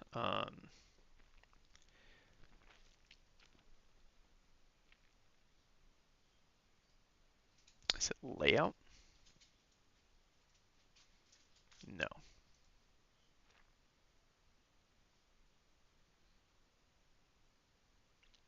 It might not have information for that, to be honest.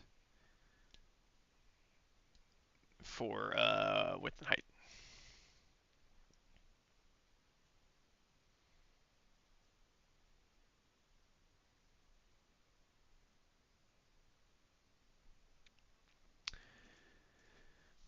GD script get width of label.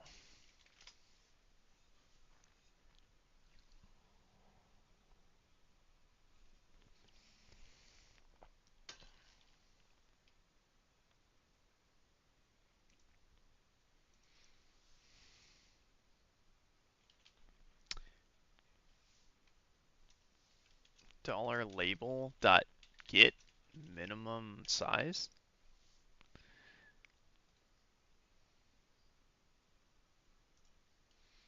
What do you return?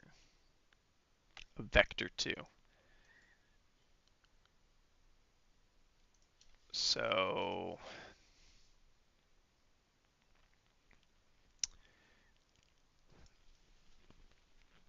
we need divided by 2, which means we should do subtraction and then divide the entire thing by 2. So it's going to be a weird one. We can do vector math on this to get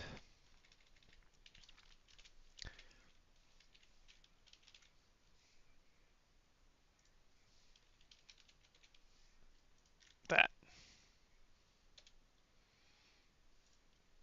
And grab our, hey Nadine, grab our session. That looks centered to me. It is behind our resource though.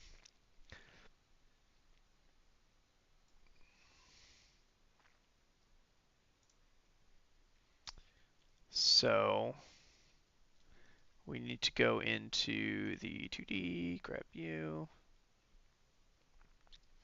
We want to change our visibility layer. Nope, not our visibility. We want to change our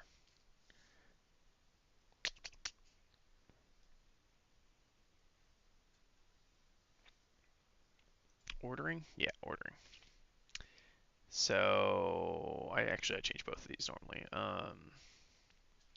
Our resources should be on player level 2. So if I go to the resource scene and I hit the top level node, it is on level 2. Okay. So let's jump back to the containers for cell. The label we'll put on layer 3.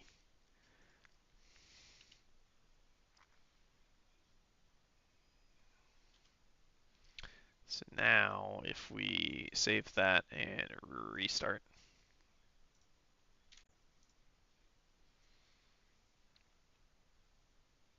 none of those overlapped. Let's send out a unit. I should.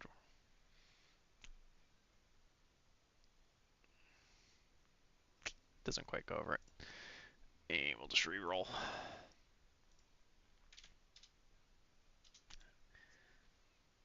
Any of those overlap? Nope. Re-roll again. We'll get it eventually.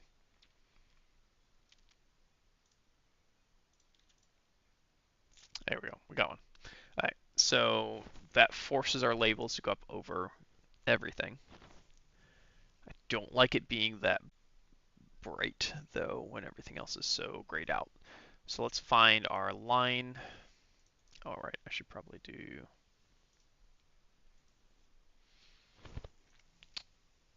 What are we using for color information on you?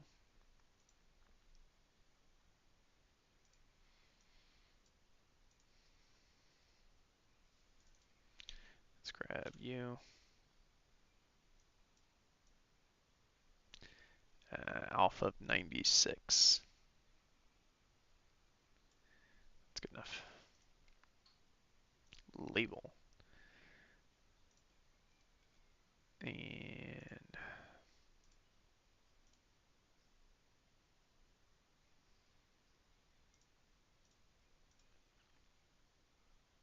how do we set?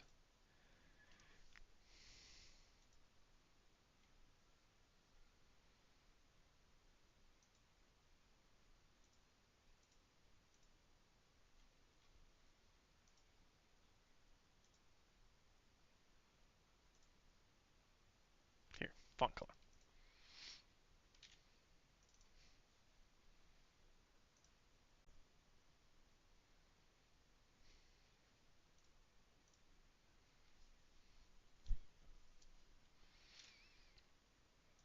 There we go.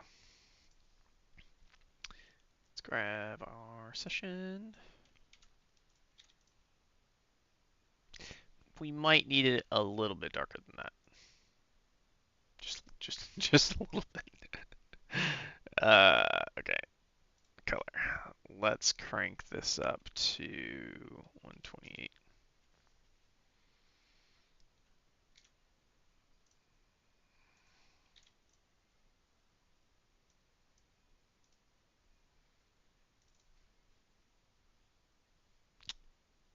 $172.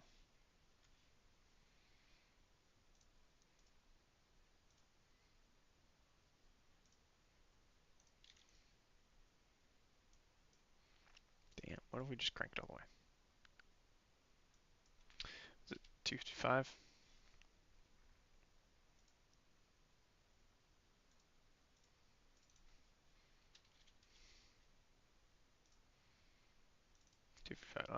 Let's do 240. Reroll.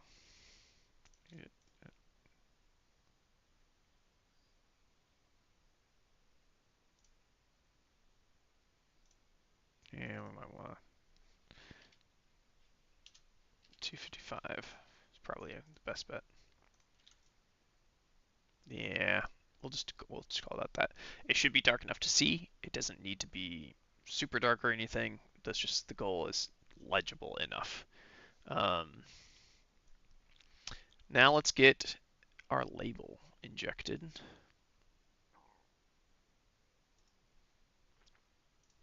So we are establishing these inside of each of our games, our maps. So gather scene, each cell.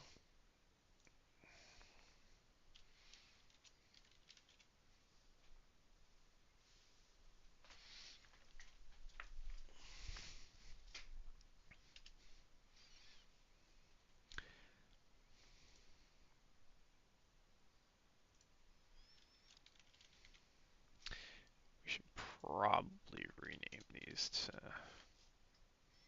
match their actual.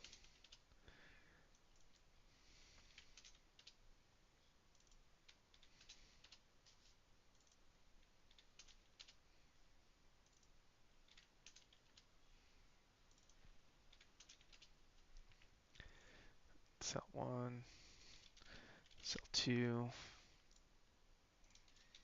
cell 3, cell 4, cell 5, cell 6, and cell 7. And we're going to rename you to cell 0.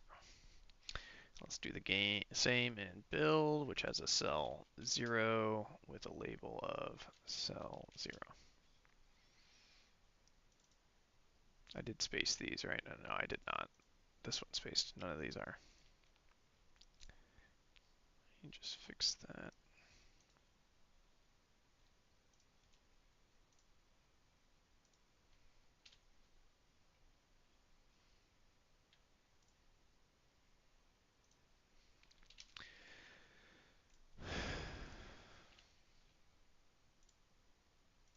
Alright, so that fixes our gather scene. We've got our build scene, and then our battle scene also has one cell called cell 0.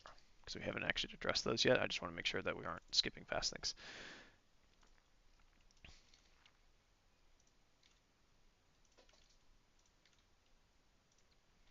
And then we need to edit our script and remove the quotes around label. Now we should get the proper labels. There we go. Cell 0, cell 1, cell 2, so on and so forth.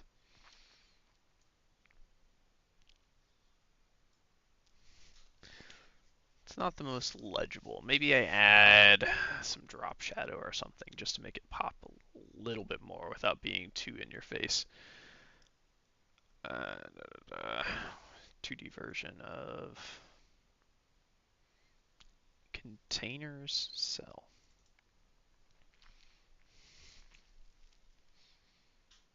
Let's bring up the font size ever so slightly. And then outline color.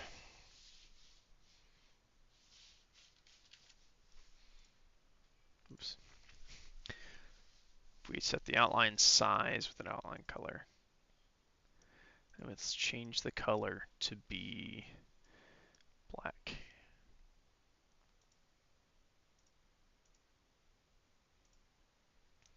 And let's reduce this opacity to 128. Go down to 64. That's quite a bit better than it was. Let's increase the outline slightly. That should be good. And let's bring this up to 72. Yeah, that's a lot better. All right.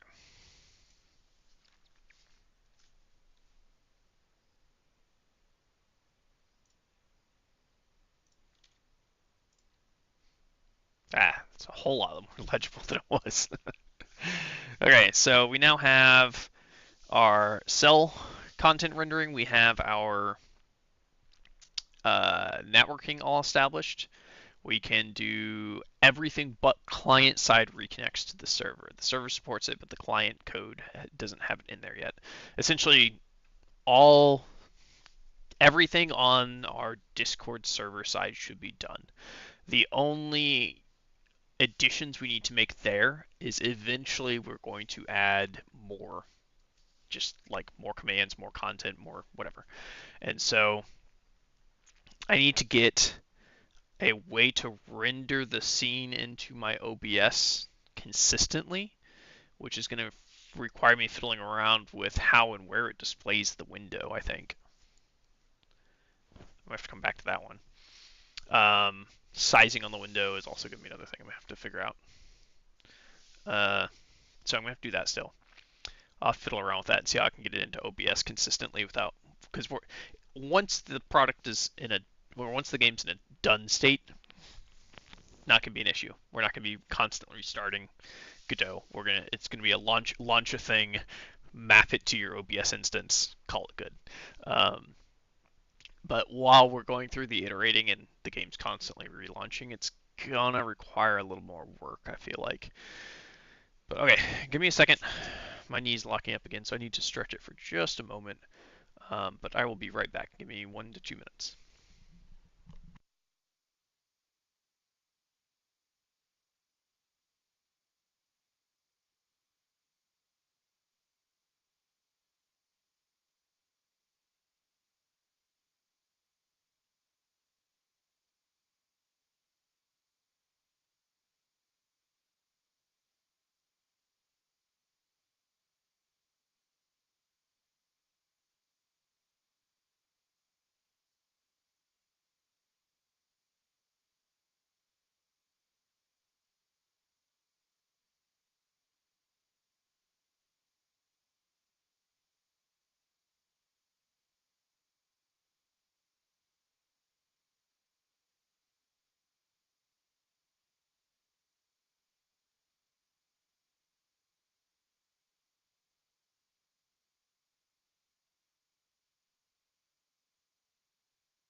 And we're back.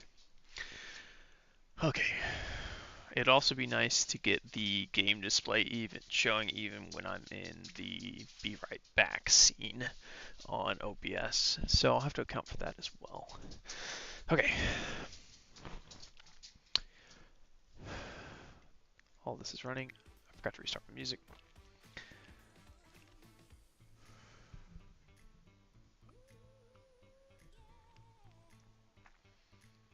Should we start adding a little bit of polish? Maybe that's our next step here. I think the first step on polish, let's go ahead and swap out a few just easy things. Let's start with that. Which means, let me find the tab I had that this is working, so I don't need that anymore.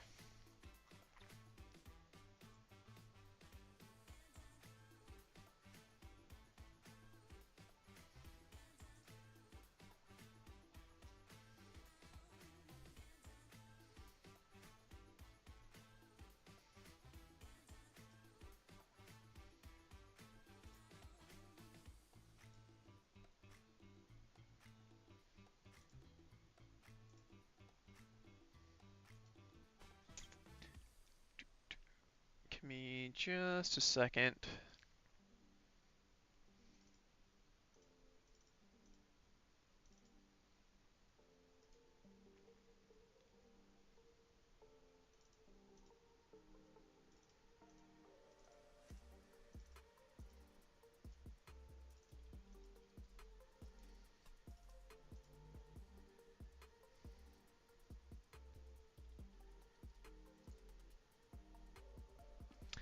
Okay. Let's swap the... First off, let me get these in a more usable location. Edgar, you're far too large for being a lab cat.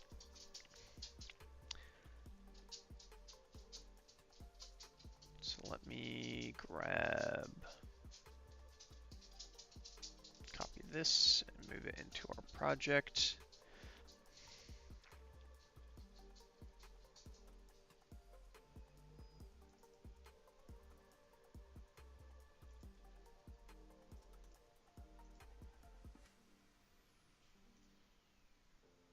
Because it doesn't necessarily be in the project, it can go in this folder.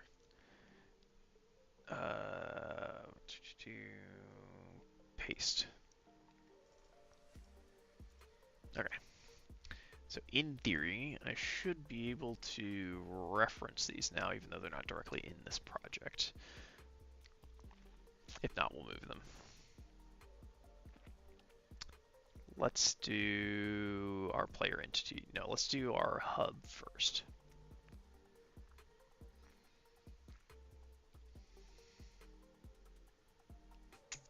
Sprite.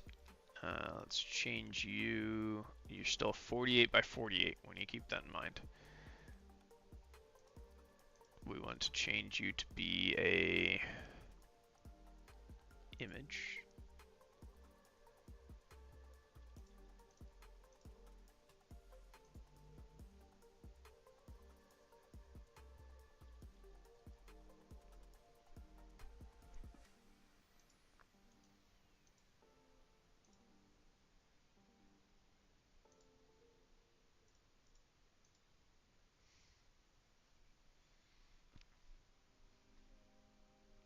I think I'm gonna have to put it in this folder. Alright, let me move that folder. Projects. There's our game. Containers, if this is it. We're gonna do a new... Let's go ahead and just paste it in here and then rename. Assets.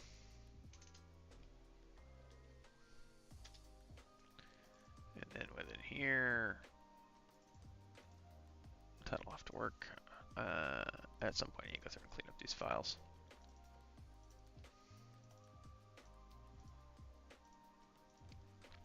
We should now have assets. Okay. So let's grab our towns, knights, buildings. Let's use their castle. We'll do blue, sure. Oh.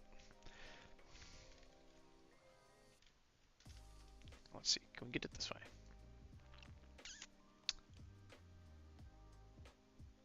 Coffee path.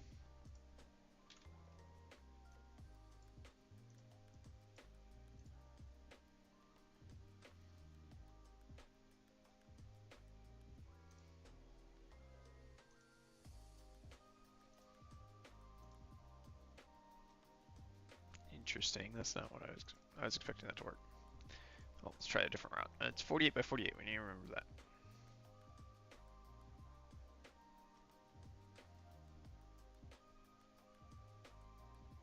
It's external texture.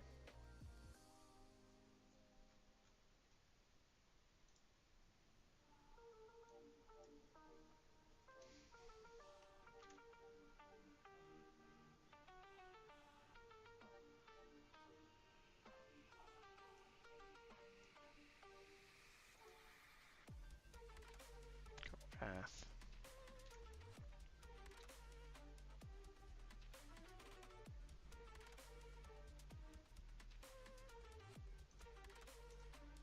There shouldn't be any there.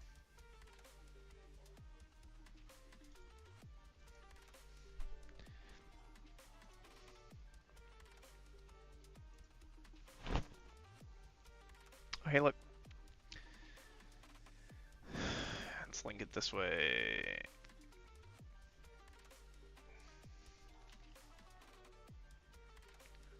So we're going to use blue.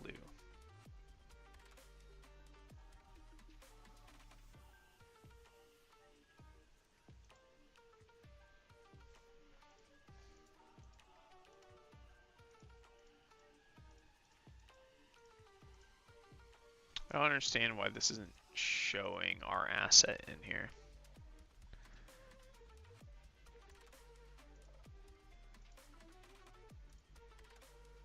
It is on here, which is wild to me.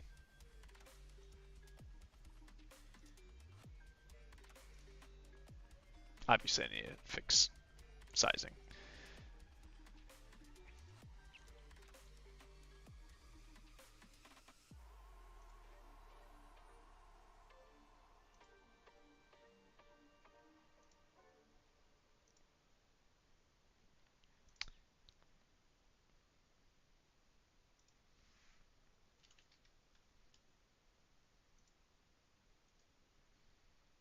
Let's keep above others.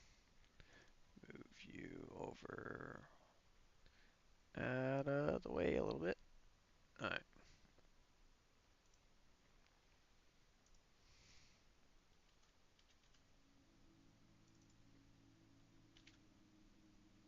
I like that.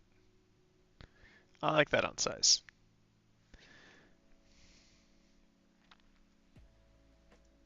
I still don't know why it's not showing in our hub view, to be honest, but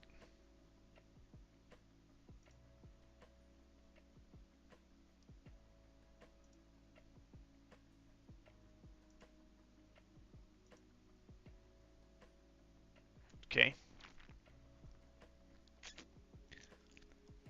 We have a visual. Let's go to our player. Let's change their sprite, which is again, this one's a 16 by 16. So let's nuke that and drop in a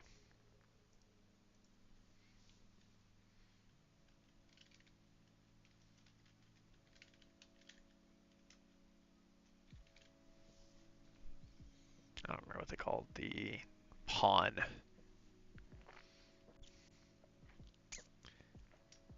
I mean, this one doesn't.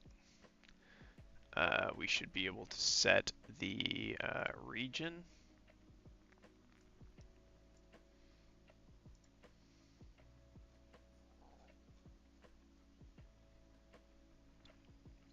Edit region.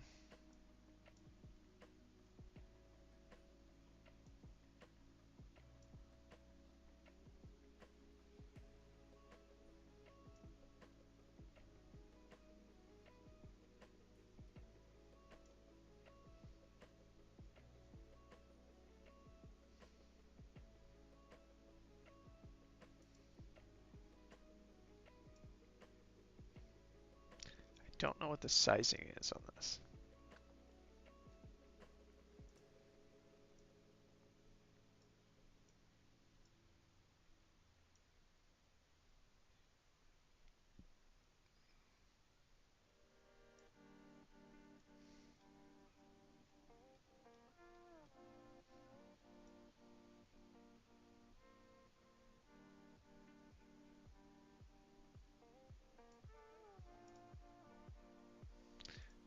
Grid snap.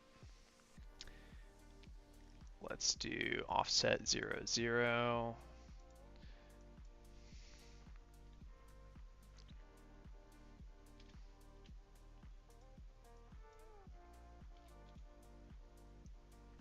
These are bigger than I was expecting. So offset 64, 64.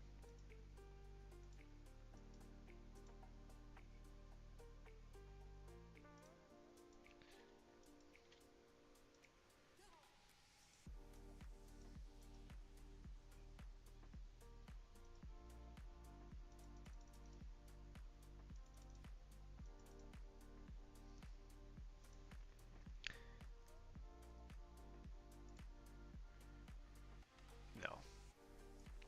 Offset 64, 64. Separation is 128, 128.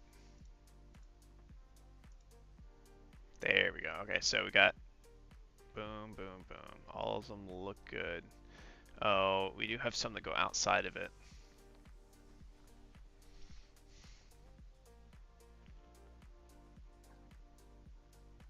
I guess the logical thing here to do would be downsize this back.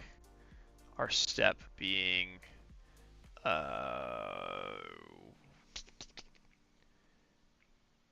set separation is 0. 128, 128. No. Let's do an offset and then separation of 64, 64 with an offset of 64, 32, 32. That gives us a 128 by 128 with it centered, which covers all these little animations down here. And it is a factor of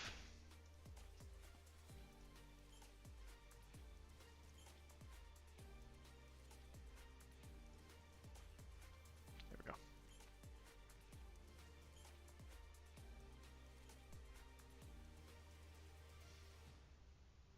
And it's a factor of 16, which means we can easily divide it down for resizing. Okay. And it's 128 by 128.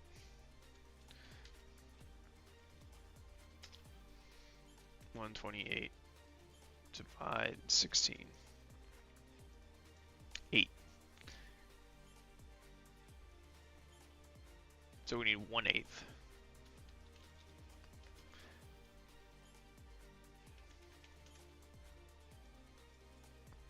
0.125 is our scaling.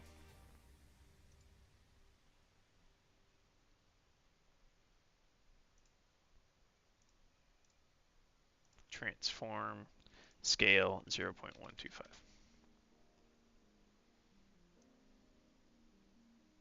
That gets 16 by 16 of the total, which is incorrect. That's going to be too small. This is 128 across, but only 64 by 64 is the actual character, which means we need to double this, so 0.25.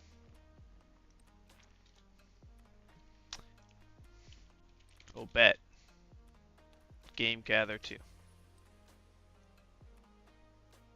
This one didn't automatically update.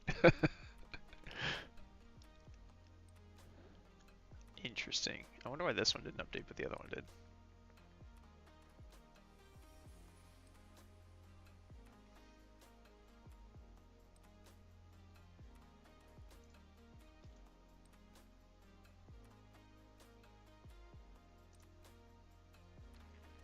I do need to configure. I am going to have to change this and set up animations and stuff at some point.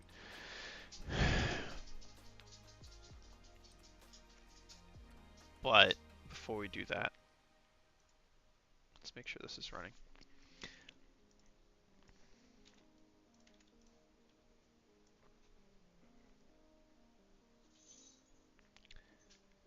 Around about there looks good.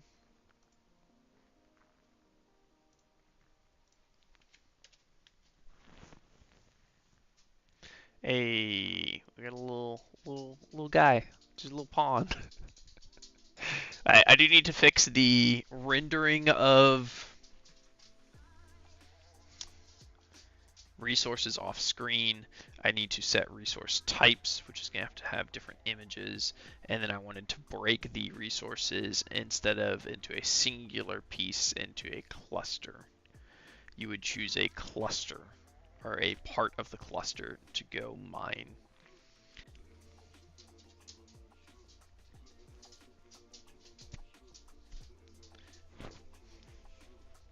Alright.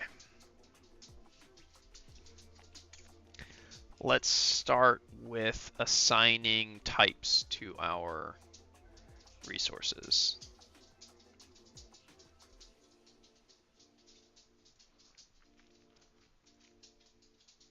Nope, not assets. Entities, resources.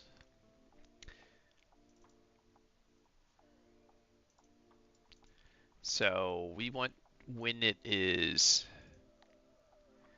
randomized resource. Cell is your parent position. So this randomizes your position within its parent position. We additionally want you to randomize what resource you are,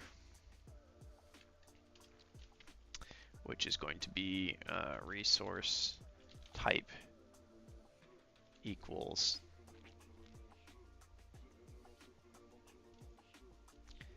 the easiest way to do this would be a var RSS types equals to indexed 0 to 3. We said the types that are available are food, wood, gold. Those are the types that we have options for. So we are going to choose a random integer within a range of 0 to types dot size -1 types.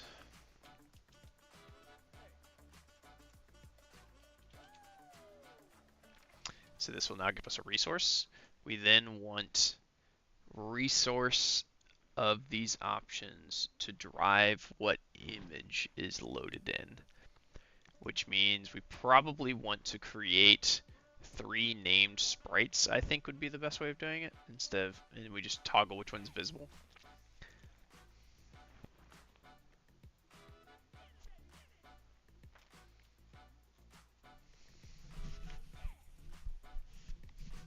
That seems the easiest way of doing it from a lookup standpoint. Especially because we want to animate these, so we can incorporate all the animations for the different ones into that. So, okay. Let's start with the first one. We'll just use the 1 for now. We want to load in a tree. It's a lot of trees. Let's look at our texture map. Oh, yeah, of course, it's not going to visualize it. Alright, and we want to choose a region.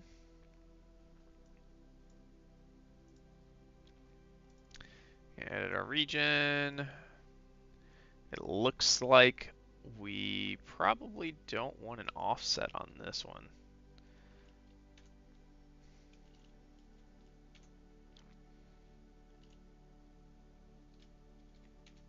256 is far too large.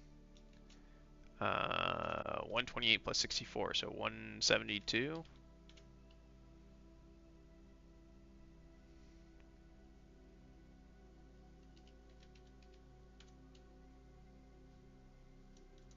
Plus 16 maybe, so 88.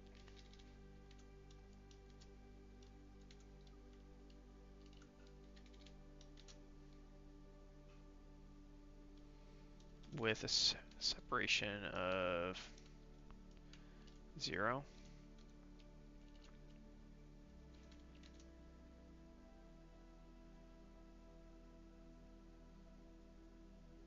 I mean, it looks right.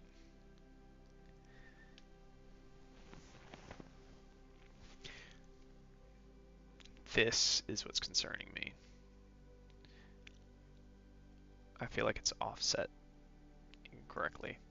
Maybe it's 190. I, oh, 188, so it would be 196 would be the next logical step. That's too far.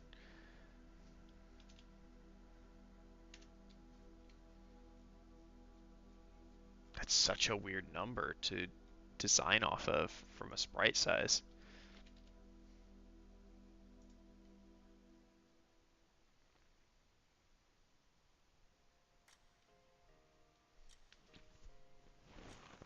It fits the image sizing perfectly though. 192 is such a weird number to use though.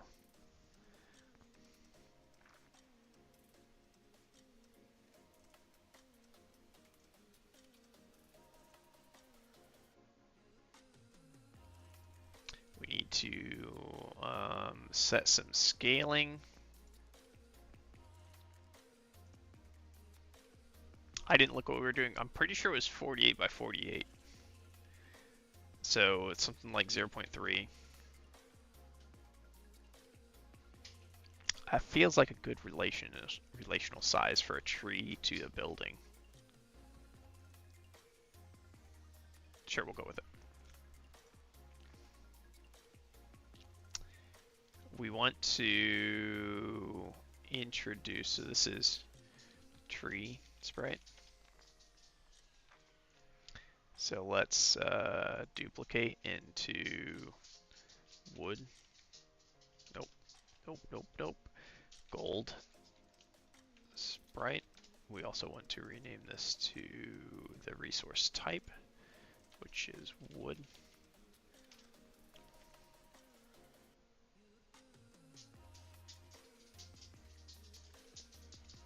And then we'll duplicate again into food sprite. Let's change gold sprite to be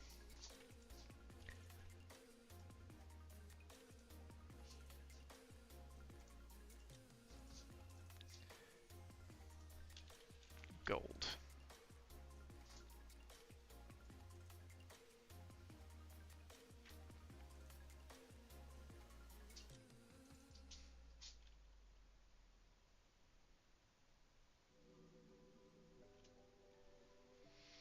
I thought they had outdoor gold.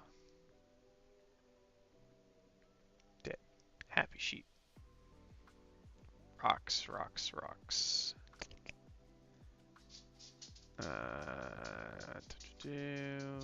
G idle. No.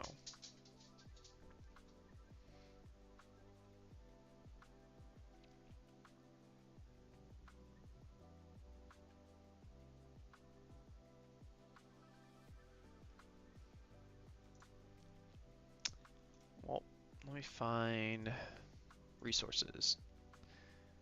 Trees, sheep, resources. It is gold mine.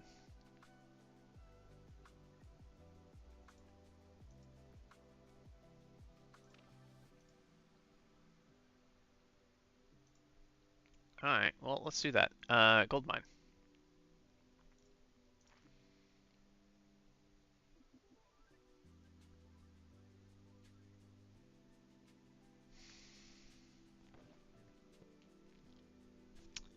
I was just thinking thinking about something for a second.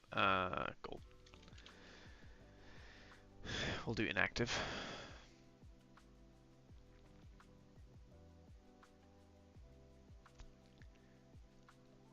You are going to need a... Is a 192 by 128 image size. Okay. Edit region.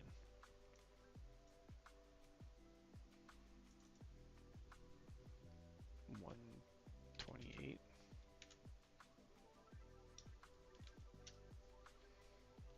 One 92.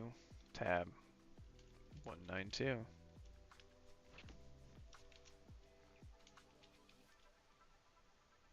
It can't go up to 192.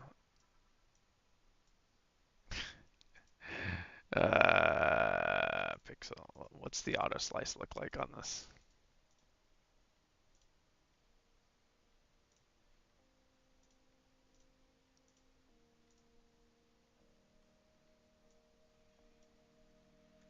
One 192 by 128. It's such a weird one. We're just not going to use regions on this. And then we're going to transform and skew down to 128. I think 0.3 might be okay actually. And so let's set that not visible, and then we'll do food. So let's change this to a texture for sheep was the food source.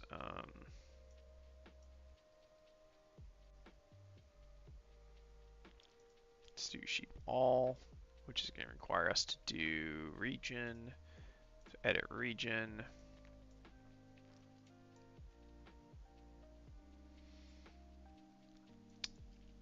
.128 by 128.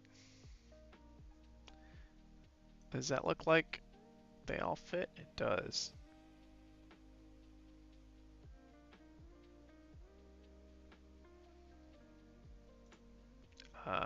Let's set our transform on this to 0.25. Okay, and then we'll make food. So now we should be able to render out. If we refresh and reconnect to our session, should still be active. Okay, here's our gold mines. I might want to upsize those slightly because we're only going to have one of these. The others will spawn in clusters, and we'll randomize the clusters. But for gold,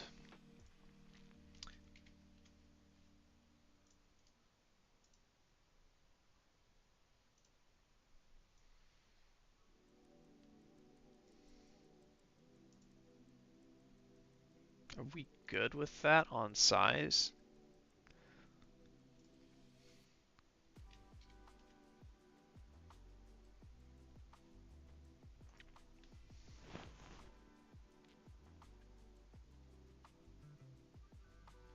This puts the door on the mine about the same size as the door on the structure. This makes the door a little bit smaller.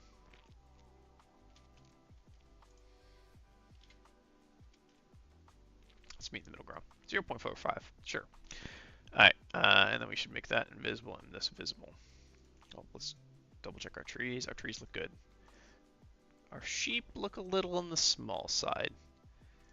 So let's increase this to 0.5.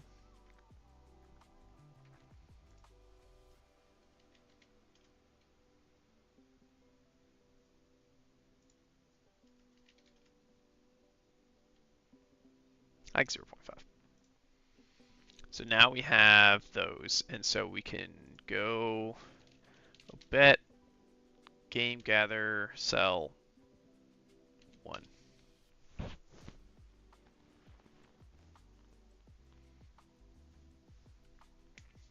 The sheep are larger than the players. That might be a bit of a problem. So let's downsize these guys ever so slightly. 0.45. And then let's increase the size of our players ever so slightly. Your scale should be 0.3.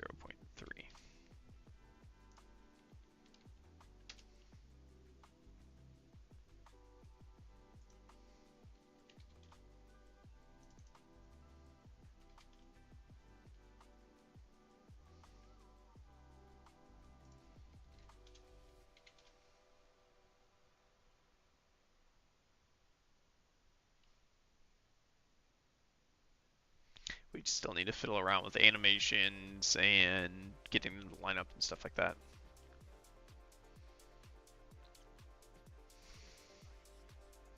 One last time.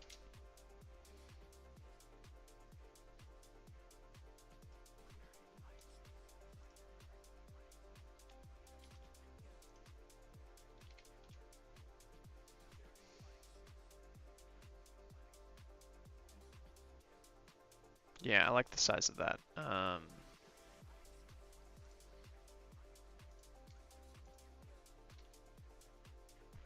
Alright. Then let's wood. So we need to toggle visibility of these sprites based on type. Type should already be getting randomized. So we can pop into our script for resources and just say match on resource type where food we set food sprite dot visible equal true.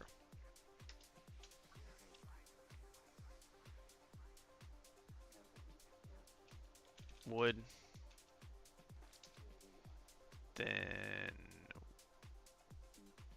wood dot visible equals true, and for gold we do gold dot visible equals true. Let's restart our game so we can get the code updates running. Connect our session. We have randomized assets now. Okay.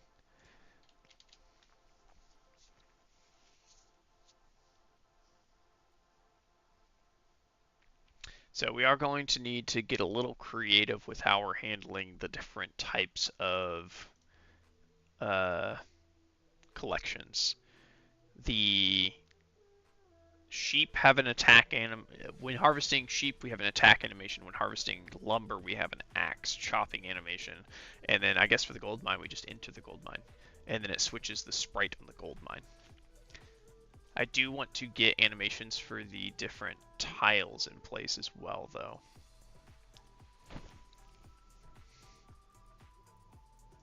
So we are going to have to fiddle around with the animated sprite things. That way the sheep have a little bounce kind of thing. I think we'll spawn them in little clusters, maybe. I don't know. Maybe we won't.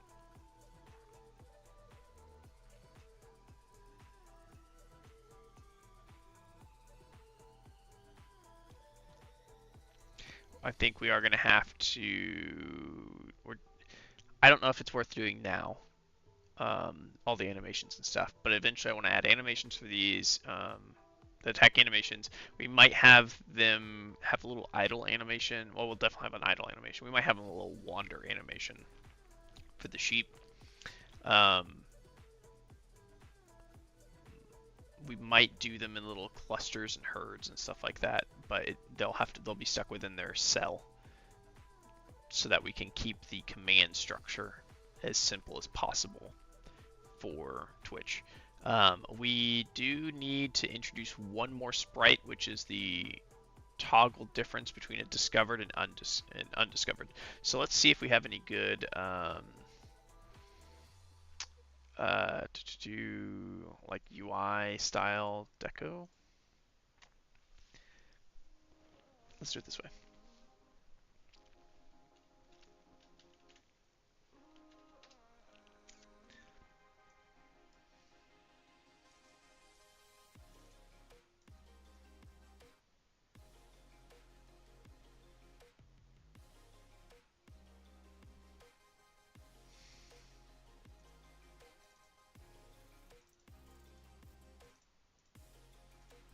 I guess I can go ahead and delete these while we're looking through here.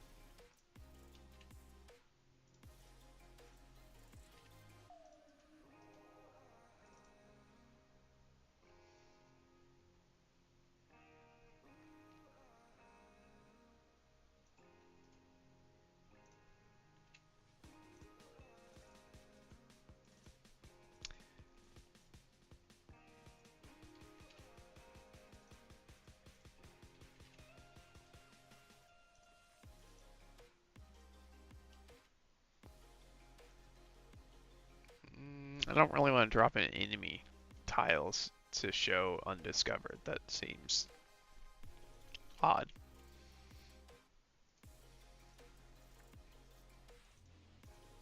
I mean, we do have the barrel animations. That doesn't. That seems out of place too. The TNT seems even more out of place.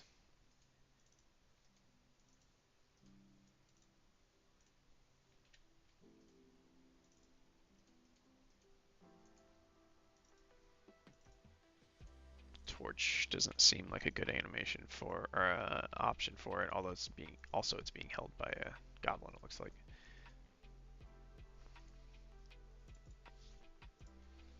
I feel like this one's gonna have a similar thing under.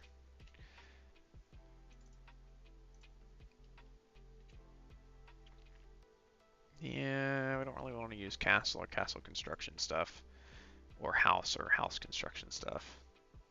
Same goes for tower.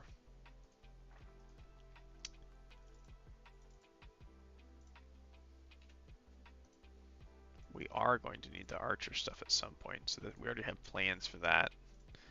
We are going to need their projectiles as well.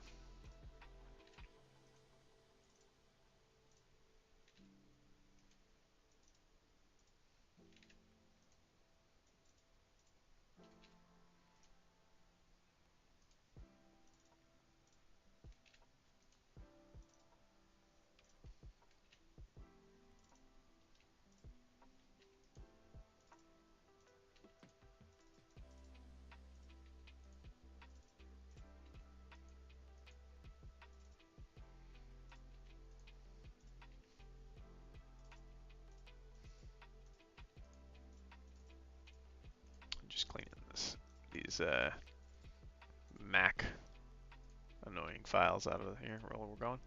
All right. I mean, we don't really have anything else that can go into the resource one. We're already using all of the trees and sheep. So it's just this structure, which is it's more or less icons for all the different things. What is this? Oh, the spawn animations for gold popping in, wood popping in, and meat popping in.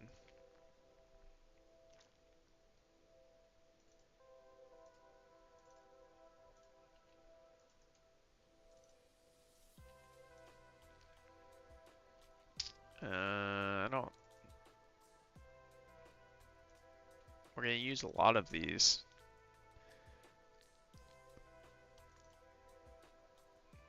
This is rock and water. We don't really want that.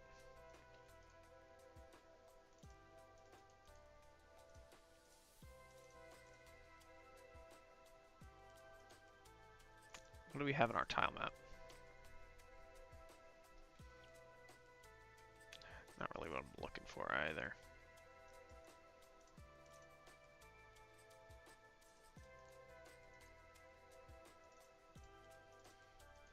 Do we have anything interesting in the UI that might work for it?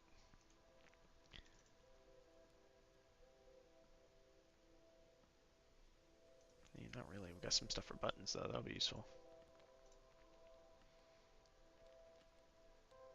A whole bunch of icons. Are any of these?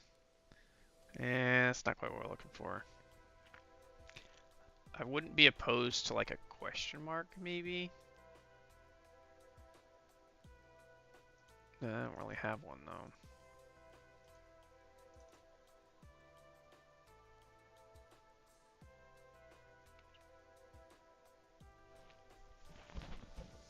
I guess we could do something like a ribbon.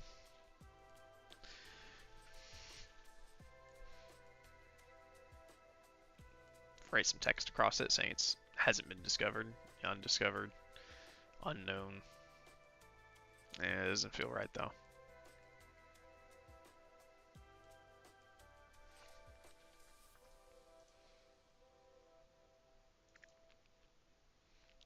I guess we could do like a disable icon or something maybe.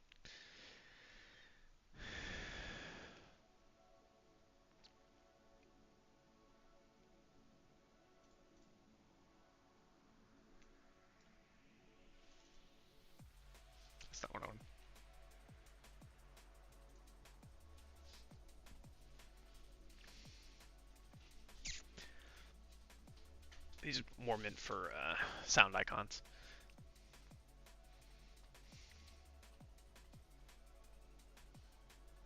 Or like settings icons, not sound icons. I don't really like any of those as options.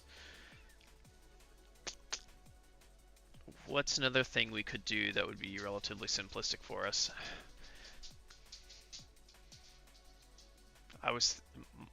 I don't know why, but I was thinking in my head we just have, you know, a big yellow question mark or something.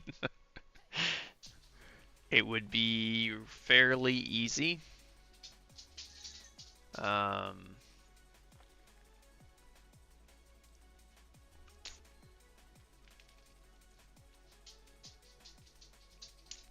We do still need to fix our resource objects spawning visibly off map. I guess we could box align. We're centering for a reason.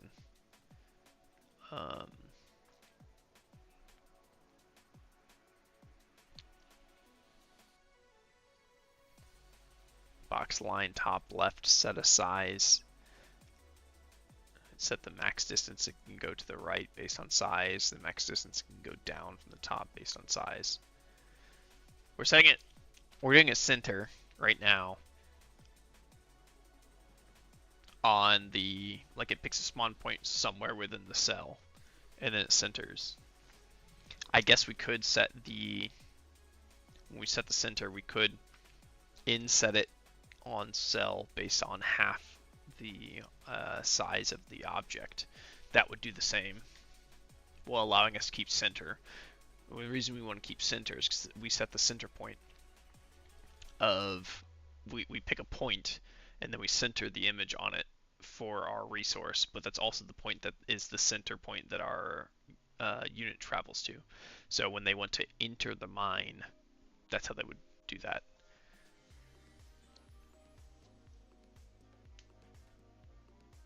We know the size of everything, that we can also align our animations for wood chopping and sheep as well. Maybe set a radius on it. We'll get to that. We want, I don't know how we want to do discovered and undiscovered resources, because it's easy for us to just say not visible until a flag gets tripped on the resource, and then instead of setting randomize resource as the visible, like checking things visible, when we toggled the flag, it would call the in the cell, it would call the function on the resource. So that's easy for us to do. So triggering visibility, not a problem. That being said, getting the, like tripping the visibility of the resource is easy. Activating and deactivating discovered is easy, but we want some way to signify to the user logically that we have discovered and undiscovered. We might,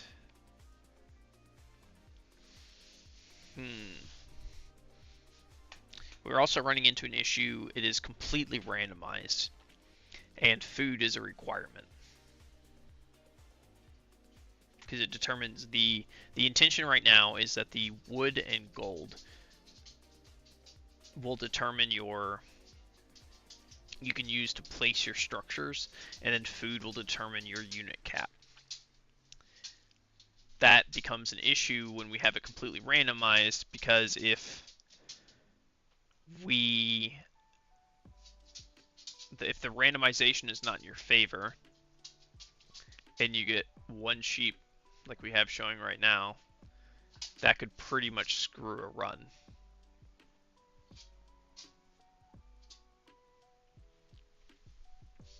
Hey buddy, it's not time to end our stream yet. You're being a needy boy, aren't you? Yeah.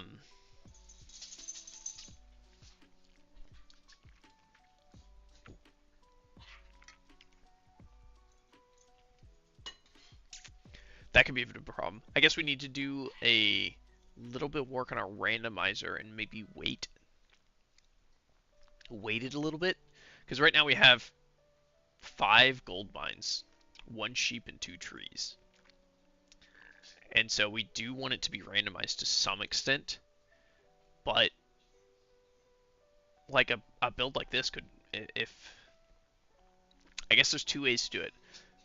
We could either have it set up to where each resource has a set amount, resource node has a set amount, and when it's destroyed, a new one is spawned. That would allow, hey, we want food. We harvest the sheep until it's out, and then that would spawn a new resource in that node that we could go harvest. However,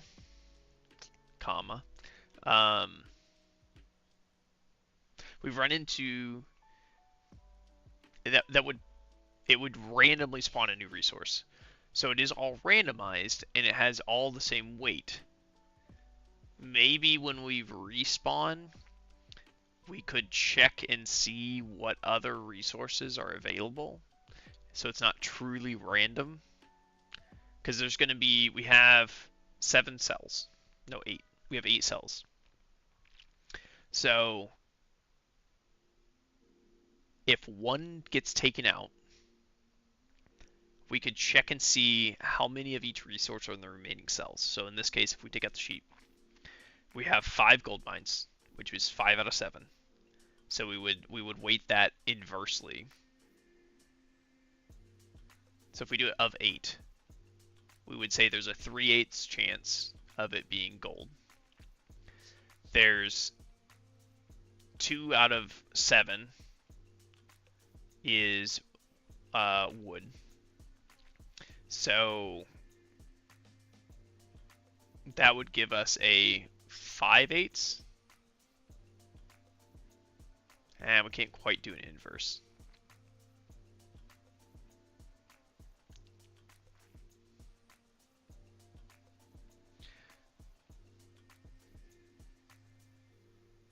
So let's just, if we go that route, there's 8 possible resources spots. If 5 of them are currently filled with gold, that means we want a low chance of a new node spawning gold.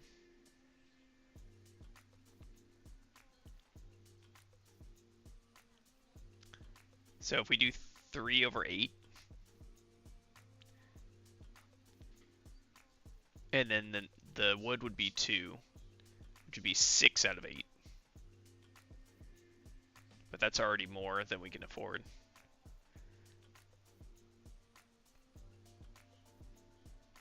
So it wouldn't be as simple as just inverting the number.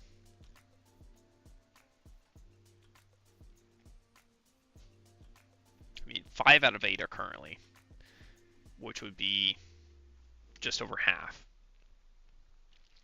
So if we just do 1 minus that,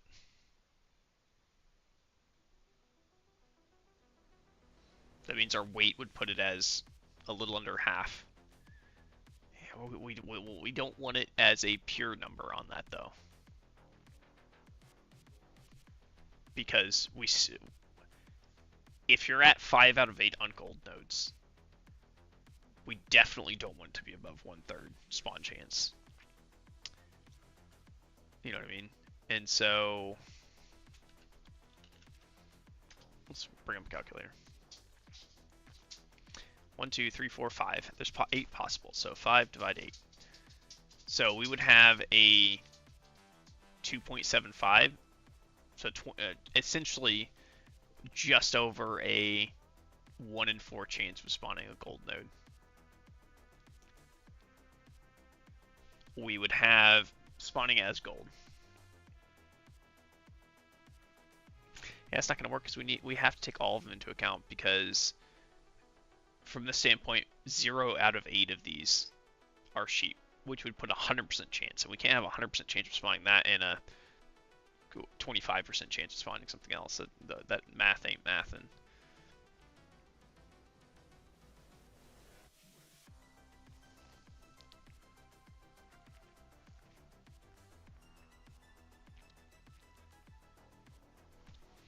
So we would have 5 over 8 plus 2 over 8 plus 0 over 8.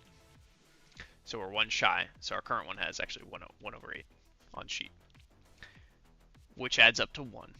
No problem there. It's the when we try and redo this as 1 minus 5 over 8.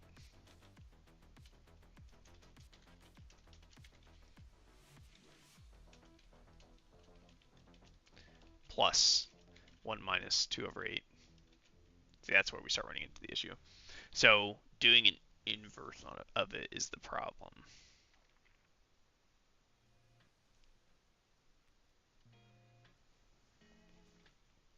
Because the remainder of each 1 individually. So it's no longer going to be. So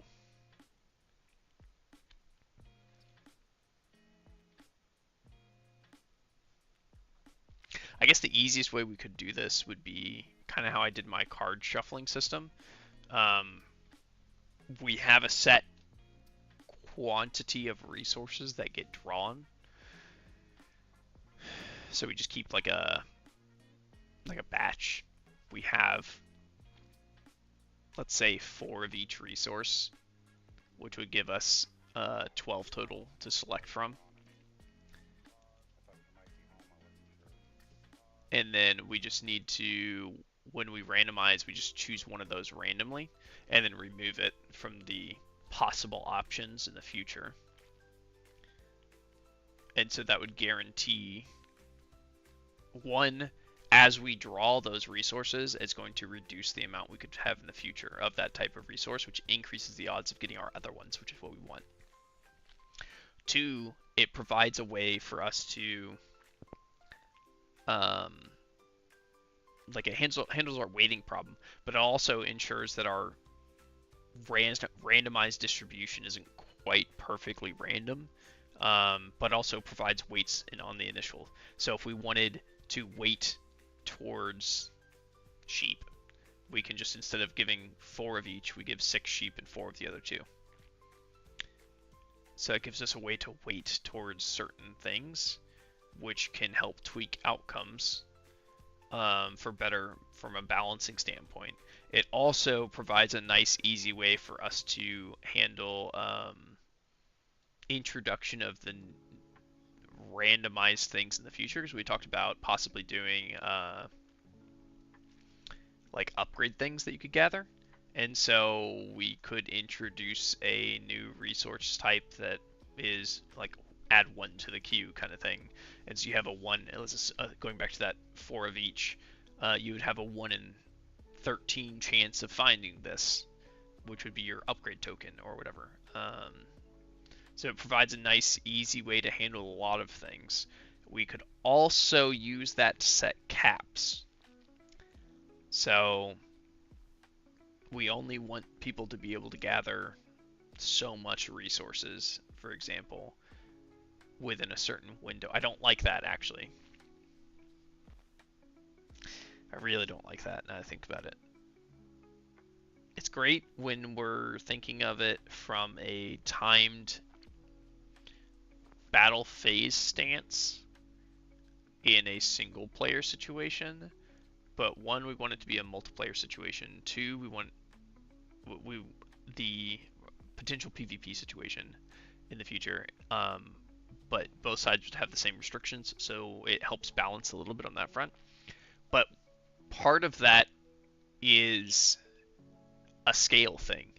If we have a Twitch community that's 10 active versus a Twitch community that's 200 active, the 10 might go through, let's say if we put 16 nodes in there, or 15 nodes would be a more accurate number. Let's say we put 15 nodes in there. Depending on how much we put in each of those nodes, a Twitch community of 10 might only go through 3 or 5 of those in the 10-minute window they have if we're doing, again, timed windows.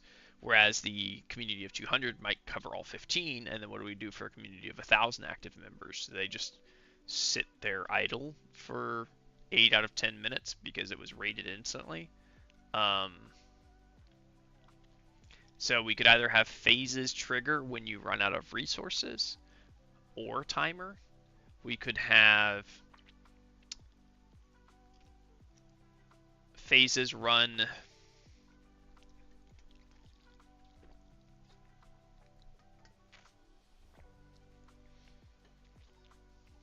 If we want to stick to timed phases, like a duration-based phase, then it doesn't make sense to limit the amount of resources. If we want to transition to a gather X amount of resources, then we don't want to do anything with timer. But then we have an issue where the smaller communities just might spend, depending on how many resources we have, an absurd amount of time. So then do we need to add a server level command that will set resource allocation based on community size, so it scales with your community, so you have guaranteed time?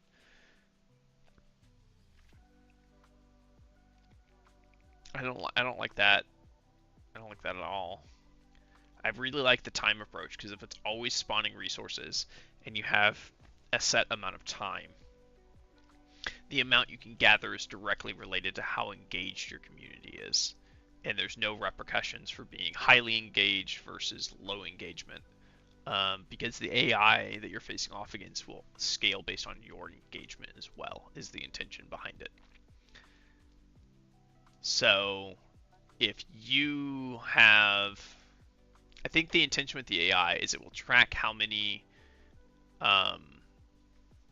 gather requests have gone out, like how much your side has gathered, and then it will get that many to allocate as a pool. And so when you transition into the battle phase, I think it will just take the quantities you were given, not the exact resource out, like the exact resources you got, but it'll use that as like a seeded randomization in pools to simulate what it would have gotten and handles it that way. I might do it in the background, like every time you gather a resource, it would do it as well. That would probably be the best way to do it. So every time it would use your same board, and it could do a resource allocation attempt on it. So based on what you had, it would go harvest. It would be interesting if you had to share a board as well. So instead of having it to where maybe we just have, I would have to change the layout, I think, to make this work. But if we increase the cell count, put one castle at the bottom and one at the top, then you could battle for resources on a shared board. So instead of doing 8 cells, we would probably want to increase this to like 16 or something like that. So instead of a 3x3, we do a 4x4, and then drop 2 cells. So you would have a 14 possible cells to gather off of. And you could go gather from the other side, but the further away it is from you, the more detrimental it is. And then every time you spawn in a unit, the AI would get to spawn in a unit, and then it would choose a resource. I'd probably randomize it.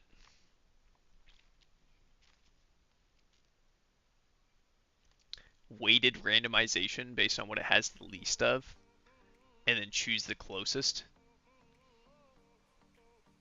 So like it would randomize what it's looking for. Let's get gold, and then it would choose the closest gold node and send a minion there. And then it would track its resource allocation, and you would track your resource allocation. I kind of like that, and we can reuse everything essentially.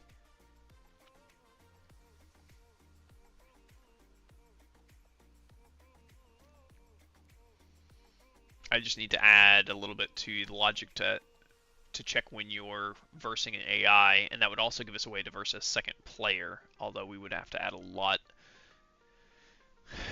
to figure out which of the two is which player. I'm going to need to change this to be, instead of just hub, player 1 hub, player 2 hub.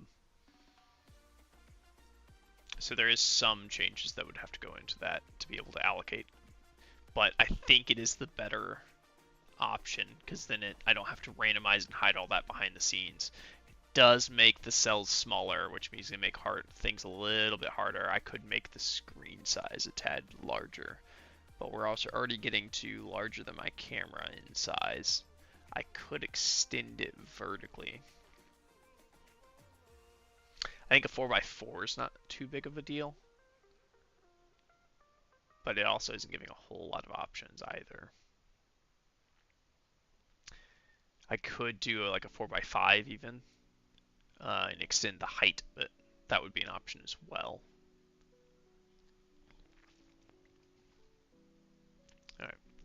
Alright, I've got some things to think about. I think we're going to have to make some changes on how we're doing this. The networking is done, though. Mostly we're getting into actual game development details, so I feel like this is a pretty good spot to stop for the day.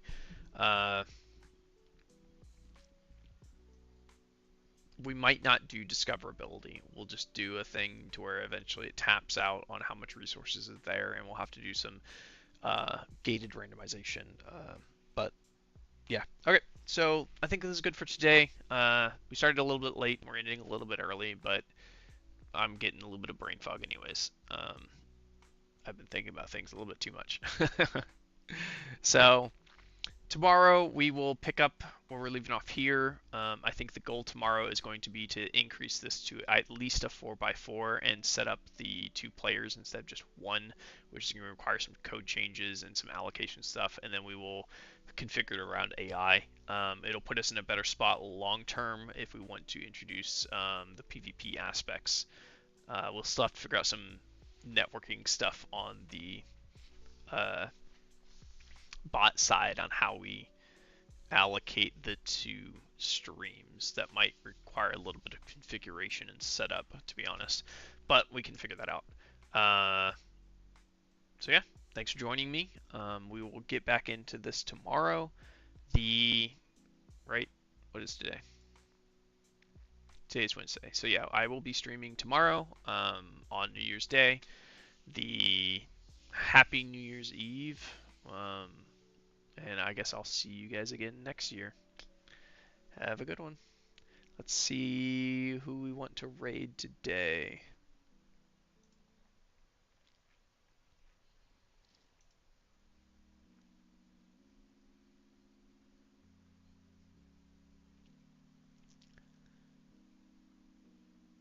I want to do some game dev.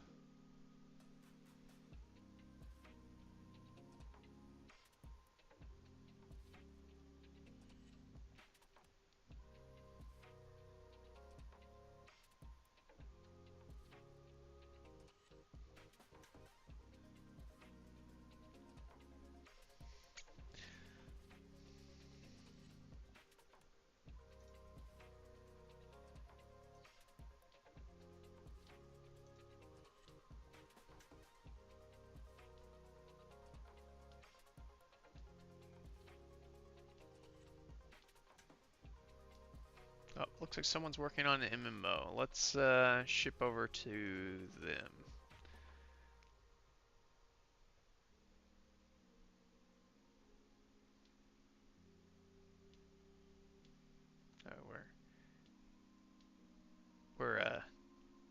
I'm not a fan of watching people eat on stream, so we're not gonna do that. Here's someone building the game. Let's go find out what it is. Start raid. Alright. Like I said, we'll be back tomorrow. Have a great New Year's Eve. Take care of yourselves, and I will see you in the new year.